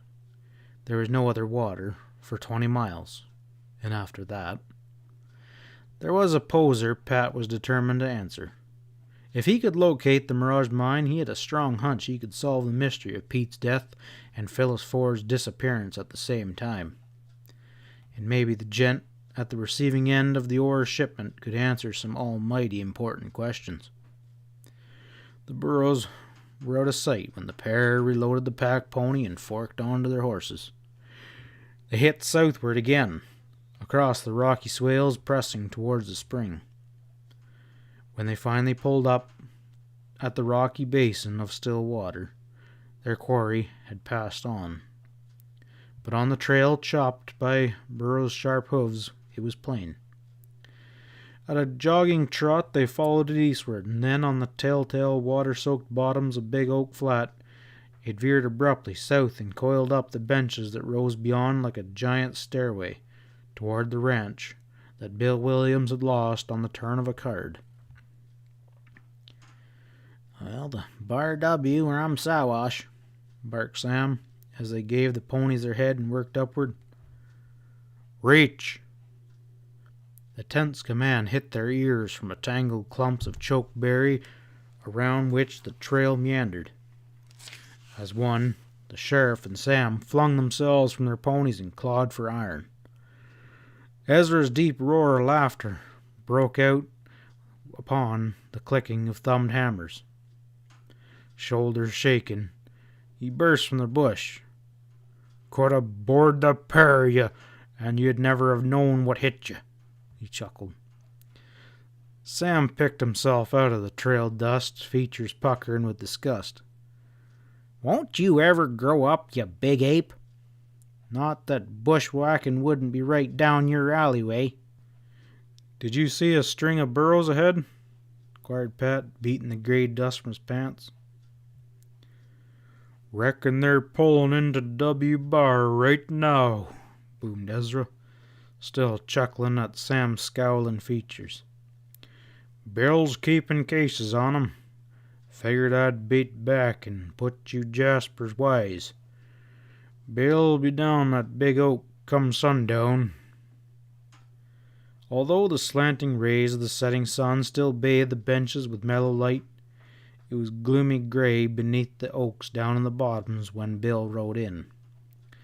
He peeled out of leather, eyes aglow with excitement. "Them coyotes been dumping ore down the old well back of the house barn. They done turned the burros and saddle stock out in pasture. Reckon they're laying over." "Is Todd around?" inquired the sheriff. "No, a gunny, 3 greasers, and Mamie. The gunny tied to make Mamie, and she sure cussed the buzzard out." Bill grinned at the recollection. "Told him to spread his blankets in the bunkhouse with the chili eaters.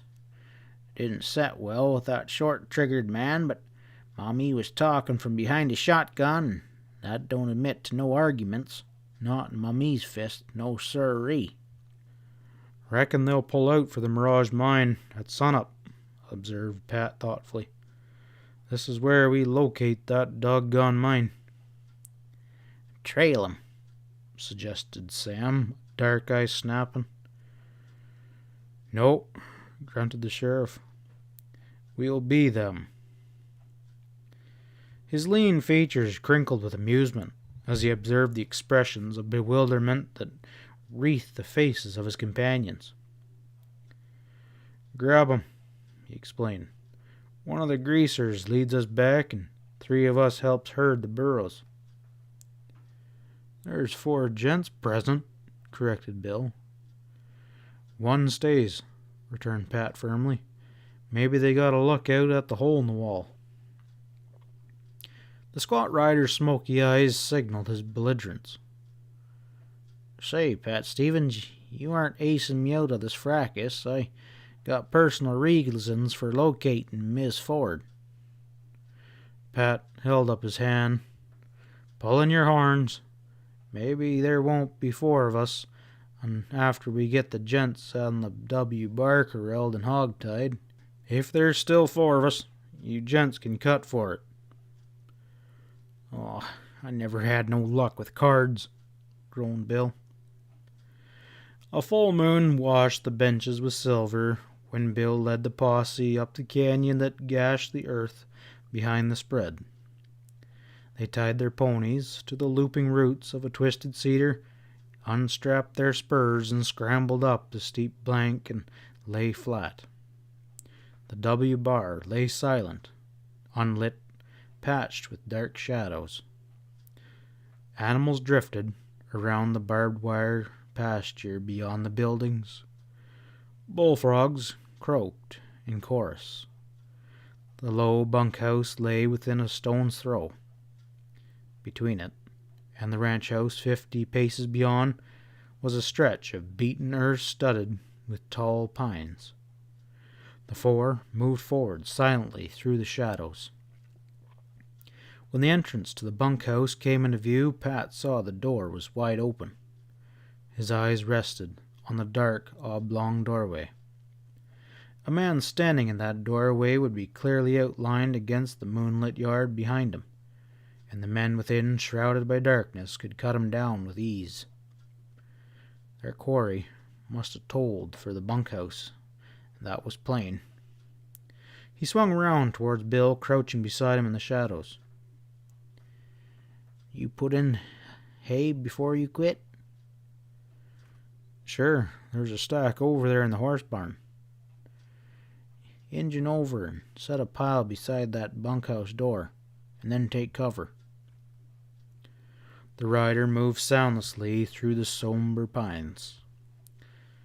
Pat watched him out of sight, then gave low-voiced directions to his partner. "Cover that bunkhouse when I set that hay on fire. And remember, we gotta get one greaser out alive." Standing straight against a tree trunk, the sheriff watched Bill as he toted a bulging armful of hay across the bare ground between the pines and carefully set it into position. Then he moved stealthily toward the shadow of the tank house nearby and vanished from sight. Down by the corral, a dog began barking furiously. Pat swore softly. A slip-up now would mean trouble. He stepped out into the moonlight, approaching the bunkhouse door, careful to keep out of line of sight of those within. From the corner of his eye, he saw a window of the ranch house leap into light. Pat bent, lit a match and applied it to the dry hay, and it blazed up in a flash. He thrust the pile into the open doorway with his boot and stepped back. The dog still yapped, but the bunkhouse was still as death. The hay crackled and roared into high flame as the draft caught it. "Fire!" yelled the sheriff. A startled shout echoed from the bunkhouse. Hatless, a tousled Mexican plunged frenziedly through the doorway. Another plummeted at his heels, spitting shrill oaths as his bare feet hit the burning hay, now fast dying down. A third shot out, then booted. Twin guns swung low. A wiry rider, alert as a fox, slid through, head swiveling as his eyes searched the trees around. The Mexicans halted, bunched, and stared into the shadowed moonlight with bewildered eyes. The gunman kicked contemptuously at the burning hay and made a quick jump backwards for the cover of doorway. "Hoist him up!" Pat's voice cut in sharply. He stepped out from beneath a pine. The gunman dabbed for his right gun. It arched up, spitting red. Pat's .45 boomed. The gunman spun round and hit the door jamb. His weapon plunked into the smoldering hay. Even as it fell, he recovered balance and his left iron came out, lacing fire at hip-low aim. At the same moment, a Mexican jerked a gun and threw down on the sheriff, plain in the moonlight. 3 guns thundered from the shadow. The gunnies in the doorway went down in a heap, and the Mexican folded up like a jackknife crawling in the thick dust. His 2 companions, eyes staring, hastily stretched their arms high. Smoking 6 gun in his fist, the sheriff stepped forward. Quickly, he ran his free hand over the quaking Mexicans, tossing a knife from a neck sheath over his shoulder and motioned them into the bunkhouse. They scrambled ahead of him, stepping gingerly over the sprawled body of the dead gunman. The members of the posse issued from the shadows. Pat lit a match and set it to a stable lamp. He hung the lamp on a peg and surveyed the prisoners.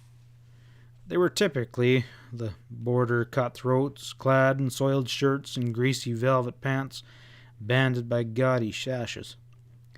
Their shifting eyes, glinting against the swarthy features, darted from the sheriff to his 3 companions who crowded in behind him. Pat addressed the nearest Mexican. "You savvy Yankee?" Eyes surly, the other shook his head. Pat grabbed him by the shoulder and swung him towards Ezra. "String the buzzard up." "Si, senor," gasped the Mexican. "I speak English." "I figured that'd make you talk," said the sheriff curtly. "Where'd you get that load of ore?" "The mine." "What mine?" The Mexican shrugged his shoulders and stared blankly. Pat glanced at Ezra. "Reckon we gotta choke it out of the coyote." The one-eyed big man's fist fastened upon the stubby Mexican. Without apparent effort, he lifted him and threw him towards the doorway. "Go get me a rope, Bill," he rumbled. "We can string him up outside." Lips slack and eyes distorted with terror, the Mexican sank to his knees. "Senor, I do not know. It's beyond." He pointed westward. "Where's it located?" Pat demanded. The Mexican gestured again. "Beyond Big Mountain, senor." Bill stood in the doorway. "Well," he demanded, "do I go get the rope?" "Sure," said Pat.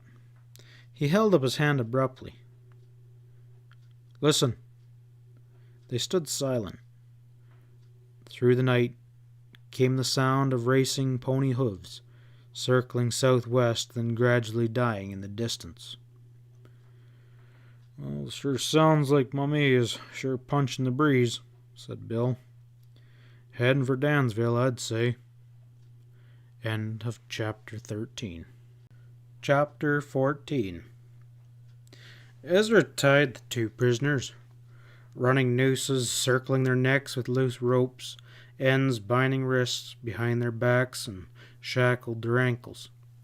There was just enough slack to allow the Mexicans to breathe freely, but the slightest effort to struggle or loosen their bonds would merely tighten the nooses and lead to self-strangulation. So it was not surprising that they lay docile on the bunkhouse floor, dark eyes following every movement of their captors.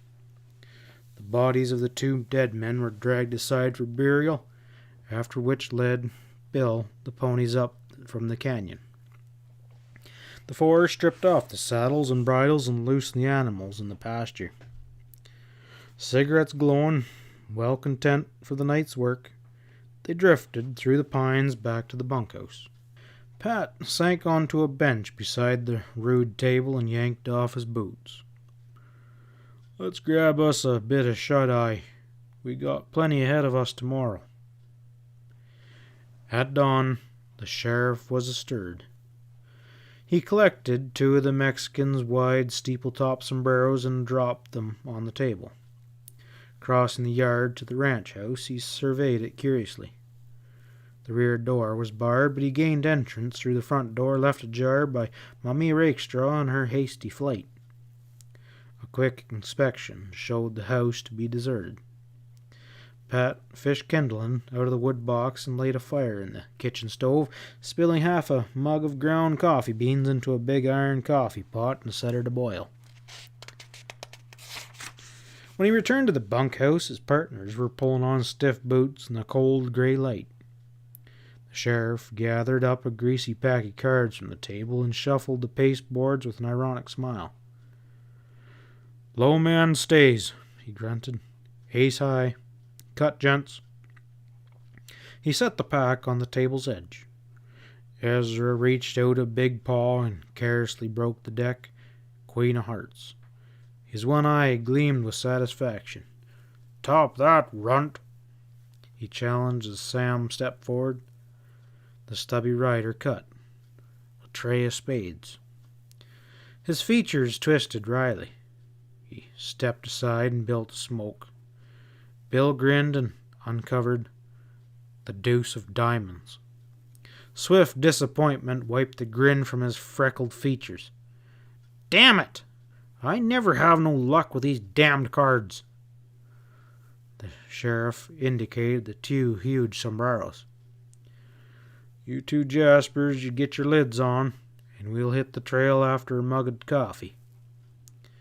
He hoisted the prisoner he had interrogated to his feet and loosened his bonds. Well, Greaser, you lead the parade. Figure you can locate the mine?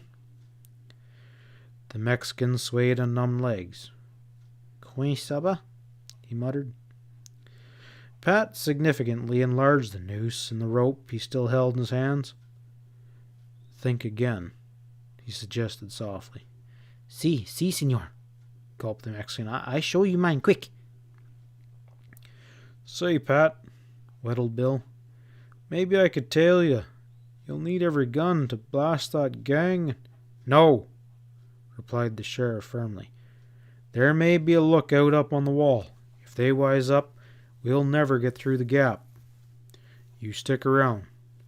Have the spick plant as partners and watch that oar. A string of nodding burros plodded across the arid swales of Alkali Plain. At their head rode the sombreroed Mexican and Pat.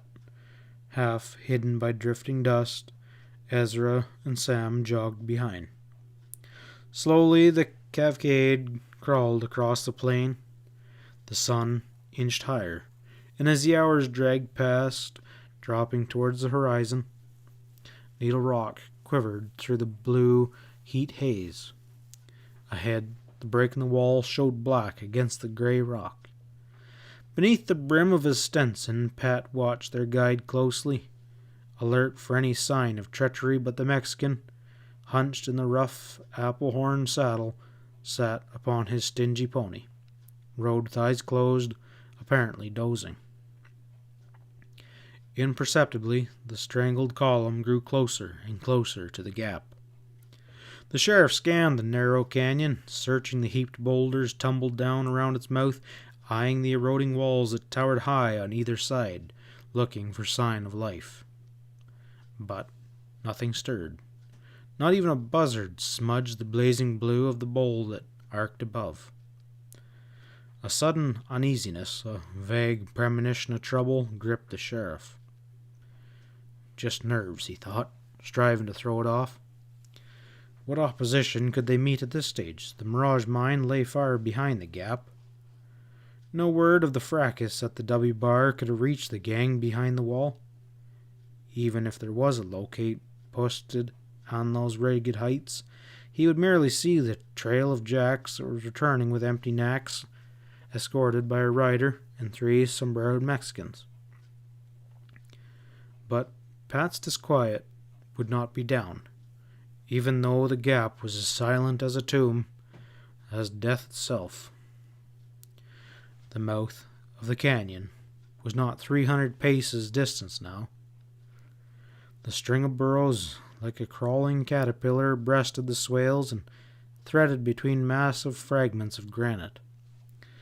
Pat's uneasy eyes registered movement ahead, a faint glimmer of sun on steel in a nest of rocks at the canyon gate.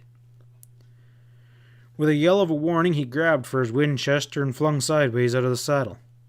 Before he hit the ground, the crash of gunfire exploded in his ears.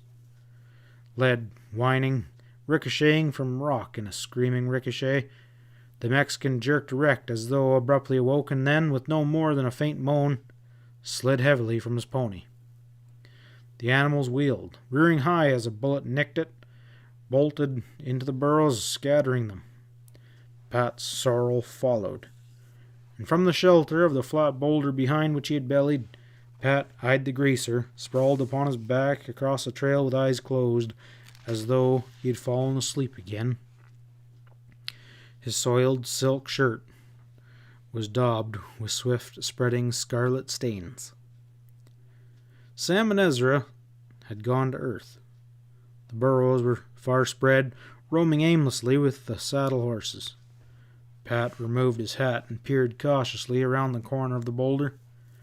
Like hornets, bullets droned from the gap. He jerked his head back, lips tight. It was plain his scheme to locate the Mirage mine had gone awry. Someone or something had tipped off the high graders. The first lead blast had been directed against the Mexican, He knew too much to live. The gap was held now by at least 6 guns, if reverberating reports told a true story. And 6 determined men in that narrow canyon, their flanks protected and with plenty of cover, could hold it against 10 times their number. For a while, the sheriff lay prone, deliberating upon his dilemma. The torrid sun scorched his neck, a horned toad scuffled past his nose and disappeared into a canny. Intermittently, the rifleman in the gap laced the rocks around with lead. And from his rear, a single rifle spoke in reply. Ezra's deep voice reached his ears from the shelter of a dip somewhere behind. The big fellow must have snaked up through the scattering boulders.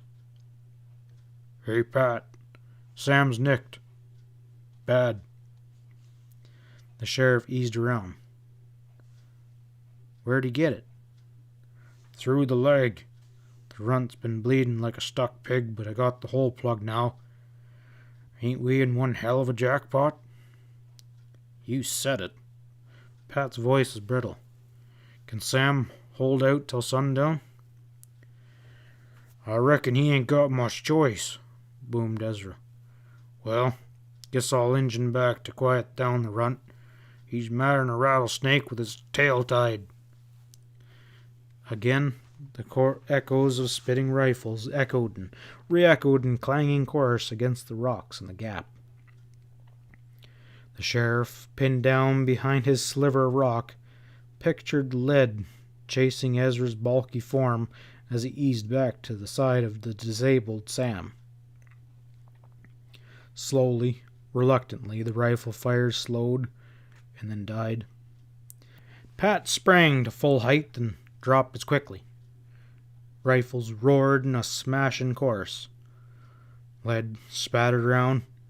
Crouching, he sprinted for a boulder a dozen yards to the rear, flung himself full length as drum fire crackled again. For 10-15 minutes he waited, planning his next move. A huge sundered fragment of granite, a full 50 paces across, lay behind him. If he could gain its shelter, he could be covered from the searching rifles hidden around the mouth of the gap. He had fooled them once, he thought grimly, but this time he'd have to dodge lead. Again he sprang up, darted and zigzagging like a jackrabbit.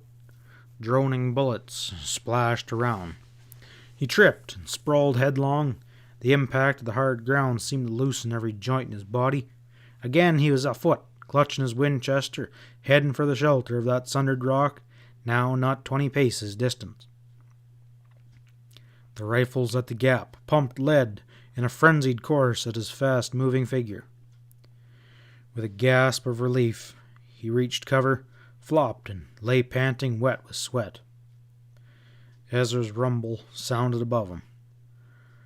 "I gamble they's greasers throwing that lead, or they'd sure made a sieve out of you." The sheriff rolled over and sat up, chest still heaving. Sitting back, he smoked a cigarette. Sam was propped against the lee of the rock. His right pant leg was a slit and a reddened bandage, which bore a suspicious resemblance of Ezra's undershirt. It was wrapped around the leg just above the knee. Pat stepped close, noted the pallor beneath the squat rider's tan and his taunt features. "So, you've been leaning against a bullet. Thought you knew enough to dodge hot lead." "I reckon I must have dodged the wrong way," admitted Sam with a sickly grin. "I weren't packing horseshoes like you folk." "Can you leg it?" "Nope, but set me on a horse and I'll stick like a saddle burr." Pat turned and gazed thoughtfully over the plain behind them, now crisscrossed with shadows as the sun dropped low. Several burrows lay among the litter rock, cut down by flying lead. But their 3 ponies and the remaining jacks rode a rifle range, calmly nuzzling the few vestiges of vegetation that grew meagerly out on the swales. It was plain that assault on the gap with Sam crippled was hopeless. The best they could hope for was a getaway when darkness veiled them from the bandits' lead. Slowly, the shadows lengthened. Dulcet rifle fire still crackled from the gap. Stretched out among the debris that flanked their sheltered boulder, Pat and Ezra threw lead in reply. Wasted lead, thought the sheriff bitterly. Their opponents were well entrenched, securely walled in by piled rock. Throughout the entire affray, he had seen no more than a glint of sunlight on one rifle barrel.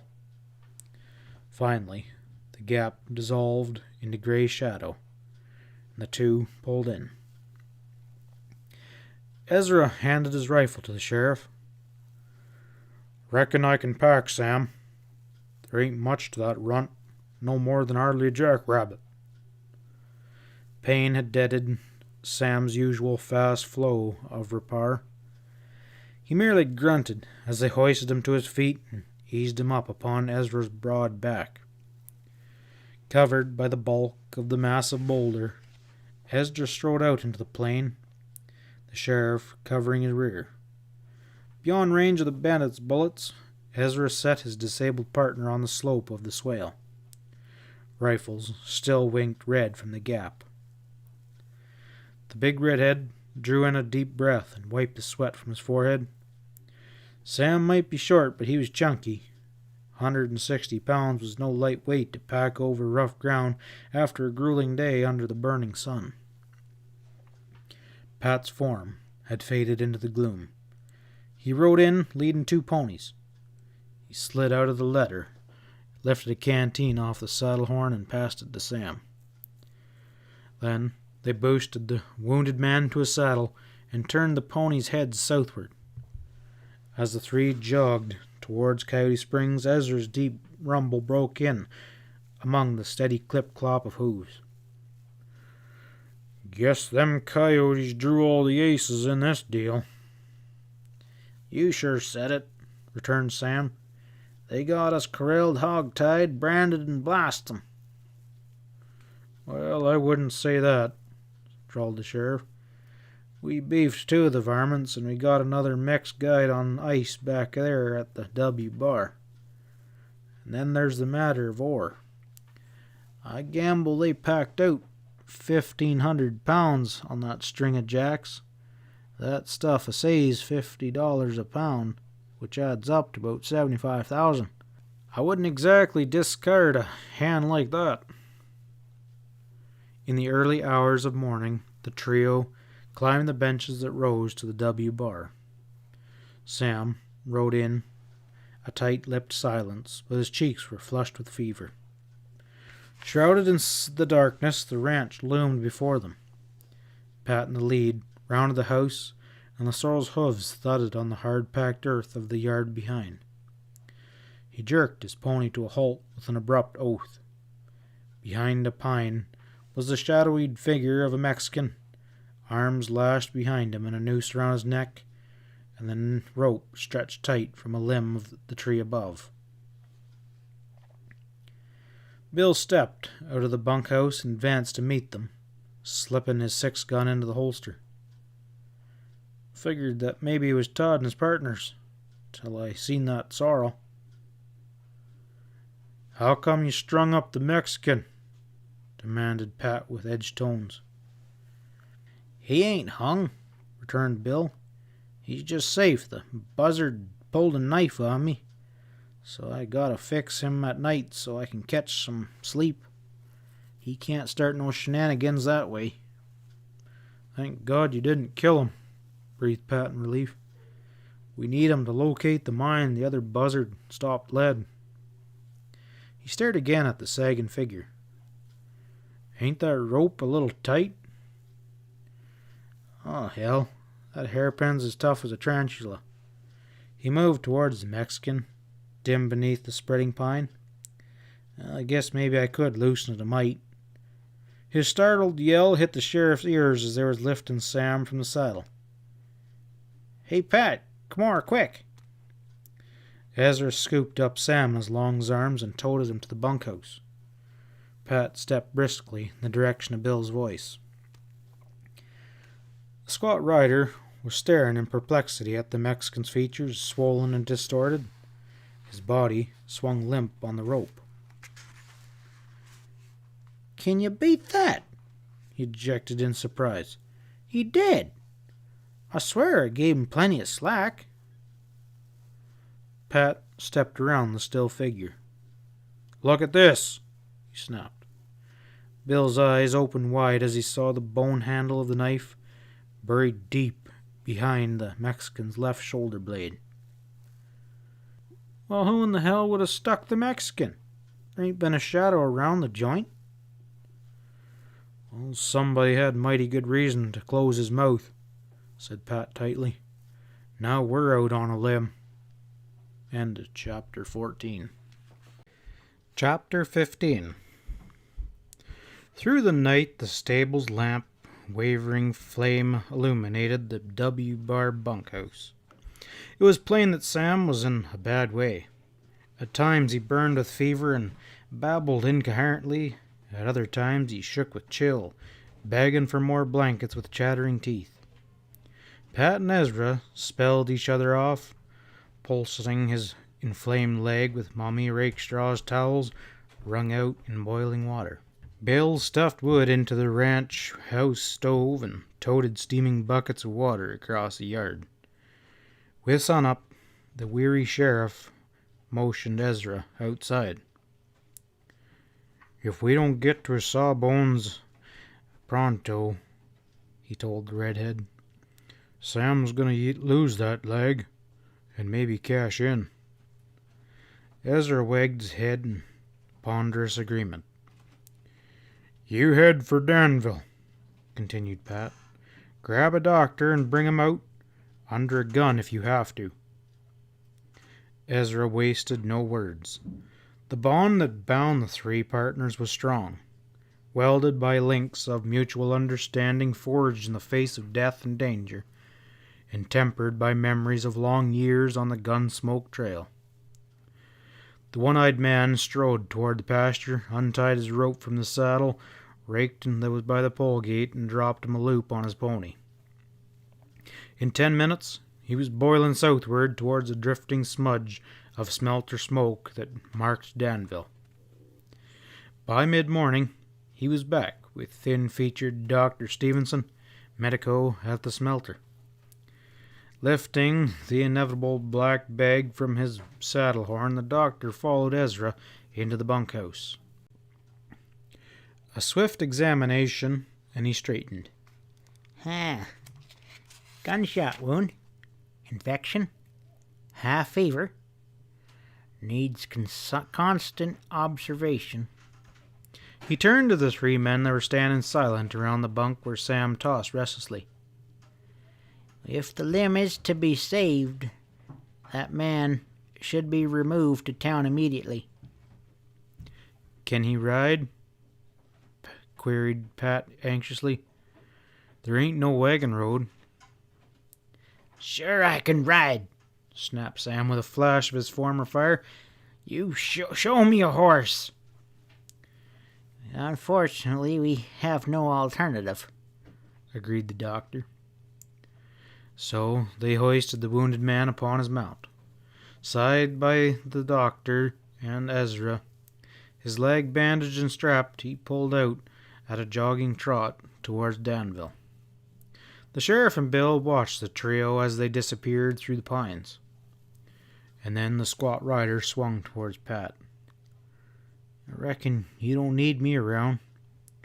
That doggone Mexican is dead, and that blamdor is cashed down the well. What's on your mind? Inquired the sheriff. I figured I'd just drift, returned Bill elusively. 'Pears this hand's at a standoff. Pat's eyelids were leaded with fatigue. Sure, he yawned. Jingle your spurs if you feel that way. Me, I'm going to be grabbing some shut-eye. Then Pat headed for the bunkhouse. It was past noon when the thud of hooves on the hard, baked earth outside stirred him into wakefulness. He slid out of the bunk and moved quickly in his socks towards the door.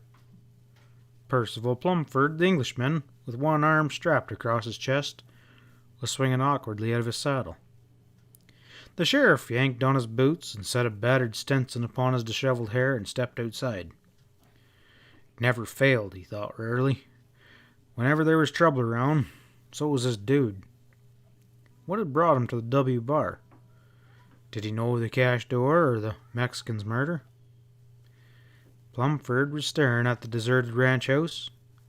He swiveled at the sound of the sheriff's steps, indicating the house with a brisk nod. Away visitin', I presume? There was cold curiosity in the inquiring gaze he directed at the sheriff. Pat nodded. Unshaven, trail-stained, he made a sorry contrast of the Englishman's spruce appearance with smoothly shaven face and neat tan shirt and well-fitted riding breeches and riding boots that glistened under the dusty film. "I guess you could put it that way," he agreed. "How come you drifting around? Just a friendly call?" Oh, no. One can term it as a tour of inspection, returned Plumford coolly. I own the W bar. The sheriff tightened, moved closer. "Found any use for it?" he asked softly. Scarcely, returned the dude aridly. I really haven't taken possession. I won the beastly place from Rackstraw in a stud game. Diamond cut diamond, you know. He asked if he could use it for a few months, and I was bored. He glanced at his strapped arm. Forced idleness, you know, so I just wandered over to the hills. The sheriff searched the expressionless features of the wiry-eyed Englishman. Was the dude lying or covering up? Was it merely a coincidence that that load of rich ore from the Mirage mine had been cached in the well but just a few days previous? "Take a look-see over here," he invited. Plumford followed him into the shadow of the pines. The Englishman's eyebrows raised at sight of the murdered Mexican still dangling from the taut rope. A hanging? "No," corrected Pat. "A knifing." He circled the suspended corpse and pointed to the knife buried deep in its back. Plumford gazed curiously, and then met the sheriff's straight gaze with a furrowed brow. This is quite ghastly, old chap, and intriguing. I can understand hanging the feller. He probably deserved it, but why stab him? Quite unnecessary, I'd say.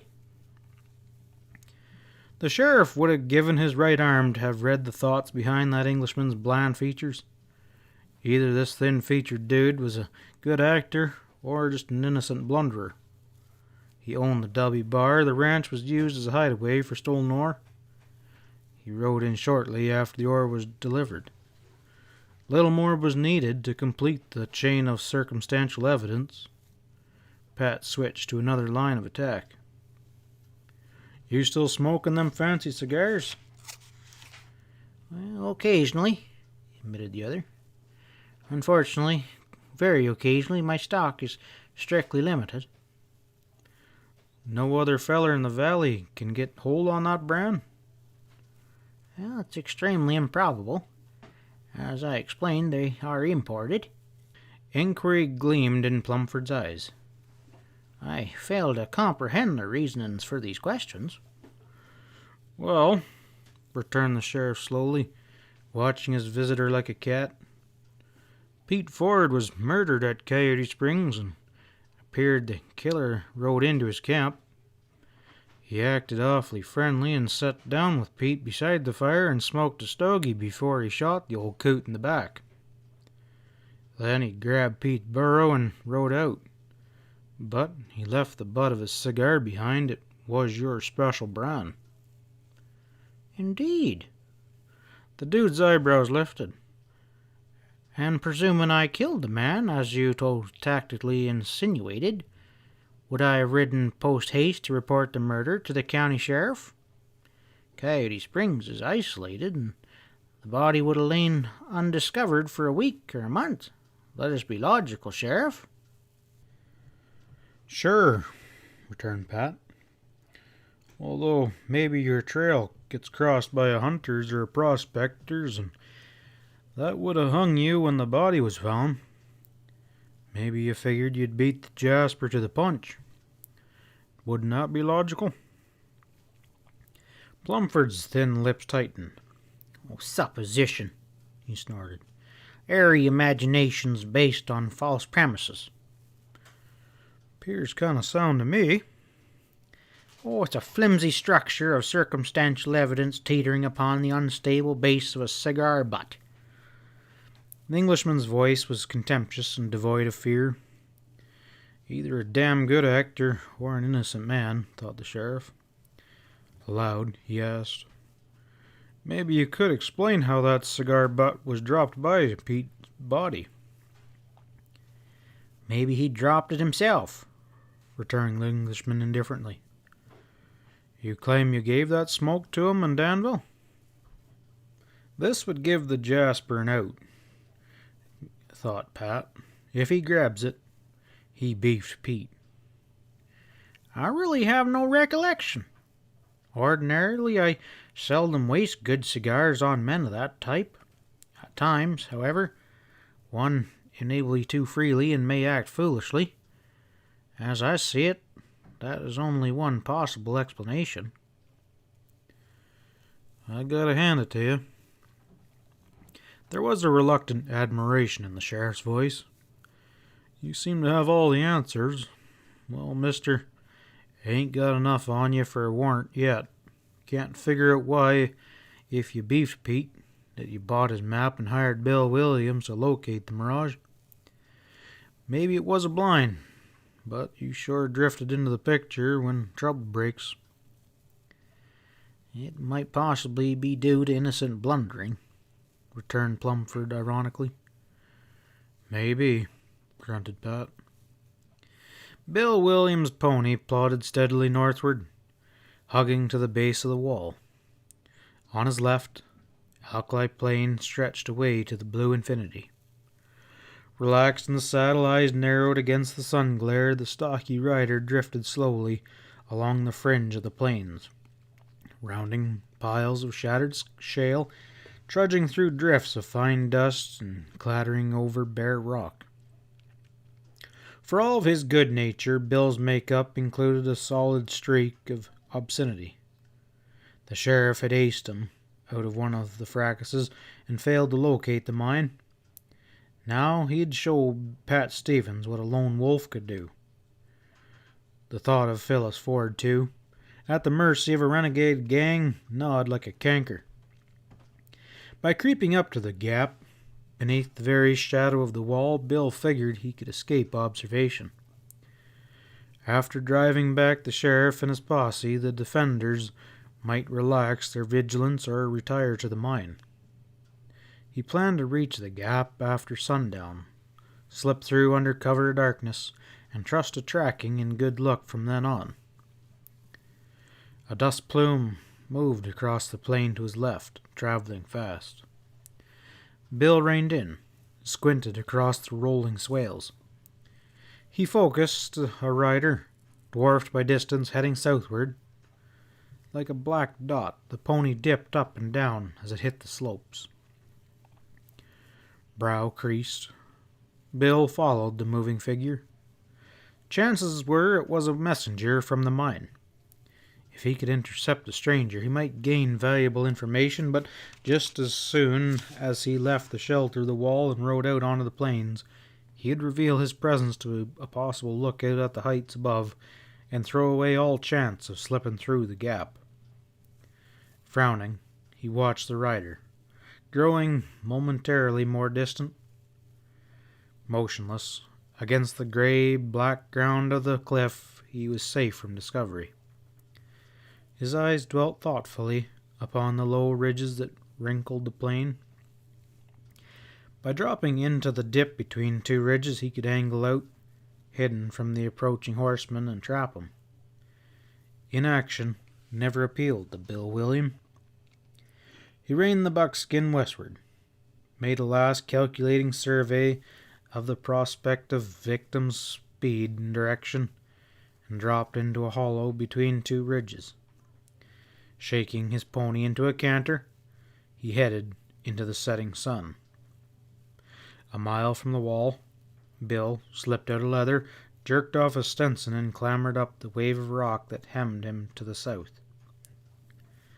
Below the summit, he dropped low, bellied beneath a stingy mesquite, and searching the plains through the screen of dusty forage. The rider was close now, hitting the swales at full gallop. Bill blinked, rubbed his eyes, and stared incredulously at the racing pony. "Well, I'll be damned," he muttered. He wriggled backwards, gained his feet, and stumbled clumsily down the slope towards his mount. For 100 paces he rode ahead, and reined up and sat alert, waiting. The ringing sound of iron-shod hooves reached his ears. Almost above him, the oncoming rider breasted the ridge and thundered down and scattered loose rock. Too late. She caught sight of the silent rider and jerked her pony head around. Carried forward by its impetus, slithering and slipping, the pony plunged down the slope. Bill yelled suddenly and waved his hat. The oncoming pony reared high. Pitching and sunfishing, it fought the bit, but the girl on its back held her seat with ease. Finally mastered, the bucking pony reined to a halt, wide-eyed and sweat-streaked. "You never did treat a horse right, Mumeen." There was a mild reproof in Bill's drawl. "No one asked for your opinion, Bill Williams," panted the girl. "That was a coyote trick, spooking the critter like that." "That ain't nothing on what I figure on springing," grinned the rider. "If I hadn't seen the pieball, I'd have bent a gun on your cork and let some light into your carcass with a blue whistler." The grin faded. He flung a sharp-edged query. "You running with that gang at the Gap?" Mommy Rakestraw straightened her stiff-brimmed Stetson and tucked strands of yeller hair beneath the crown. "It's none of your business, but no, I'm not," she returned curtly. "How come you're riding this way?" "I ride where I please." There was defiance in her throaty voice. "So, you tipped off the Mirage gang," murmured Bill. "Rode south to trick Pat Stevens and then circled and hit for the wall. And you run off at the mouth about coyote tricks.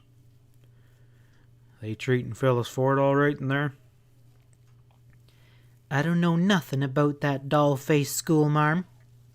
Mommy swung lightly from the saddle, loosened the latigos and tightened the clinches. "But you know where the Mirage is located," persisted the rider. Mommy straightened and shook her head. "Cross my heart, Bill, I've never ridden beyond the Gap." He thumbed his chin and met the smoldering mystery of her dark eyes. "By rights, I ought to be taking you to Pat Stevens. He'd throw you in jail for sure. Your partner's crippled, Sam, and Pat's sorer than blazes. Likewise, the girl's kidnapping stirred him up plenty, yes sirree." "My partners?" she flashed. "Greasers and 2 gunmen. Your precious sheriff can hang every last one of 'em for all I care. I rode to Warden Todd. The lunkhead's tangled up with the Lobos." The vehement in her vibrant voice gave truth to her words. Bill's voice softened. "Well, Mummy, I reckon you're hitting a mighty dangerous trail. Ride round the Bar W. Pat Stevens is squatting on the spread. I'm heading for the Gap. So long." He raised his right hand in a careless salutation and wheeled the buckskin. Mommy hesitated, then kneed her pony beside him. "Listen, Bill." She leaned forward, impulsively grasping his arm. You'll ride into a nest of rattlesnakes. You can't get through. Her voice deepened with pleading. Don't go. They stopped the sheriff. They'll kill you. The stocky rider jerked free. I'm gonna get that girl out. He spurred the buckskin and the pony scrambled up the slope. Bill! Mommy's Rakestraw's voice was a wail, but he rode ahead and topped the rise and dropped from view. For long moments the girl sat straight in the saddle, long shadowed by the setting sun staring after him. This damn stubborn mule, she murmured huskily. Oh, damn. Impatiently, she whirled the buckskin and breasted the slope. Ahead, the plain was empty, save for Needle Rock, saluted against the darkened sky, like a lonely sentinel guarding the waste. Bill Williams had disappeared. The girl, neat her pony, mounted the next wave of rock that rolled across the plain. Her searching eyes picked up Bill's figure jogging eastward along through a dip towards the wall. Tight-lipped, she watched horse and rider steadily shrinking until they finally blended with the shadows. Northward, the dark streak that was the gap lay still and silent in the gathering shadows. A buzzard, hairbringer of death, flapped clumsily across the sky.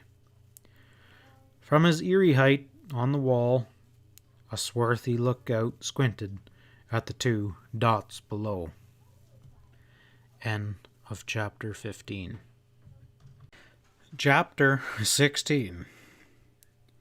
Pat Stevens' thoughts were not pleasant as he hunkered against the shady side of the W bar bunkhouse and stared at the mighty umbrellas, dark etched against the deep blue of the heavens.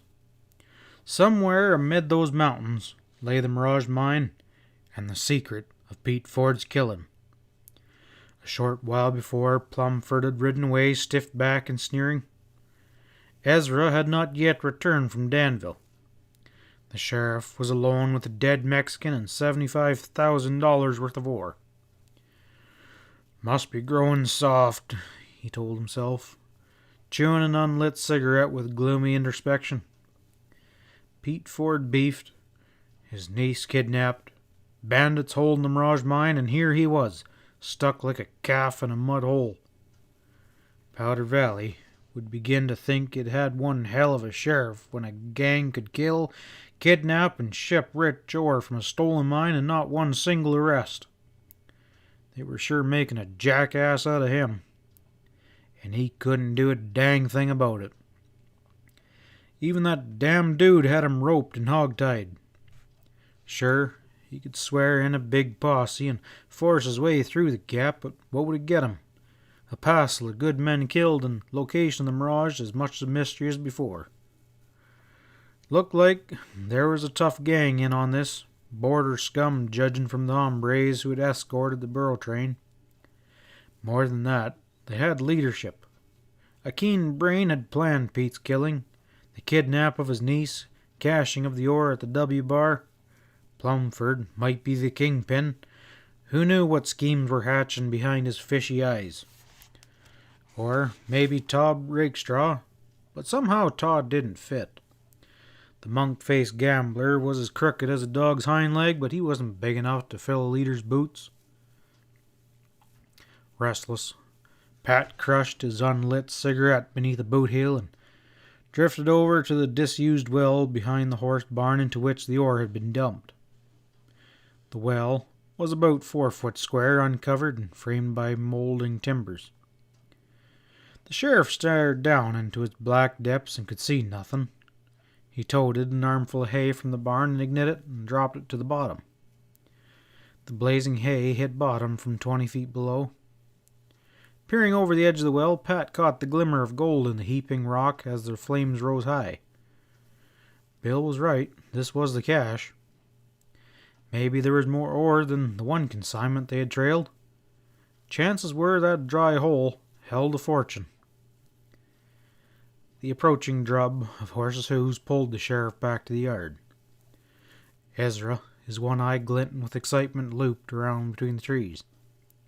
He peeled out a leather and slapped his mount on the rump, trotted over to the water trough. Ezra headed for the sheriff. "How's Sam doing?" inquired Pat.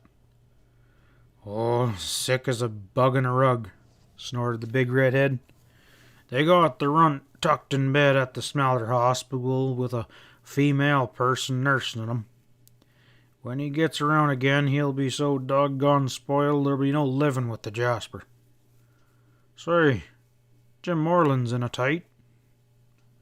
"How come?" "There's a passel of toughs and two gunmen easing into Danville, and they sure took over. Shot up the Cosmopolitan and bored a bartender. Jim's stomping around like a bull with his tail tied, straining his guts to raise a posse, but them gun-toting gents got the whole town buffaloed. Jim said, 'Tell Pat they got a choke rope on me and to come a-running.'" "The mirage," muttered Pat. "I gamble every damn desperado in the Southwest is beating it this way. Before long they'll be as thick as flies around a honey pot. Well, let's get going. Aren't you forgetting the oar?" "Oh, hell, it can't walk away," injected Pat impatiently. "And I ain't setting on it like a hen on a clutch of eggs when Jim's in a jam." He grabbed his rope and ducked under the bars of the corral rate. It was mid-afternoon when the pair hit Danville. Main Street bore the earmarks of a battlefield. Not a window frame held more than jagged splinters. Swampers with nervous eyes swept up shattered glass. Townfolk and smelter men gathered in uneasy groups. A wrecked buggy blocked the street in front of the Danville Hotel. The pony to which it was harnessed sprawled lifeless in the shafts. Pat whistled softly. "Hell sure broke loose." They dismounted outside the town's marshal shack and walked in. Jim Moreland, heavy features grim, sat at his desk, shuffling through a stack of yellering reward notices with his left hand. The right hung limp, heavily bandaged. His eyes lit upon the sight of the sheriff. "Well, God almighty, Pat," he declared. "I never seen the like of it. The wild bunch swarmed over town like hornets, and they sure could sting." "They heist the bank?" interjected the sheriff. "No, I got a dozen deputies inside, every one I could corral, and they've held the sidewinders off. Can't figure what in hell they sprung from, and they vamoosed just as sudden." He held a sheaf of reward notices towards the sheriff. "I seen them Jaspers." Pat pulled up a chair and leafed through the ink-drop sheets broadcasted by a dozen western sheriffs. Ezra, standing at his shoulder, squinted fiercely as Pat read aloud. "Well, we got Billy Bright. He's wanted for bank robbery. Dago Dutch, murder and train hold-up. Tim Haley, hold-up. Martin for murder. Tagos, also known as Thomas Taglin, bank hold-ups." He mused. "Has pretty a bunch of buzzards ever dodged a noose." "And you say they skedaddled?" "About an hour before he rode in. Reckon there was a dozen or more. They was heading south." "Maybe the Mirage gang rode to town to liquor up," rumbled Ezra. "Maybe," agreed Pat, rasping his chin. "Well, there ain't gonna be any next time. How you feeling, Jim?" "Spry as a 2-year-old, except for maybe this fin here." The marshal glanced ruefully at his useless arm. "Well, you deputize every son of a gun who can tote an iron. Have 'em grab their hardware and get together some spot if the buzzards ride back. And then clean up." He scraped back his chair. "Reckon I'll hunt up Carlisle, the smelter manager, and get his boys organized. They look pretty tough." A ponderous wagon, wheels locked, skidded down the steep grade that snaked up the hillside toward the smelter as Pat headed for its gate. 8 horses, fretting in the traces. Beside the driver sat a shotgun guard. As the sheriff pulled aside, he noted the wagon bed was topped with steel plates, with hinged lids heavily paddocked. Silver bricks, he conjectured, en route to Hopewell, end of steel, for shipment east. The clapboard yard office was darkened, its door locked. Pat hailed a rouseabout. "Carlyle around?" "Guess he's quit for the day." The laborer pointed across town. Behind the medley of shanties, a white-painted bungalow sat prim and picturesque on a knoll. "There's his shack. I reckon you'll find him there." Again, the sheriff hit leather and jogged downhill, skirting town and headed for the slopes. A neat picket fence surrounded the bungalow. 2 wings of the house dropped back to enclose a patio. In the rear stood a white-painted horse barn and small fenced pasture. Pat trailed his reins outside the house and mounted wide steps to a porch. Roomy rockers, with gay-colored cushions, were sitting inventively around. The sheriff rapped on the door. A Mexican youth in a starched white coat opened it. "Is Carlyle around?" grunted Pat. He felt uneasy in face of such luxury. "Si, senor." The Mexican bowed and stood aside. Pat stepped into a spacious living room, expensively furnished. Colorful Indian blankets drabbed the walls. "Well, well, Sheriff, is this an arrest?" hailed a jovial voice. The smelter manager issued from a side room and moved briskly across the thick carpet, hand outstretched. "Step into my den and have a sniffer. This is a bachelor's establishment, you know." Carlyle led the way into a smaller room. Skins and trophy decorated the walls. Sporting guns rested upon pegs. A longhorn's head was mounted over the rock fireplace, and its vast spread of horns almost reaching the side walls.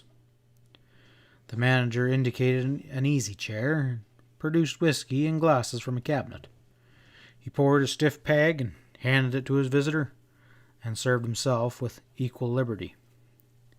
Pat savored the drink. This was no gut rot. Carlyle gulped his drink and refilled a glass and sank into a rocker. "I understand war was declared in Danville today," he smiled. The sheriff nodded. "Yep. Gang of 2 gunmen took over. Guess they've vamoosed. But we gotta get ready for the next time. Can your boys shoot?" Carlyle shrugged. "Oh, I could raise a posse, as you term it." "Kano, I'll have Jim Moreland ride up in the morning. He'll get the townsfolks together, and you fellers can work out a plan to stop this scally-hootin'." The manager chuckled. "Greet 'em with lead, huh? I'm with you 100%. May even take a hand myself. Always did fancy big game." He flipped open a box of cigars and extended it to his visitor. "Best brand in town, except Plumford's. That dude Englishman imports his own from New York." The Englishman touched a match to his cigar. "Are you acquainted with Plumford? Real well?" he inquired. Carlyle shook his head. "Oh, no one is. The fellow's as hard-shelled and as close as an oyster. He's been cleaning up the gambling joints and handles cards like a magician. Had to fire him 2 weeks back. He was taking too much time off." Pat dropped the subject. "Reckon you're quite a shot," he commented. He waved his hand at the trophies mounted thick on the walls, indicating a glossy bearskin. "That there's a sure Jim Dandy." "Oh, I downed him with 1 shot," returned the manager with well-feigned modesty. I was out on that hunting trip when Pete Ford was killed. Where'd you bring the critter down? Inquired Pat, sipping Carlyle's choice liquor with relish. That's the finest pelt I've ever seen. Oh, around Spanish Peaks. There's some real big fellers in that country. The sheriff emptied his glass and rose. Well, I reckon I better mosey along. Never tasted better liquor. The sixth sense which every man who rides hazardous trails develops in a greater or lesser degree told Bill Williams that another rider had ghosted him as he jogged towards the gap and beneath the shadow of the wall. Twice his head swiveled uneasily, but he could see nothing in the deepening gloom.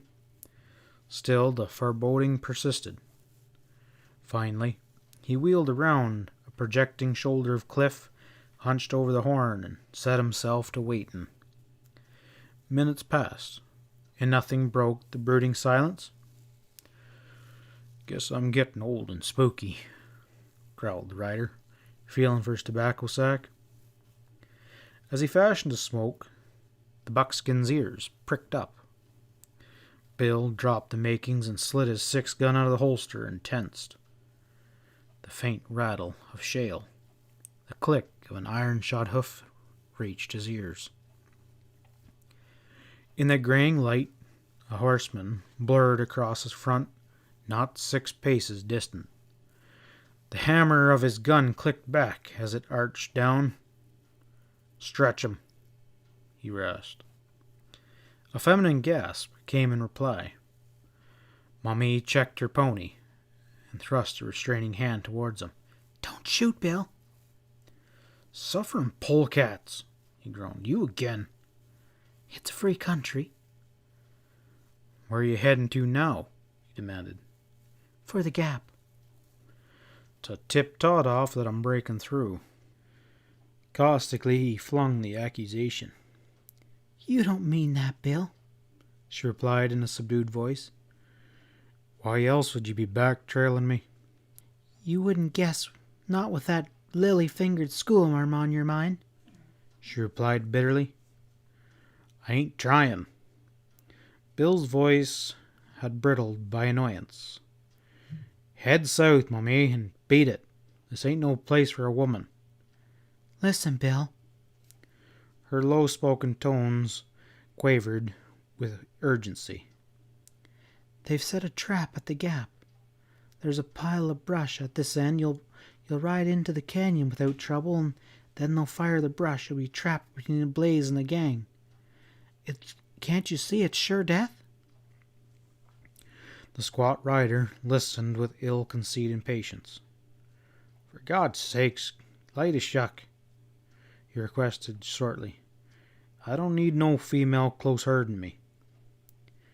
Oh, you're a twin to a mule, she groaned. All right, you ride into the gap and I'll tell you, and then we'll both be shot. Bill glowered at her with dim features that were baffling anger. Here was a contingency he had never bargained for. A pony nickered out on the darkened plain. The buckskin lifted its head to reply. Bill lunged forward and clamped down on the pony's nostrils.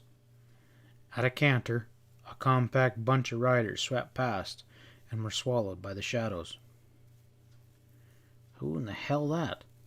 Ejected Bill. The argument with Mamie Rakestraw erased by this bewildering development. We could drift along and find out, she replied coolly. They're heading for the gap. Without further word, he heeled his pony. The girl pulled up beside him.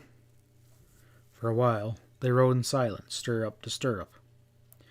A gunshot punched through the night, and Bill set spurs to the buckskin. The pony leapt forward, its rider searching the veil of darkness ahead. Mamie held her place beside him with ease. The terrain roughened. Huge fragments of rock littered the ground. The ponies swerved as they dodged obstacles. A black chasm yawned to their right. The gap! Shrieked Mamie. Hold it! But Bill gave the rein to his racing pony. A white light blossomed in the mouth of the dark canyon towards which they were pounding. Dark figures darting around a huge pile of dry brush, and the flames licked high, crackling through the dead wood with lighting that was rapidly spreading. In seconds, a blazing barrier of flame blocked the canyon's entrance. Bill jerked his pony to a sliding stop. The slumbering echoes were savagely laced awake by the roar of gunfire, booming 45s mingled with sharp cracks of Winchesters. Through the din, the shrieks of dying men cut like jagged knives. Voiceless, the two sat their saddle, staring in fascination at the grim canyon mouth, with tongues of fire wreathing up like glowing serpents between giant walls. Slowly, the ragged inferno subsided, and the gunfire slackened and the shouting died. The quick burning brush blackened in ash, and then glowed with emerald sparks. Silence clothed the canyon. Mummy swung towards Bill, who sat like a statue, eyes riveted on the glowing embers of that gigantic bonfire. Well, do you still crave to ride into the gap? Holy rattlesnakes, he breathed. I gather they cleaned out the whole passel. The poor buzzards had no more chance to get through than a snowball in hell. No, sir. He kneed the buckskin around. Let's ride, Mummy. This is too doggone big for me. He jerked around and dabbed for his gun as a rider materialized out of the gloom. Well, well, friend Williams, came the Englishman's high-pitched drawl. Fancy meeting you here. Quite a show, eh? End of chapter 16. Chapter 17. Jumping grasshoppers, ejected Bill. If it ain't the dude. Say, mister, aren't you straying off the harm pasture? Oh, I get around, replied Plumford airily. And who? He inclined his head to the direction of Mummy, a blotched shadow in the starlight. Who is that gentleman? She ain't no gentleman, grinned the squat rider. That's Mummy Rakestraw. Oh, tut, tut, you sly dog. The Englishman clucked reprovingly. Feminine company again. Rather a hazardous spot for romancing, wouldn't I say? Hey, don't get me wrong, injected Bill. Just met up with Mummy by happenstance. This certainly ain't no place for females, no sirree. Mummy's husky tones drifted through the dusk. Nick on that female stuff, Bill. I can outride and outshoot most any hombre in the valley. I'm no dumb schoolmarm. Oh, button up, growled the rider, his rackles raising at the reference of Phyllis Ford. He addressed Plumford again. You sticking around? Oh, nothing would please me better, drawled the Englishman. I have a feeling that portentous events are shaping in this particular corner of hell, but where to seek concealment? Recollection of the Eyrie on Needle Rock flashed into Bill's mind. From there, a lookout could keep cases on the gap with ease, and he too was anxious to fathom the mystery of the trapped riders. You got a spyglass? He asked abruptly. I carry an excellent pair of glasses, my dear boy. Let's head for Needle Rock. We can keep cases on the coyotes from there. But them there precipitous cliffs is unscalable, objected Plumford, and we have no wings, yet. That's what you think, grunted Bill. I can mosey up. Let's skedaddle. What about the lady? I'm going right along, put in Mummy decisively. The barrens are no place for a weak, lonely female to be riding alone. Bill muttered something about some gals being worse than saddle burrs, neck reined his pony, and without further ado, headed for the Needle. Few words were exchanged during the ride towards the pinnacle. Questions jostled in Bill's mind.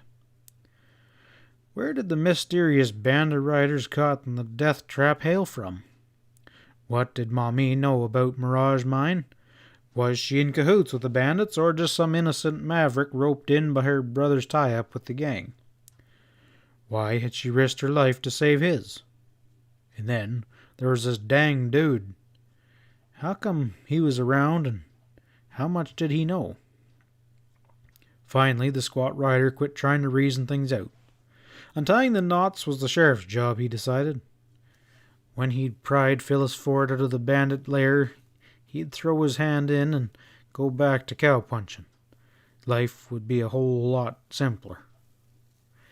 They reached the gloomy pile and rounded its base. On the western side, screened from possible observation on the wall by the bulk of the towering rock, the three climbed out of leather. Bill unsaddled and hobbled the ponies. Maumee groped around for dead sticks. The Englishman, right hand strapped to his chest, sat on a rock and awkwardly stuffed the bowl of his briar with one hand. Bill emptied half the contents of a canteen into the crown of a Stenson and moistened the animal's nose. The remainder he spilled into a blackened coffee pot. The girl started a tiny fire between two rocks and set the coffee pot to boiling. Curiously, as the two men idly watched Maumee feed sticks to the fire, no mention of the subject that bulked foremost in their thoughts. The Mirage Mine was made. Each sipped unsweetened black coffee from Bill's tin mug. The fire died. Maumee tugged off her boots and shook off the slicker that was rolled behind the cantle of her saddle. The first grey glimmer of dawn found them astir. Plumford, hair rustled, sat up on his blanket, shivering at the chill bite of dawn, and eyed the steep walls that sloped above their heads. "I still maintain that we need some wings," he observed with a questioning glance at Bill. Maumee combed her long tresses and pinned them around her forehead. Bill, yanking on his boots, frowning at a disturbing thought. The dude could not climb the chimney with one arm. That meant he must remain below with the ponies. Once before, the squat rider had lagged it from Needle Rock to Coyote Springs, and he would never forget the torture of those unending hours. The dude had been around the night before, when those ponies were run off. True, he had sworn he was miles away when the critters vamoosed, but doubt still hung heavy on Bill's mind. Well, he decided philosophically, it was too late to pull back now. Plumford fished sleepily in a saddlebag and pulled out a leather case with a sling. Bill held out his hand. The dude stared questioningly. You can't make it, explained the rider. Not with that bum arm. We gotta climb like cats. The Englishman shrugged and relinquished the glasses. Bill loped them around one shoulder, the canteen over another, and then he led the way through heaped rubble, searching for the chimney. A solution to the problem of guarding the ponies entered his mind. Leave Maumee behind with the dude. He stopped at the foot of the chimney and stared upwards towards where it apparently merged with the smooth wall. The ledge that led to the break in the sundered rock was invisible from below. To an eye, the cliff was unscalable. After a careful inspection, he turned to Maumee. "Reckon I better go on alone," he announced. "That's no climb for a girl. Besides, it's worse as you get up higher. You keep that dude company." Maumee's dark eyes challenged him.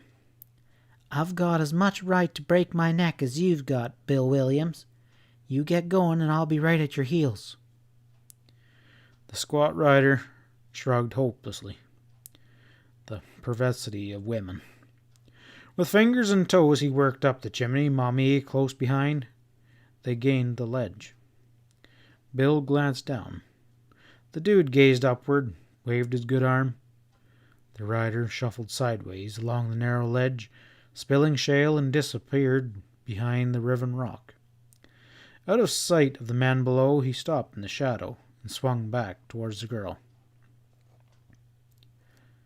Listen, I guess the dude's on the square, but if he ain't and runs our horses off, we're out of luck. You got a gun. You mosey back and let on like you're scared to go on ahead and keep an eye on our horses. The girl's eyes opened wide in surprise.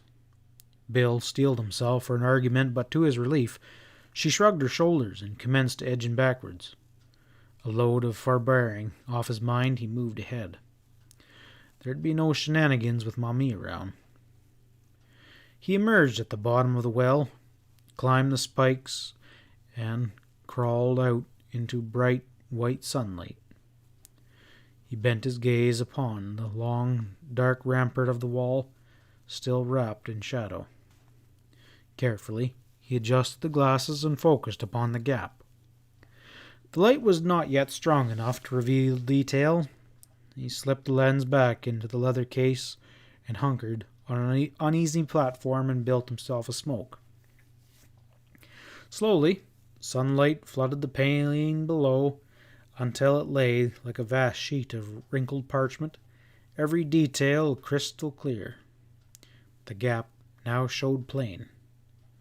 Leveling the glasses again, Bill picked out the fragments of rock strewn around the entrance, even identified the pile of ashes that remained from the fiery briar of the previous night. For an hour he kept vigil, but the barrens were apparently devoid of life, save of buzzards winging heavily above the waist. A sudden exclamation escaped him. He glimpsed movement at the gap. The glasses revealed a rider, threading through the rocks. Gaining the open plain, the stranger swung southward and, ant-like in the distance, crawled up and down the swales. Bill descended the well and dropped from spike to spike. Plumford and the girl were relaxing in the shade, the ponies grouped close by, when he scrambled down the chimney. "There's a Jasper heading south," he shouted. "We gotta get him." Mommy was in the saddle before he reached his buckskin. The Englishman fumbled awkwardly at the latigo as he cinched his saddle. Bill pulled away from the needle at a canter, angling across the plain to cut off the lone rider. Mommy swayed easily in the saddle beside him. For a while they held to a hollow below two swales. Plumford was somewhere behind. Bill kneed the pony and breasted the slope to the right. He topped the ridge, and the plain flowed into view. Clearly outlined, their quarry jogged leisurely across the swale. "Say," grunted Bill, "you rein up and stick around for the dude. There's gonna be gunplay." Mommy's lips twisted in a mocking smile. "Oh, don't give me that line. You wouldn't shoot for $1,000,000. "Hold it," he barked, spurring the buckskin into a gallop. "That's a woman, your dull-faced schoolmarm on Tim O'Leary's mare for a bet," she snapped, sticking close to his stirrup. "You're crazy." Bill jerked his pony to a halt and fumbled for Plumford's glasses, still swinging from his shoulder. Eyes glued to the lens, he followed the rider's progress. "By God," he breathed, "you hit the target. How in the hell did you figure that?" "Why not ride ahead and ask her?"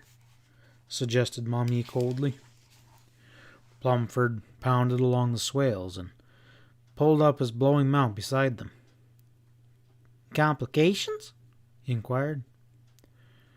"I reckon that's Miss Ford out there," said Bill. "Extraordinary." Bill again lunged forward, wildly waving his Stetson. The rider reined up and sat still in the saddle, watching the trio as they streaked towards her. Bill's features creased in a huge smile as he pulled up beside Phyllis Ford. "Well, ain't this a loppaloozer?" he exclaimed delightedly. "You all right, ma'am?" "I've never felt better," smiled the girl. "Well," as the dude raced up, "Mr. Plumford and Miss Rakestraw, I believe. It's wonderful to be among friends again. I wondered if I'd ever find my way to the spring. Mummy nodded curtly and pulled back. The two men crowded close. Miss Ford, drawled the Englishman, we are exploding with curiosity. Why were you abducted? Have you been to the mine? Why this sudden emergence from the depths of mystery? Phyllis smiled. Well, I've been living in a hut close to the mine. It was in a narrow canyon, but that's all really I know. I was blindfolded and almost dead with fatigue when they took me in, and they brought me out last night in the dark. All I know is that it is north of the gap. But the map clearly indicates south, interposed Plumford. Phyllis sighed. I'm afraid the map is useless. Well, how come the coyotes grabbed you? Demanded Bill. They wanted me to sign a document relinquishing my rights to the mine. When I refused, Cheyenne, their leader, and a most delightful character, said he had been ordered to hold me prisoner until I did so. He was pleasant company, told the dolorous stories around the campfire. And then he rebelled against the chief, whoever that may be, and grabbed the mine for himself. He was quite frank about it, promised I'd be well looked after. The chief sent a body of men to crush him, but there was an awful fight yesterday evening. Cheyenne rode back to the mine and said he was boss now and I could ride out. Phyllis spread her hands. That's all. Well, that's certainly interesting, drawled the Englishman. Chivalry bandits defies the chief. Oh, the sheriff certainly will be fascinated. I must say the experience has not detracted from your appearance. Rather the reverse. Shall we ride? Phyllis kneed her pony and Plumford pulled up beside her. Bill dropped behind. The dude's trumped your ace, murmured Mummy wickedly, easing over. The stocky rider eyed the pair ahead, engaging in animate conversation. His wide mouth quirked ruefully, but he was silent. The schoolmarm's eyes never even left that tailor's dummy, continued the girl relentlessly. I gamble she never even saw you. They fit. They're both dudes. And you're just a cow nurse. You better snap out of it, lunkhead. Bill swung her towards his tormentor, smoky eyes ablazing. Put a dally on your tongue, he gritted. Mummy smiled and tossed her head. Two deputies from Danville held down the Bar W bunkhouse when the four rode in. The lawmen, hefting Winchesters, eyed the newcomers narrowly. Sheriff Stevens, replied one in answer to Plumford's haughty inquiry. I reckon he's hanging out in Danville, getting organized for trouble, and you can't stick around here. There's sheriff's orders. But I own the ranch, hollered the Englishman. The deputy, a cold-eyed hombre, shifted his jaw. Well, you go brace Pat Stevens, he advised. I reckon that's an excellent idea, broke in Phyllis hastily with a glance at Plumford's tight lips. I really would like to see Mr. Stevens. Well, as you wish, agreed the Englishman stiffly, but these fellows have damnable nerves, a characteristic of this uncultured country. Bill had been sitting his pony in silence. He guessed Pat had planted the deputies to guard the ore. At Plumford's caustic comment, his lips parted in angry disgust. Right then, Mummy's pony developed a fit of jitters, pitching violently and colliding with the buckskin. Bill wheeled clear, and by the time Mummy had regained control of the piebald, the Englishman and Phyllis were jogging away between the pines. Town Marshal Moreland's stuffy shack was packed with an eager-ear group as Phyllis told her story. The marshal, hunched in his chair, frowned in perplexity. Pat and the red-headed Ezra listened attentively. The other members of the party filled straight-back chairs. You spoke of a battle, ma'am, questioned the sheriff when she concluded. Would that be a ruckus at the mine? Mommy's husky voice broke in. Let Bill spill it. He was there. Almost, she added dryly. All eyes shifted to the rider's freckled features. He told of riding towards the gap with Mommy. How come Miss Rakestraw took a hand? Injected Pat. The girl smiled roguishly. Bill and me were old partners. Bill growled and continued his story. Spoke of seeing the mysterious bunch of riders who disappeared into the canyon, the blazing pile that blocked the gap, and the springing of the trap. Well, I guess that wild bunch is done finished, commented Pat at the end of his recital. Moreland had been pawing through his collections of reward notices, and he handed one to the sheriff. Did you recognize this, Jasper? Asked Pat, passing the sheet to Phyllis Ford. It was headed wanted and bore a rough reproduction of a square-headed man with thinning hair. Even the crude reproduction could not hide the humorous twist in his lips and the devil-may-care expression around his deep-set eyes. A Cheyenne, she exclaimed. Why, that's the leader at the mine. Curiously, she read aloud. Cheyenne, Alice William Parker, wanted for murder. Escaped from Tucson Penitentiary, killing 2 guards. Convicting of bank robbery and payroll holdups. This man is a dangerous gunman. Shoot on sight. Why, she exclaimed, it's unbelievable. He was a charming companion and acted like a perfect gentleman. Well, you never can tell, commented Pat dryly. He turned to the Englishman. How come you were around the gap? I was just poking around, one might say, returned Plumford vaguely. The sheriff eyed him thoughtfully. Appears you're always poking around. First you poke into Pete's body, then Bill claimed you poked into his horses, and you poke into the W bar the day after the oars cashed. Then you poke into the gap when Cheyenne goes hog wild. Mister, I reckon I gotta poke you into the slammer. You're under arrest. Suspicion of complacency in the murder of Pete Ford. Jim, stick him in a cell. End of chapter 17. Chapter 18. Every eye swiveled towards the lean Englishman as the import of the sheriff's words sank in. Arrested for murder. Amazed silence held the group spellbound. Plumford stiffened, his jaw slackened, and the stem of the briar pipe slid from beneath his teeth. The pipe dropped into his lap, scattering the glowing dottle down his front, shattering on the floor. In the tense atmosphere, the sound seemed thunderous.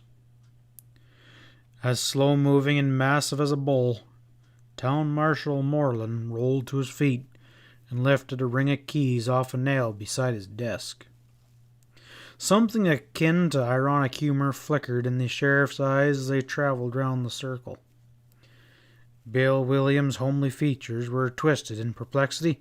Mommy Rakestraw's red lips were scornful, horror dilating the eyes of Phyllis Ford. No one spoke as the beefy marshal creaked ponderously across the plank floor, the key ring hooked on the forefinger. Then the Englishman jerked awkwardly to his feet, like a wooden puppet jogged by a string. Is this a joke? He demanded, voice hoarse, retreating before the marshal's unwieldy advance. Your luck's frayed out, Plumford, said Pat stonily. But you can't charge a fellow with bloody murder upon a mere chain of coincidence. It's dastardly. Well, men have been hung for less. The sheriff's voice was indifferent. Take him away, Jim. The marshal's huge paw dropped on Plumford's stiff shoulder. He steered his prisoner across the room towards the door in the rear of the office. Unresisting, the Englishman moved like an ottoman, lips tight, as though his faculties were numbed by surprise. The door slammed behind the two men. Pat's eyes softened as they dwelt upon Phyllis Ford. The girl's features were drained white. Her tortured eyes were riveted on the closed door as though it shut out all hope of happiness. Then she quietly fainted, slid silently out of her chair, and lay, huddled and still, amid the debris of cigar butts and burnt matches on the unswept floor. In the confusion of scraping chairs, the men sprang towards the pitiful form, but Mommy Rakestraw was already on her knees, loosening the girl's bowens. "Stand clear, you jugheads, and just give her air," she flung over her shoulder. "Bill, don't stand there a-gawking. Get me some water, pronto. Can't you see the girl's had an awful shock? She fell for that fish like a load of rock, and now he's charged with murdering her uncle. It's enough to make any girl faint." Bill stumbled in with a slopping bucket of water. Mommy stripped off her bandana and soaked it, gently bathing the white face. Phyllis stirred, her eyes, still tragic with horror, blinked open. "Everything's all right, dear," crooned Mummy softly. "These lawmen tangle their ropes aplenty. I gamble that stiff-necked dude will be out of the slammer within a week, and worry-sharing won't help." She slid her strong young arms beneath the girl's body and slid her back upon the chair as easily as if she was handling a doll. Then she turned wrathfully upon the three men, standing awkwardly as men will when confronted by a woman in trouble. "You Jaspers, get out of here and leave the girl alone. Aren't you made trouble enough already?" Ezra's one eye sought Pat, and the sheriff jerked his head towards the street. The three filed out upon the plank board, and as they bunched outside, Jim Moreland's form blocked the doorway. "Gosh darn it, Pat," he growled. "Why in the hell don't you call your shots?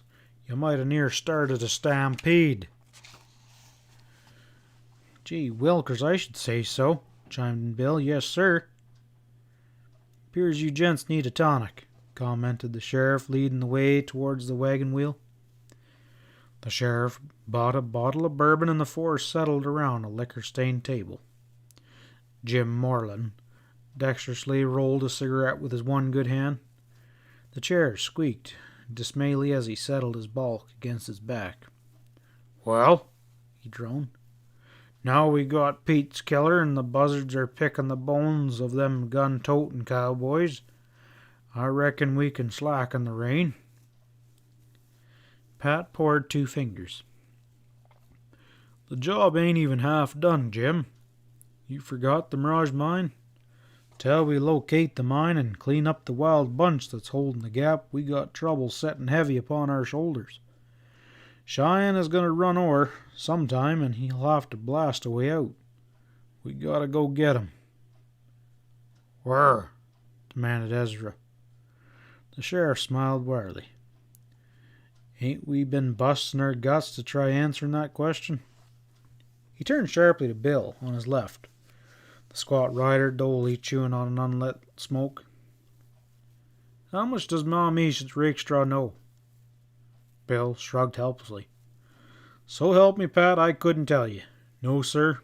Todd's tied up with the gang, but I'll stake my saddle that Mommy's shooting square."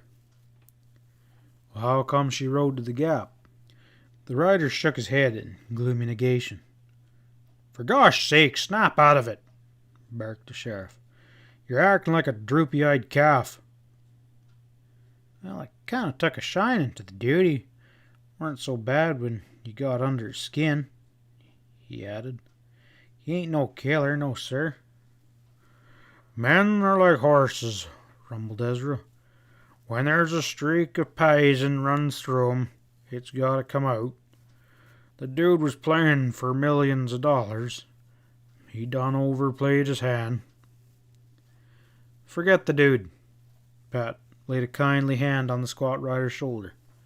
"You rustle over to the office and tell Mommy she can ride back to the Bar W.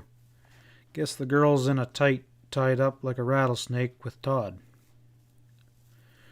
Bill slowly scraped back in his chair, leaving his drink untouched.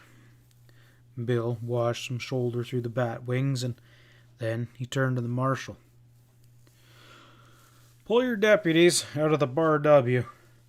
Have 'em keep cases on the spread. If Mommy's tied up with Cheyenne, she'll head for the Gap again, or Cheyenne will send a man to the Bar W. Drop me a word when anything pops. Guess Ezra and I will head over for Dutch Springs. The sheriff rose. And, he added as an afterthought, round up all the ginnies that are loose around these hills. Moreland blinked. His eyes sought Pat's empty glass questioningly. What sense was combing in the hills for a bunch of useless burros when a bandit pack was defying justice out in the barrens? You say round up all the ginnies? He gulped. Pat nodded. Every dang desert canary you can gather in. You corral them at the Bar W. And bring them along a dozen pine knobs soaked in tar. I'll be back with a posse inside a week. He turned to Ezra. Reckon we'll ride up and say howdy to Sam before we pull out. The town marshal numbly downed a drink. He knew better than arguing with Pat Stevens, but ginnies? Ponies would have made sense. A fella could straddle a horse, and pine knobs. He sighed and poured another stiff peg. Well, bandit trouble in the barrens was Pat's headache. His jurisdiction ended at the piles of discarded tin cans at the fringe of town. Ginnies and pine knobs. Good grief, next thing the sheriff would be corralling coyotes. Pat relaxed at ease in the cozy living room of the Lazy Mare. It felt good to be back at the home ranch with Sally, his wife, rattling dishes in the kitchen and saddle horses stamping in the barn across the yard. A hearty meal under his belt, the sheriff slid deeper into his favorite rocker and eyed Doc, his stapling son, frowning over schoolwork at the table. But he could not keep his thoughts away from the elusive Mirage Mine and the showdown that was surely that lay ahead. Cheyenne and his bunch of desperados would be a tough nut to crack, he mused, drawing hard on the corncob pipe he reserved for home use. But it had to be cracked. The news that an escaped convict had grabbed the richest mine in the southwest, defied the sheriff of Powder Valley, and got away with it, would spread across the range from Denver to the Bordeaux. He'd never live her down. In his mind's eye he could see fellow lawmen in a score of cow towns shaking their heads scornfully in opinion that Pat Stevens was going soft, that it was time the old horse was put out to pasture. Dang it, if only he could locate that dog-blasted mine. What use forcing the Gap if he had to ride blind through the wilderness beyond? If he deputized every Jasper in Dutch Springs and Dansville who could fork a pony, they might hunt for a month among the chaos of canyons and find nothing. For the dozenth time, he pulled a dog-eared piece of Pete's Ford's map from his pants pocket and spread it upon his knee. The trail to the mine was plainly marked. He traced it with his forefinger, the blasted pine, blasted juniper, piled rocks, piebald rock. Any jughead could follow it. With Sam and Ezra, he had checked every landmark, and they found an empty canyon. Phyllis Ford placed the mine north. That made the map a fake. His brow ceased. Why in hell would Pete leave a fake map to his relative? Sally came into the room and perched on the arm of her husband's chair. Although well into her 30s, she was still, as Billy Williams would have phrased it, pretty as a painted wagon. Why the frown? She inquired, ruffling his hair. Is that funny map so terribly hard to understand? Pat smiled ruefully. That map, old lady, is the most doggone it exasperating document that I've ever handled, and I've handled quite a few. She gazed at the sheet, soiled with sweat, curiously. It does seem quite plain. Plain as the horn on a saddle, grunted the sheriff. but it don't mean nothing. He stuffed his pipe, and Sally held a match to the bowl. Leaning back, he unburdened his mind of the story of Pete's murder and the lost mirage. Sally listened quietly, picked up the map, and studied it closely. You said it was sewn behind his hatband? She asked. Yeah. Then if he lost his hat, he would lose the map, and any person finding it would discover the secret of his treasured mine? I guess so. Then mightn't he disguise the location so that he could always find the mine himself by glancing at the map and no one else could read it? Maybe, drawled Pat. He knew Sally's analytical mind. Probably he figured that was what had once made her a dang good schoolmarm. His wife pursed her lips as she continued to scan the much-fingered map. Why did he make those 2 dotted lines, one from Needle Rock to Old Smoky, and the other from Needle Rock to Black Butte? Well, according to the map, explained her husband patiently, the mine lays in a straight line from the Needle to Old Smoky, but the map's haywire. Then why did he draw the other line up to Black Butte? Persisted Sally.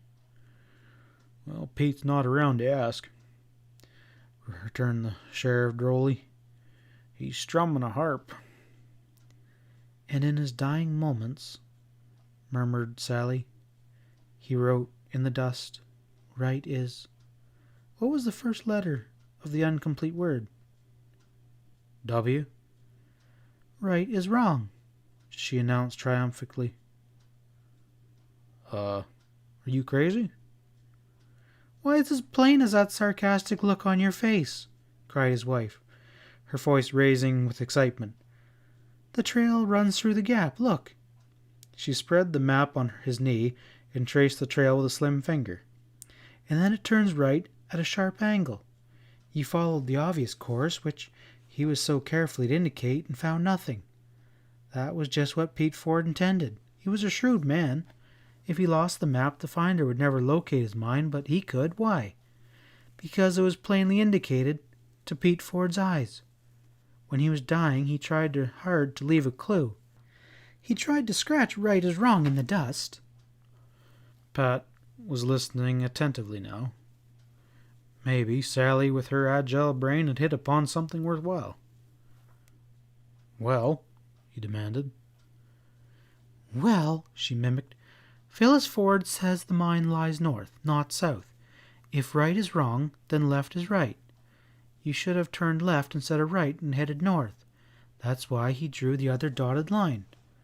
And I bet you a new dress, Pat Stevens, that your old mine lies on the line between Needle Rock and Black Butte, right there. Give me your pencil, Doc. She made a cross on the dotted line that slanted up to Black Butte, equidistant from Needle Rock, with the location of the mine as indicated on the lower line. Pat sucked vigorously on his pipe stem, dawning triumphant in his eyes. Sally's excitement was contagious. Say, maybe you got something there, old lady, he chuckled. They should have made you sheriff. If you hit the bullseye, I'll buy that new dress and throw in a bonnet to boot. Pencil gone, Doc seized what he considered a legitimate opportunity to abandon his hated home lessons. He slid quietly off his chair and slipped out of the room, headed for the horse barn. His parents were too engrossed in the problem of the Mirage mine to observe his silent withdrawal. 2 minutes later, the boy's head thrust through the door. Say, they's a Jasper riding hell for leather across the pasture. There's a rider, not they's a Jasper, corrected his mother. When will you ever learn to stop murdering the English language? Well, he's sure cutting the breeze, maintained Doc stoutly. His mother sighed. Pat roared and rose reluctantly. Not much rest for a lawman. The newcomer peeled off a blowing pony in the yard and jingled towards the house. In the light that flooded through the open doorway, Pat recognized Bill Pratt, one of Jim Moreland's deputies. Trouble, Bill? He hailed, stepping outside. Plenty. The deputy swept the dust off his Stinson. There's a mob running hell bent on hanging the dude up to dry. Jim says come a running with every gun you can gather, or the limey's cold meat. Not that it matters a damn sight. I reckon the buzzard's swinging in a tree right about now. End of chapter 18. Chapter 19. When Bill again crossed the sanded floor of the wagon wheel, the sheriff and Ezra had pulled out. Marshal Moreland sat alone. He was in no mood for conversation. Jennies and pine knobs lay too heavy upon his mind. The squat rider dropped into his chair and moodily sipped his untasted drink. Moreland heaved to his feet and crunched towards the batwings. Bill grabbed the half-empty bottle of bourbon and grimly filled his glass to the brim. There was nothing left to do, he decided, but to get pie-eyed drunk. Phyllis Ford had turned him down. Mommy Rakestraw treated him worse than her saddle horses, and Plumford, a fellow he could have sworn was a square shooter, had been arrested for murder. He had been lost, and he had lost his girl, his partner, and his spread. He was a lone wolf on the wide prairie, and this was his night to hollow. As the level of the liquor in the bottle sank, so did Bill's spirits recede. When the bourbon finally hit the bottom, he rose upon bowed legs, a little unsteady but still sober, and rocked towards the bar. Midway he stopped, grasped a chair back for support, and stood squinting. Where formerly had stretched a long sweep of mahogany was now a tight-packed row of men's backs, and more were streaming in through the batwings like buzzards to a feast. A steady drone of talk rumbled through the smoke-wreathed saloon, but its tone was deep and savage. Gone was the customary heartility and loud exchange of good-natured chaff. The squat rider shook his head vigorously in an endeavor to clear his fogging brain. Something was amiss. What, he could not fathom. He elbowed through the press of bodies, bellied up to the bar, and steadied himself, and stared at the set faces of the townsmen that were crowded about him, reflecting in the long, gilt-tilted framed mirror back of the fast-moving bartender. Snatches of talk floated to his ears. Why wait for a trail? The coyote buzzard croaked Pete. Let's string the rattlesnake up right now. I'll gamble he hires a crooked mouthpiece and dodges the rope. Pat Stevens pulled out for Dutch Springs. Now's our chance. Let's get a hemp committee together. Bill had heard enough. Booze was forgotten. They were framing to lynch Plumford. The hell with that stuff. Stubborn jaw set, he shouldered towards the plank walk. The shadows were lengthening, an ominous quiet brooding over Main Street, and there was not a woman in sight. The squat rider burst into the town marshal's office. Moreland was slumped at his desk smoking. "There's trying to stage a lynching bee," gasped Bill. The dog lobos are gathering at the wagon wheel right now. Yes, sir." "I was scared of that," growled Moreland. "That stiff-necked dude always stuck in their craws." He rose and nodded towards a rack in the corner, in which were standing 2 shotguns and a row of Winchesters. "Grab a scattergun back into the jail there and watch Plumford. I best hustle round and gather up some deputies." The burly marshal headed for the street. Bill gathered up a shotgun, lifted the key ring off the nail, and opened the door in the rear of the office. In the gloom, he fingered along a short passage. It was brought up short by a locked door. He fumbled with the keys, tried several, and finally felt the bolt snap back. Pushing through, he found himself in the enlarged addition of Moreland's shack. Plank partitions divided the room into 4 cells, 2 on either side of an alleyway. An aperture, a foot square, with crisscross iron bars, was cut in each door. Compared to Pat Stevens' steel-barred jail, the place was as flimsy as a hen house. Bill moved quickly from cell to cell, peering through the peepholes. 3 were empty. In the gloom of the last, he picked out the Englishman's figure hunched upon a low bunk. "Hey!" called Bill hoarsely, poking keys into the lock. Plumford rose listlessly. Bill kicked the door open. "There's framing to string you up, Plumford. Beat it." "I presume you mean they're contemplating a lynching?" the Englishman replied. "Why, that's ridiculous. It's against the law." "Oh, for God's sakes, don't wrangle words," groaned Bill. "The mob's getting all steamed up, and Moreland, he's gathering deputies. This is your chance. Get out of here." He grabbed Plumford by the shoulder and pressed him towards the passageway. "But," protested the Englishman, pulling back, "I refuse to take to my heels. That would be plain confession of guilt, and I am most certainly innocent." "That won't help you any when you're up there hanging dry," cut in Bill. "My buckskin is tied at the rail. You'd light a shuck." "This is certainly most irregular," objected the prisoner, frowning with perplexity. The pair came out into the office. Outside, the street was deserted. Broad segments of yellow light slanting from saloon windows cut through the darkness. Bill set a Stetson on Plumford's head. "Vamoose," he growled, in exasperation. With both hands he propelled the reluctant Plumford toward the door. "It certainly goes against the grain," demurred the Englishman. With an angry snort, the squat rider shoved him out onto the plank walk. Fingering his 6-gun, he stood squarely in the doorway, blocking Plumford's return. The prisoner gazed round, darting an annoyed glance at Bill's stocky figure, then ducked reluctantly under the hitching rail and loosened the reins of the buckskin. Stiffly, he swung across the saddle and jogged down the street. Bill watched until the thud of his pony's hooves died, and then, with a sigh of relief, turned back into the office. He carefully locked the door at each end of the passageway, dropping the keys out of sight behind the marshal's desk. This done, he settled himself comfortably in Moreland's chair and commenced building a smoke.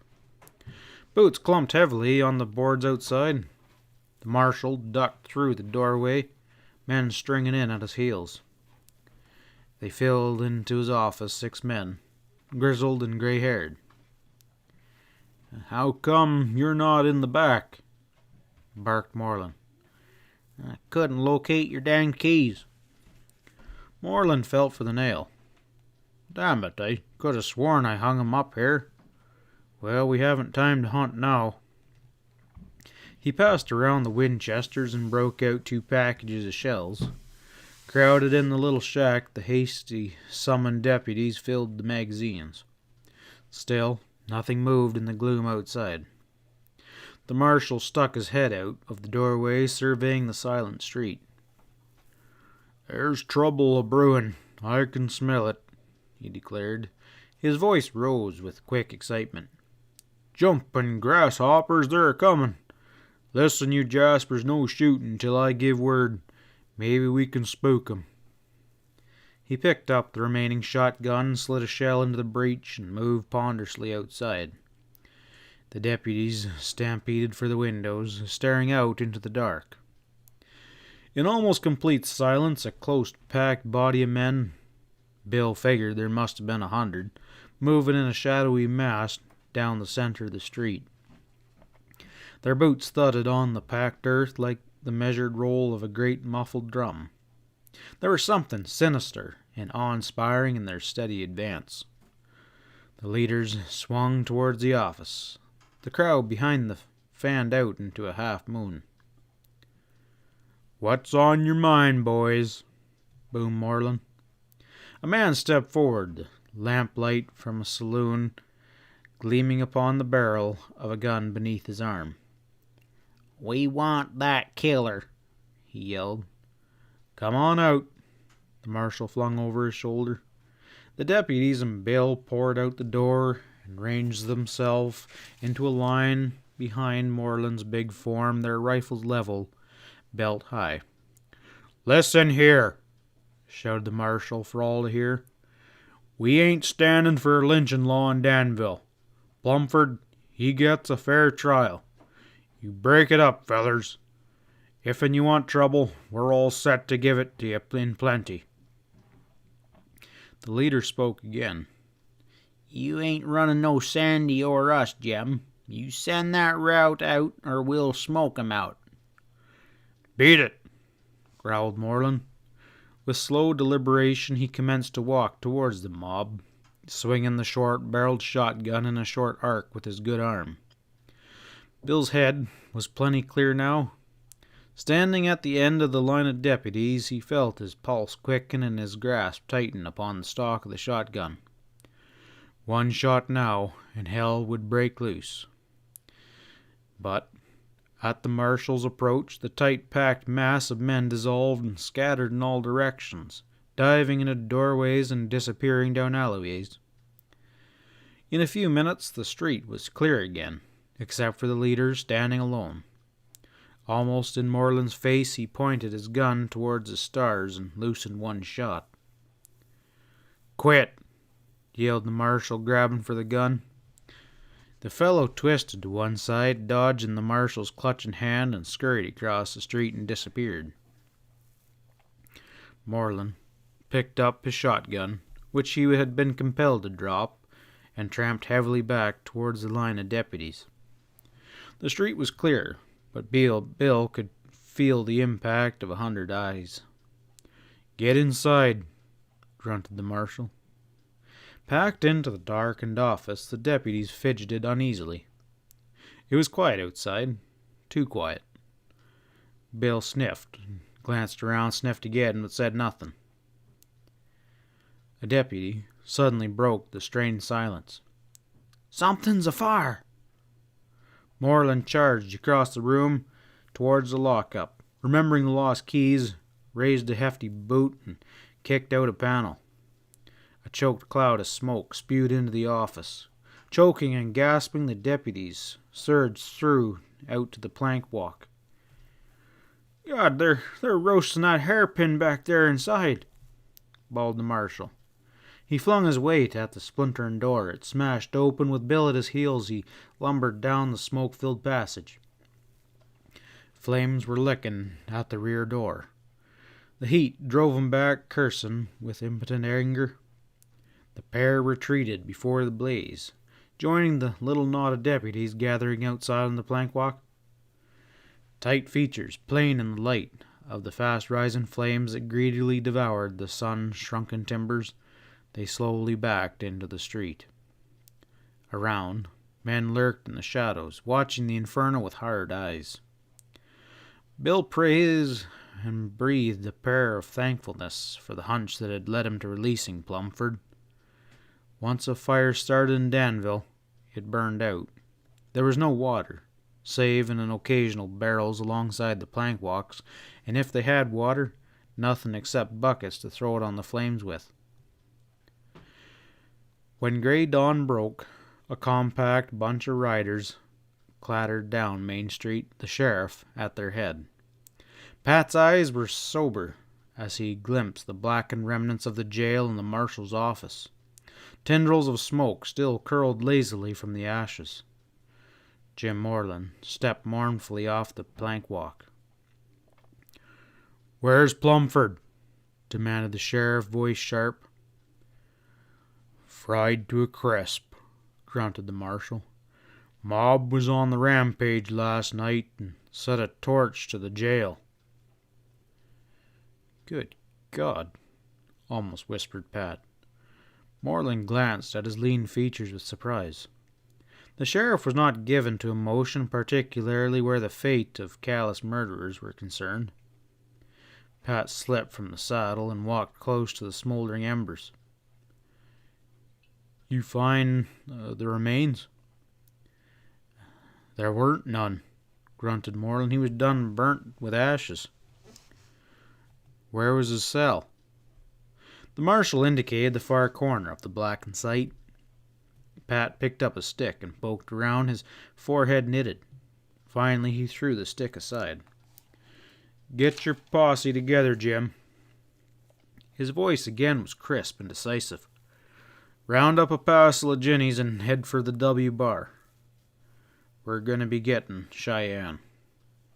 He hit leather and wheeled the sorrel and led the posse out of town. Toward sundown the following day, 8 riders hazed a braying bunch of burros along the trail that wound towards the hills that ended up at Bar W. Jacks and ginnies, large and small, old and young, abandoned by prospectors and combed out of the hills around Danville, the assortment pattered along. In the drag, sweat-smudged Jim Moreland was cursing the sheriff's crazy notions and the animals that shuffled along at a snail's pace. At the Bar W, Pat surveyed his accusation with satisfaction. Moreland's deputies threw them into the corral to mingle with the animals that was packed out on the gold ore. The 2 lawmen hunkered in the shadow of a pine, and the sheriff laid out his plan of campaign. "We've got 22 men," he announced. "Plenty to take Cheyenne's bunch, if we can get through the gap. We can pull out at sunup. Every man packs a water bag, and I gathered some barrels we can rope to the backs of the biggest jacks. We'll spread our blankets overnight at Coyote Springs and then head for the gap. We should reach it by sundown." "Hell, by pushing the ponies a mite, we can raise the gap by midday," objected the marshal. "Trailing that herd?" Pat nodded towards the corral, thick with droopy-ear burros. "Creepin' rattlesnakes," ejected Moreland. "You ain't taking them critters along." "We need them," replied the sheriff shortly. "What in the hell for? You figuring on packing out the Mirage Mine lock, stock, and barrel?" Pat's lips quirked into a smile. "Hold your horses, Jim. You'll find out. Say, how come Bill ain't straddling his buckskin?" "How would I know?" grumbled the marshal. "Maybe the critter's burro shy. I sure got my stomach full of them blasted desert canaries." When the shadows licked across the alkali plain, a curious cavalcade crept northward beneath the bastions of the wall. Ahead, Pat and Moreland walked their ponies, and behind them plodded a straggling column of burros flanked by mounted men. Dropped well into the rear to avoid thick dust clouds churned up by scores of sharp hooves was the main body of the posse, and trailing them came Bill, a chain of 6 burros on the lead, packing the precious water supply. That night, the posse made dry camp beneath the wall. At dawn, Pat and Moreland rode forward to survey the gap that was a mile ahead. Clear lined against the growing light of the rising sun, the massive cliffs between which the narrow canyon cut like a knife frowned down upon the 2 riders. They drew close, reined their ponies between the boulders that littered the mouth of the gap. A rifle shot whipped through the still air. The lead screamed over their heads. "Seems there's no visitors allowed," commented the sheriff dryly, wheeling his pony. They headed out into the plain. Beyond rifle shot, Pat leveled his glasses and searched the gap. "Never saw a worse death trap," he thought wearily. Bunched in that narrow canyon, with not enough cover to shelter a rabbit, an attacking force would be cut to pieces. To make the gap even more impregnable, a low rock wall blocked the far end. Pat could see the glint of sunlight upon rifle barrels as men passed behind it. Without a word, he passed the glasses to Moreland. The sheriff studied the canyon long and earnestly, and then with a grunt he heaved round. "Pat, we just can't make it." "Can we climb the wall?" Moreland eyed the towering rampart sloped away into the distance and then shook his head in somber negation. "Well, then we gotta make it." "But you can't send men in there. It's bloody murder," protested the marshal. "Well, not when we got the donkeys," smiled the sheriff. End of chapter 19. Chapter 20. Back in camp, Pat swallowed a mug of coffee in the midst of a scene of orderly confusion. Around him men rolled slickers and threw saddles on skittish ponies, clinched Titans, and made ready for the day. 2 riders rode herd on the burros bunched near the wall. At the sheriff's yell, 20 eager-eyed men packed around him. All sensed that action was near, and Pat's pulse throbbed with pride as he eyed the riders whom he was about to launch into a desperate enterprise. They were a grizzled, hard-ridden bunch. The majority had seen action in his posses in times past, and he knew their caliber. There was not a weakling in the bunch. "You saddle whoppers can slacken them clinches," he drawled, amusement in his grey eyes. "We aren't straddling ponies this trip. We're switching to donkeys bareback." "Hell!" boomed Ezra. "What'll I pack my legs? They'll drag worse than a snake's trail."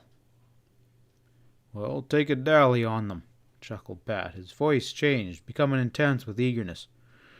"We gotta force the gap, fellers. Some of you jaspers been through it before. It's straight and narrow and not a spot of cover. Cheyenne's bunch are holed up at the far end, priming to blast us. If we fork our ponies, ain't a jasper will get through alive. My idea is this. We'll fork a jinny apiece to the gap, drive the herd ahead, then we stampede through the gap, hazing the critters from the rear. They'll take the Cheyenne's lead. Everyone that goes down gives us a mite more cover. I'm gambling most will go right through and swamp Cheyenne's boys, and we'll be right on their tails. You got her?" "Damn you, Pat, for a doggone Apache," grunted Jim Moreland with a slow grin. "So that's why you gathered them blasted burros. Slickest scheme I heard in a month of Sundays." The sheriff glanced towards the ponies ground hitched around the packed group of possemen. "We'll need to leave a cavvy man behind." "Well, you're not acing me out of this fracas," growled Bill. "I've been nursing burros and chewing dust from Coyote Springs on. I'm going for the gap, yes sirree." "Well, maybe some gent would like to snaff the job?" inquired Pat. Chill silence greeted his words. He read blank defiance in every eye. "Well," he announced crisply, "I gotta pick a man. Jim, you're half crippled with that bum wing. You stay behind." "Like hell I will," roared the burly marshal. "I'm rodding this outfit." Pat's voice was steely. "There'll be action aplenty when we break through the gap. Let's get moving, boys." Despite the prospect of bloody fighting ahead, the sheriff chuckled with amusement as he watched his possemen. Winchesters slung across their backs, urging their mounts with boot and heel and voice towards the gap, hazing a motley bunch of burros ahead. Some riders doubled up their long legs and perched like oversized monkeys on the jinnies' razor backs. Others dragged their spurred boots in the dust. Many improvised hackamores with they attempted to guide their slow-plodding steeds. Some disgustedly abandoned attempts to ride and plugged afoot along the swales. Roars of laughter echoed from the beetling cliffs. It was surely the most comical cavalcade that ever traversed the grim barrens. As they drew close to the somber mouth of the gap, the sheriff's thoughts took a darker hue. What if his scheme backfired? He was staking everything on the burros going ahead. What if they refused to face the blasting fire from Cheyenne's gunmen? They might swing around in blind terror and trample the dismounted possemen beneath their sharp hooves in a frenzied stampede. When once a burro gets a notion into his head, nothing on earth will stop him. Well, thought the sheriff fanatically, the answer will be plain within the hour. He could think of no other strategic action to take. An attack without cover would be plain suicide. Posseman and Burrows massed behind the shoulder of the gap. 20 paces yawned the mouth of the canyon. Pat visualized Cheyenne's gang crouching behind the rock wall at the furthest end, all primed to sweep the narrow canyon with the hot lead. He gathered a small pile of dead brush, set it afire, and shook out the tarry pine knobs from the gunny sack and set the ends in the flames. Soon they were blazing furiously. "Get this straight," he said curtly to the curious riders gathering round. "We gotta get them burros through the gap, which means we gotta scare 'em worse than Cheyenne.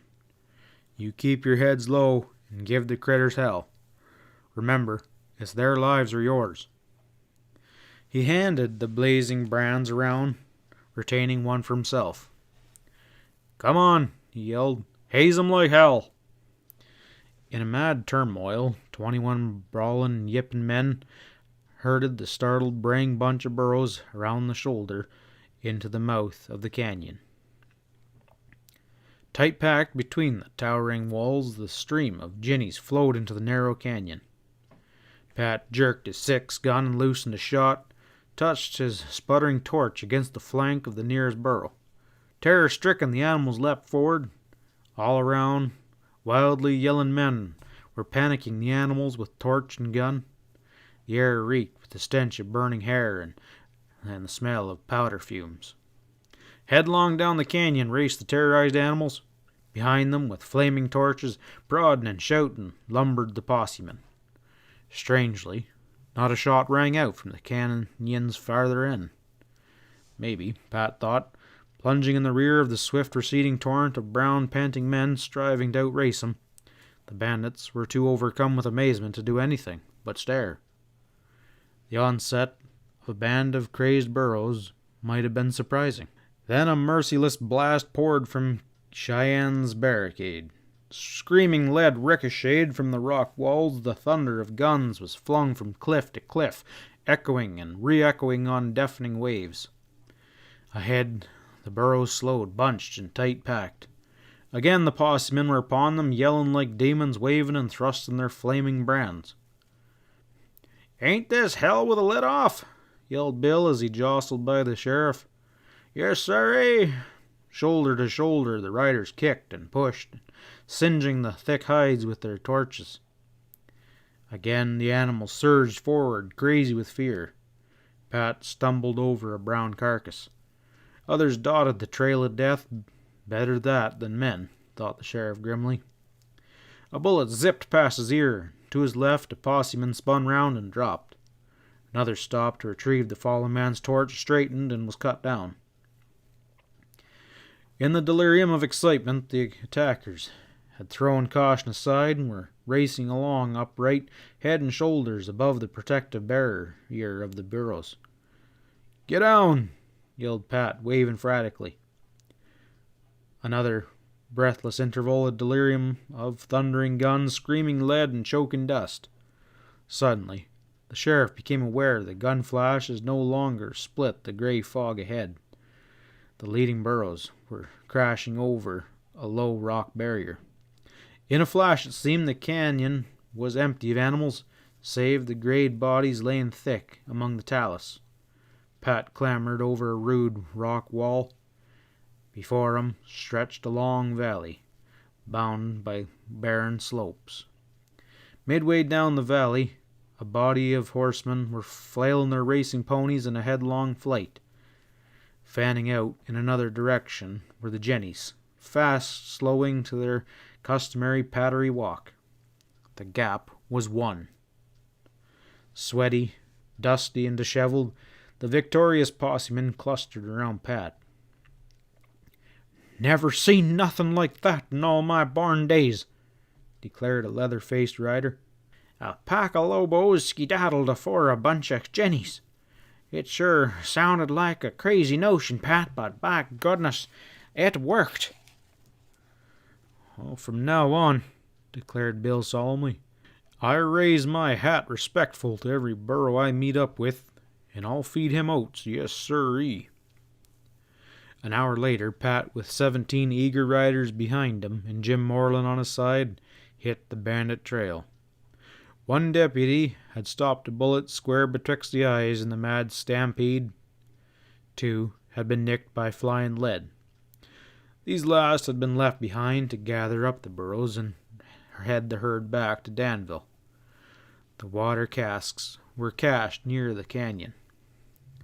As he rode, the sheriff eyed the barren slopes on either side of the long, snaky valley, searching for Pete's first landmark, the blasted pine, where, with Sam and Ezra, he had previously swung right to the south.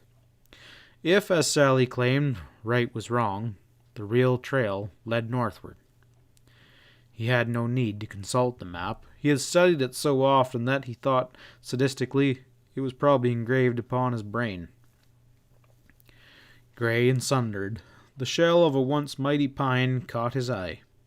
It was set at the mouth of one of the numerous ravines that twisted down into the valley.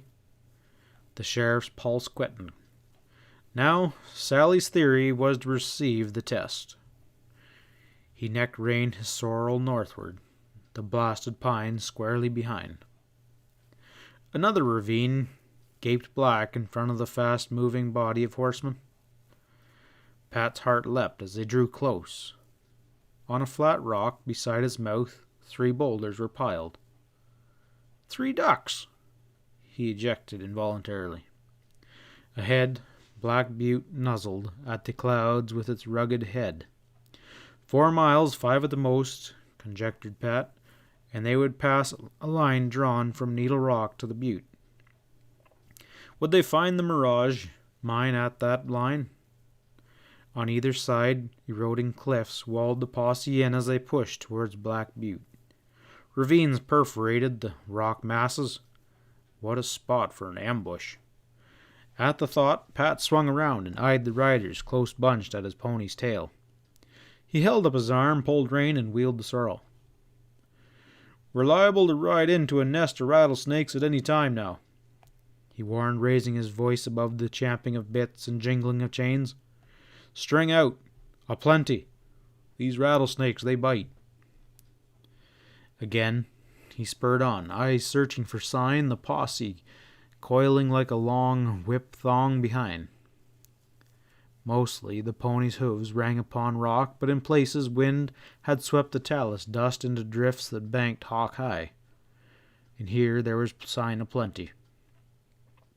Another pile of ducks on a ledge where a canyon was hacked through the cliff to their left caught the sheriff's ever-searching eyes.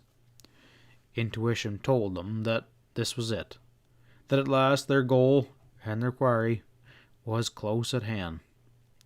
The posse drew rein as he motioned them back and swung into the canyon. The dust through which the sorrel padded told its story. 50 paces ahead, the canyon twisted. Pat pulled up, brow creased. Another gap, and no burros to stop lead.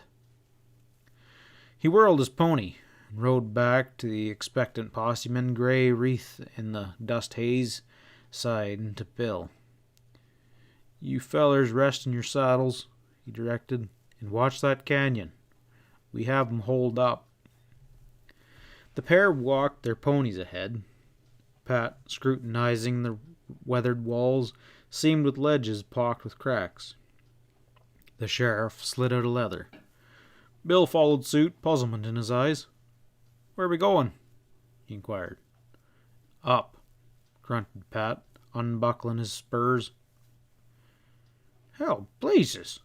ejected the squat rider. "You sure in hell are bent on making a monkey out of me." The sheriff straightened and untied his rope.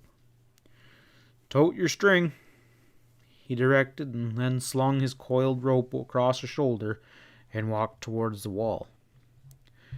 Clinging to the roughened face of the cliff, the pair worked slowly upward. At first glance, the wall seemed unscalable, but the sweat-soaked climbers found handholds aplenty upon its cracked, eroding face. Breathless, with blooded fingers and bruised knees, they topped it. Bill glanced down and shuddered.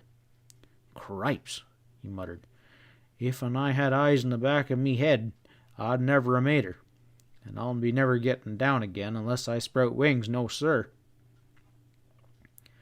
Pat was busily surveying the territory. An expanse of rock stretched before them, strewn with boulders. Southward, a long chasm showed black where the plateau had been split in some bygone cataclysm. It gradually narrowed until the rock masses pinched it out. The sheriff moved towards it, Bill dogging him. When the edge of the chasm drew close, Bill saw that it was some 40 or 50 paces wide, its walls smooth as glass. He snatched off his Stetson, dropped down, and crawled to the edge. Cautiously, he peered over Bill stretching beside him, whistled softly. 60 feet below, on the canyon floor, men were moving leisurely around. In the shade of the furthest cliff, a row of ponies were picketed. Beside them stood a crude stone hut. Behind it showed the square mouth of a shaft hewn into the rock. With a deep-drawn breath, Pat slowly backed. "My goodness," he breathed, and when they again stood erect, safe from observation, "Did you ever see a neater trap than that?" "Trap?" echoed Bill. "How in the name of creation can we blast the rats out of that hole? I reckon there's 20 hombres down there, and they all toting guns." "Oh, you'll see," promised the sheriff softly. He led the way back to the wall. "Give me your rope," he requested, and standed on the brink. Wondering, Bill slid his riata off his shoulder. Pat knotted the ends of the two ropes together and paid out the line until it touched bottom below. Enough remained to make a secure hitch around a spur of rock. "Think you can slide down that without wings?" "Well, it'll sure help a plenty," averred the stocky rider. "Well, you scramble down. Tell Jim Moreland to send up 6 active hombres. They don't need to tote Winchesters. Have 'em cover the canyon mouth with what men he has left. Tell 'em the rats are due to scurry out pronto, and I want 'em scorched. Get going." For an hour, 6 sweaty riders, Bill and the sheriff, worked like beavers, building rock piles close to the chasm's edge. Each man stacked his own pile, spaced at 20-yard increments. Finally, the sheriff was satisfied. He gathered the group and spoke briefly. "Holy rattlesnake puppies," gasped Bill. "If and you don't got the doggonest idea, yes sirree." Each man stood by his pile. As Pat shouted orders, they feverishly commenced rolling boulders over the brink of the chasm into the unsuspecting bandits below. Startled shouts, curses, and shrieks of agony floated out of the depths as the rock showered down into the devastating, smashing barrage. Pat crawled to the edge and peered down. Chaos was convulsing into the canyon. There was no shelter from the pulverizing torrent save the small mine shaft. Already the hut was wrecked. Crushed bodies speckled the canyon floor. Men raced back and forth, terror-stricken eyes staring upwards at the boulders bouncing and smashing around them. A broad-shouldered fella, dodging death, Cheyenne, guessed the sheriff, vainly tried to resort order. As Pat watched, the survivors dashed wildly for the remaining ponies, flung across the animals' backs, and spurred wildly for the canyon's mouth. The crackle of Winchesters, steadily swelled into a roar, hit the sheriff's ears. His lips twisted in a bitter smile. Jim Moreland's men were doing their job. One by one, Pat's band swung down the cliff face. Bill eyed the dangling rope with a puzzled frown when the last man descended. "Say, how in the heck did you get the ropes down?" he ejected. "Well, reckon you can figure your strings donated to a worthy cause," drawled the sheriff, "unless you feel an urge to climb up there and loosen it." "Not for $1 million, declared the rider. There was no sign of the marshal and his men. although the ponies were bunched in a scant shadow of cliff. Pat led the way into the canyon, and stepping over sprawling bodies, they rounded the bend. In a litter of speckled rock lay gray-clad bodies, limp and battered. By the wrecked stone hut, half a dozen dark-skinned renegades were huddled, thoroughly cowed. Posse men grouped around, smoking and discussing the affray. Jim Moreland emerged from the shaft. "Pete weren't lying when he claimed he struck her rich," he grumbled. "That gal of his can buy out the U.S. Mint." Pat nodded towards the prisoners. "They talking any?" Moreland shook his head in disgust. "They don't know nothing, just a pack of greasers. Cheyenne was the boss, and he's over there dead." "Did you see Todd Rakestraw?" inquired Bill. Moreland jerked his head towards a mangled form. "Right there, what's left of him." He turned to the sheriff. "Well, Pat, I reckon we done cleaned up the Mirage Mine case." "Well, maybe yes, and also maybe no," mused the sheriff. He turned to Bill. "What would you say?" "Me? I ain't saying nothing," declared the worthy hastily. "No sirree." End of chapter 20. Chapter 21. The sheriff and Jim Moreland threaded through the shacks that cluttered the slopes above Danville, heading their ponies for the smelter's manager's trim bungalow high on the hill. Members of the posse were distributed among the saloons, washing the dust of the barons out of their throats. The prisoners were confined to a horse barn under the watchful eye of an armed deputy. The surviving burros once again roamed the hills. Slick and deferential, the white-coated Mexican opened the door of Carlyle's bungalow at the sound of the two lawmen's chain spurs as they jingled across the gallery. The manager, dynamic as ever, greeted them in the spacious living room and ushered them into his den. "I hear you did a great job on those bandits," he chuckled, pouring drinks. "That burro stunt was a masterpiece, and the idea of crushing those poor devils with rocks. Murderous, by the way. How did the heiress take her good fortune?" Pat looked inquiringly at the marshal. "Have you seen Miss Ford around?" "Not since we jugged Plumford." The sheriff rasped his chin. "Come to think of it, I ain't either. Guess the gal's moseyed back to Dutch Springs." He favored Carlyle's whiskey with gusto and then addressed the smelter manager. "Just dropped in to tell you don't need your vigilantes. And to get a taste of good whiskey, the gang's busted up. Plumford slipped through the pearly gates, and Mirage Mine is back on the map." "Excellent," approved Carlyle.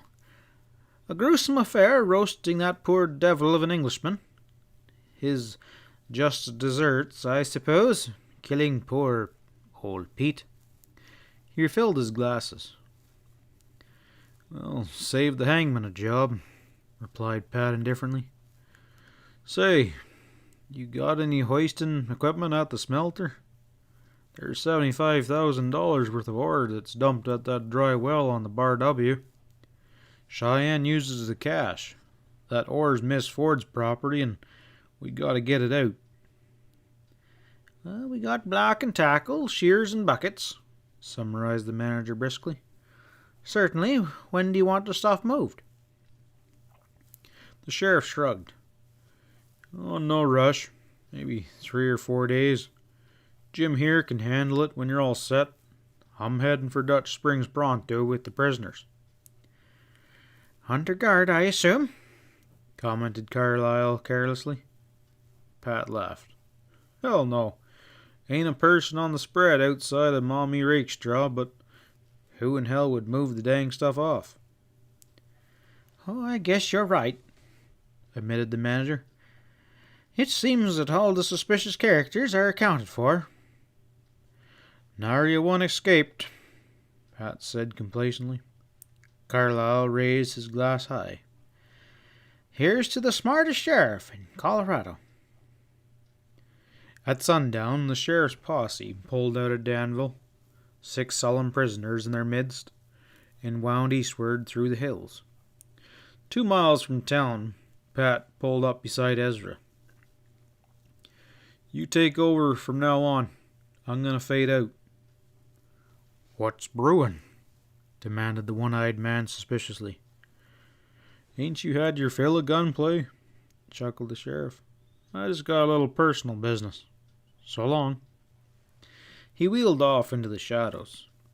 Ezra, grumbling, jogged ahead along the wagon road, posse and prisoners jingling behind. The sheriff hit northward, towards the W bar. In the starlight, he guided the sorrel along the brushy bed of arrow that angled across the rear of the spread. Silently, he tied the pony, removed his spurs, and hung them on the saddle horn. Then he clambered up the bank and ghosted through the pines towards the well behind the horse barn. A light burned in the kitchen of the ranch house. Through the window, he glimpsed Mummy Rakestraw busy behind the stove. Spunky gal, he thought, sweating it out here on her lonesome. Then he stepped into the shadows of the horse barn, wadded over the hay pile until he brought up against the back of the barn. Leisurely, he stretched out on the springy mattress of hay. Nothing disturbed the silence that enveloped the spread save the croaking of bullfrogs in the canyon. Half dozing in luxurious relaxation against the strain of the past few days, Pat listened lazily. Getting old, he thought wearily. He could remember the time when it wouldn't have fazed him a mite.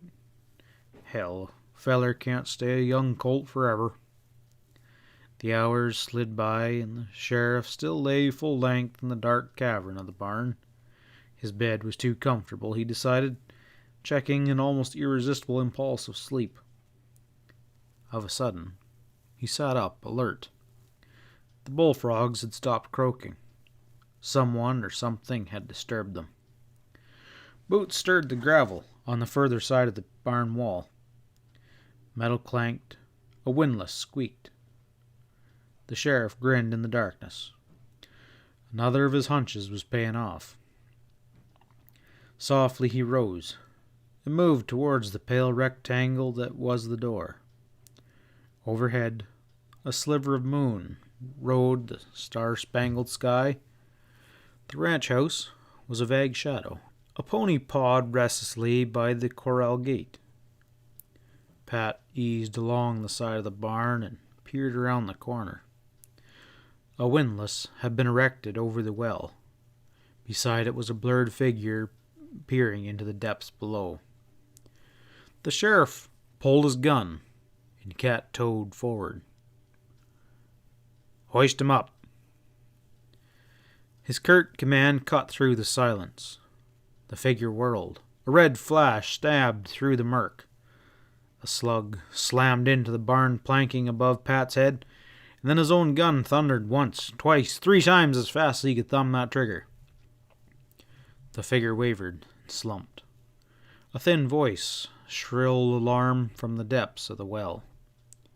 Gun smoking, the sheriff edged forward, face down turned. A body sprawled beside the well. Pat rolled it over, and his hand came away sticky. He struck a match and stared down at Thomas Carlyle's slack features. A rope hung from a pulley, suspended from a tripod of 2x4s, and dropped down into the well. From the hole came the hissing breath of a thoroughly scared man. "Come on up," snapped the sheriff, and laid hold onto the slack rope.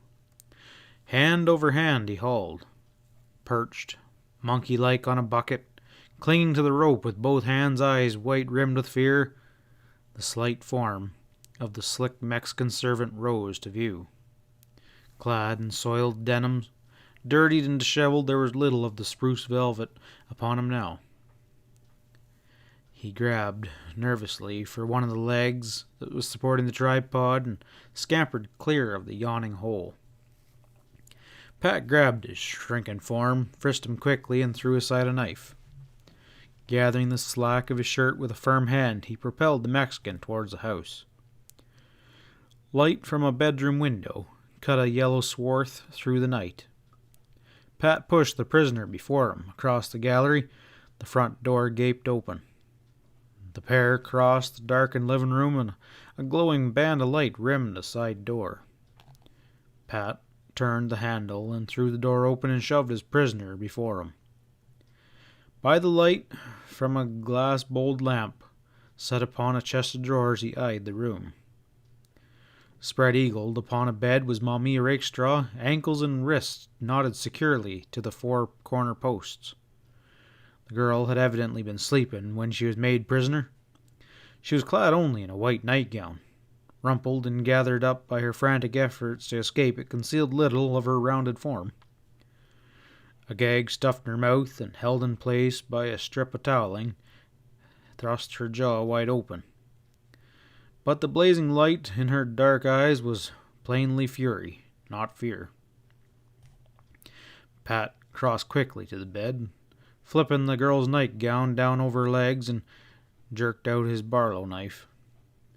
He quickly slit through the gag that would cut cruelly into the girl's mouth and severed the ropes that stretched her limbs wide.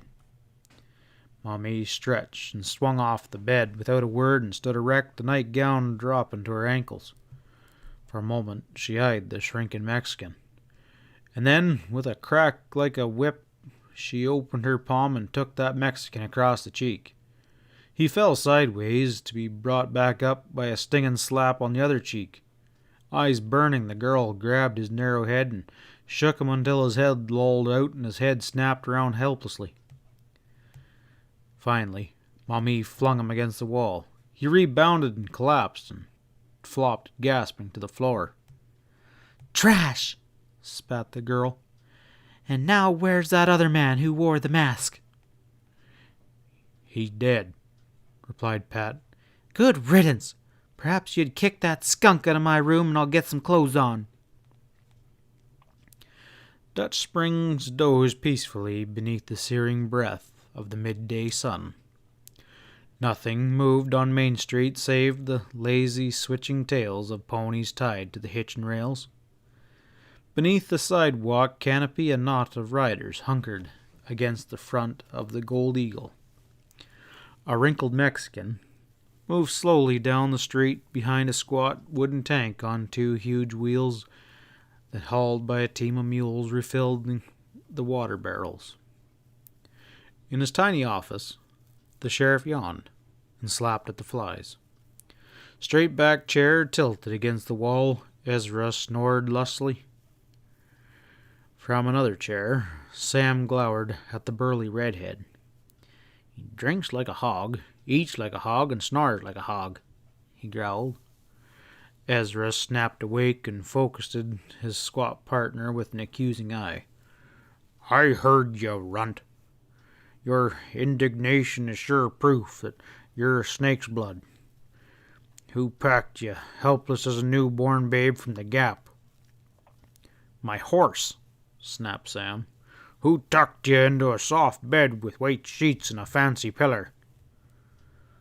Pat held up a restraining hand. "Button up, we got company." Sand shuffled beneath approaching feet. Plumford's lean form darkened the doorway, and behind him tripped Phyllis Ford. "Howdy," drawled Pat. "Kinda figured you'd been snatched away again, Miss Ford." "Miss Plumford," corrected the Englishman stiffly. "And I've come to surrender. It's extremely illogical for an innocent man to be fugitive from justice." "Sit down," invited the sheriff pleasantly. "And you too, Miss Plumford. So, you got a hitch to an accused murderer?" "Nonsense," replied the girl sharply, with a fond glance at the Englishman's features. Percy never killed a man in his life. He has too much respect for the law. Well, I reckon you're right, ma'am, agreed Pat. Then why was I arrested and incarcerated in that filthy cell? Demanded Plumford angrily. To trick the real killer, replied Pat calmly. I was afraid he'd skedaddle before I could put the finger on the buzzard. Inexcusable, reported Plumford. Are you aware that you've laid yourself open to a lawsuit? Perhaps heavy damages? Pat chuckled. This here's Dutch Springs, not New York. We handle things a mite different out here. Who really killed Uncle Peter? Inquired Phyllis curiously. Thomas Carlyle, manager of Danville Smelter. He rotted the gang that held the Mirage. Carlyle? Echoed the Englishman incredulously. Sure. The sheriff built a smoke and smiled at the recollection of work well done. I had you pegged for a while, on account of that cigar butt and your dang trick of turning up like a joker hog wild in a card game, but there's no perfect crimes, and Carlyle, he tipped his hand. How? Asked the girl breathlessly. Well, first a bunch of desperados took over Danville, and then all of a sudden lit out. Right away, Carlyle starts off a wagon load of silver ingots for Hopewell.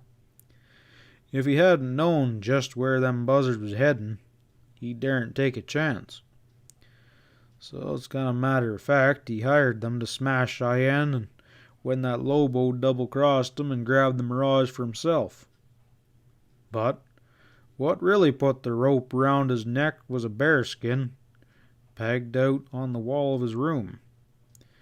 He was out of town when Pete was beefed, and he claimed he shot the critter on that trip around Spanish Peaks.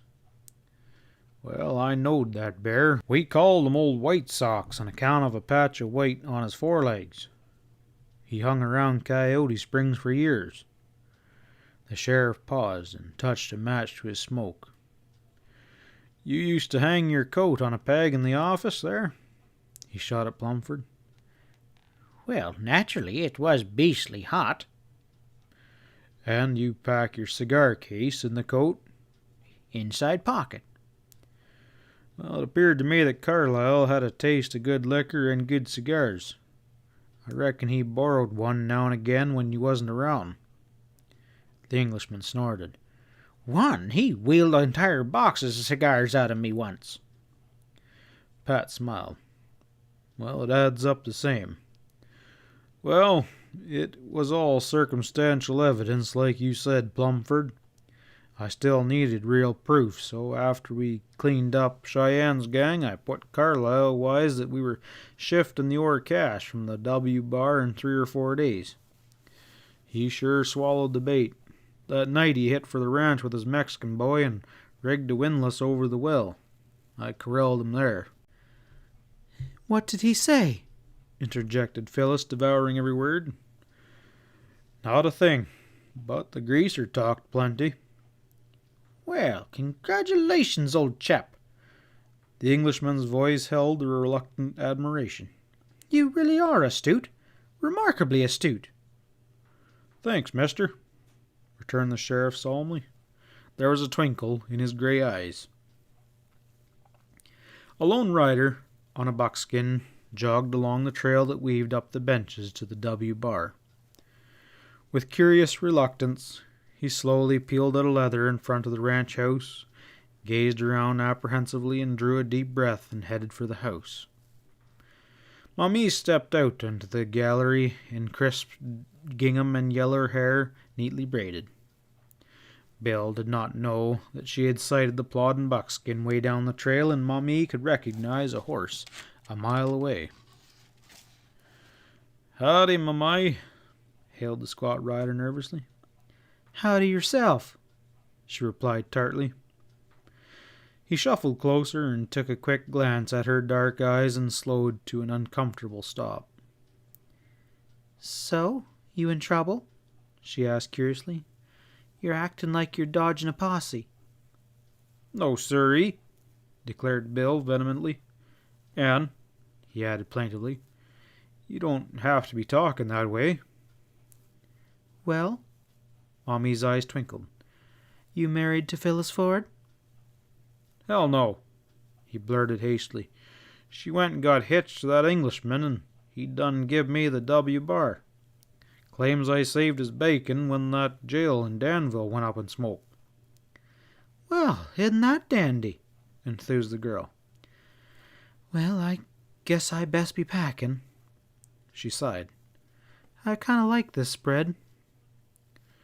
Well, he injected, there's no call for you to stampede off. No, sir. Maybe you stick around a while. With a man? Bill Williams, what's in your brain? Every woman's tongue in Powder Valley would wag. The girl turned into the house. Say, Mimi. Beads of sweat glistened on the rider's brow. Can't you stick around for keeps? Mommy swung around, her red lips parted. Now what did you mean by that crack? She demanded. Oh, good, you know, he croaked. There's a preacher over in Danville and ain't more'n an hour ride. You want to marry me? Yes, sirree. Then why didn't you say so? Spurred by the tantalizing sprinkle in her eye, Bill surged forward. 2 quick steps and he was across the galley and grabbed Mummy's fleeing form as she darted through the doorway. She struggled fiercely, but against the tightening pressure of his brawny arms, and then suddenly her struggle ceased. Unresisting, she relaxed against him. Her soft lips met his. Oh, Bill, she sighed. I've been awfully lonesome. End of chapter 21. And that concludes Trail from Needle Rock.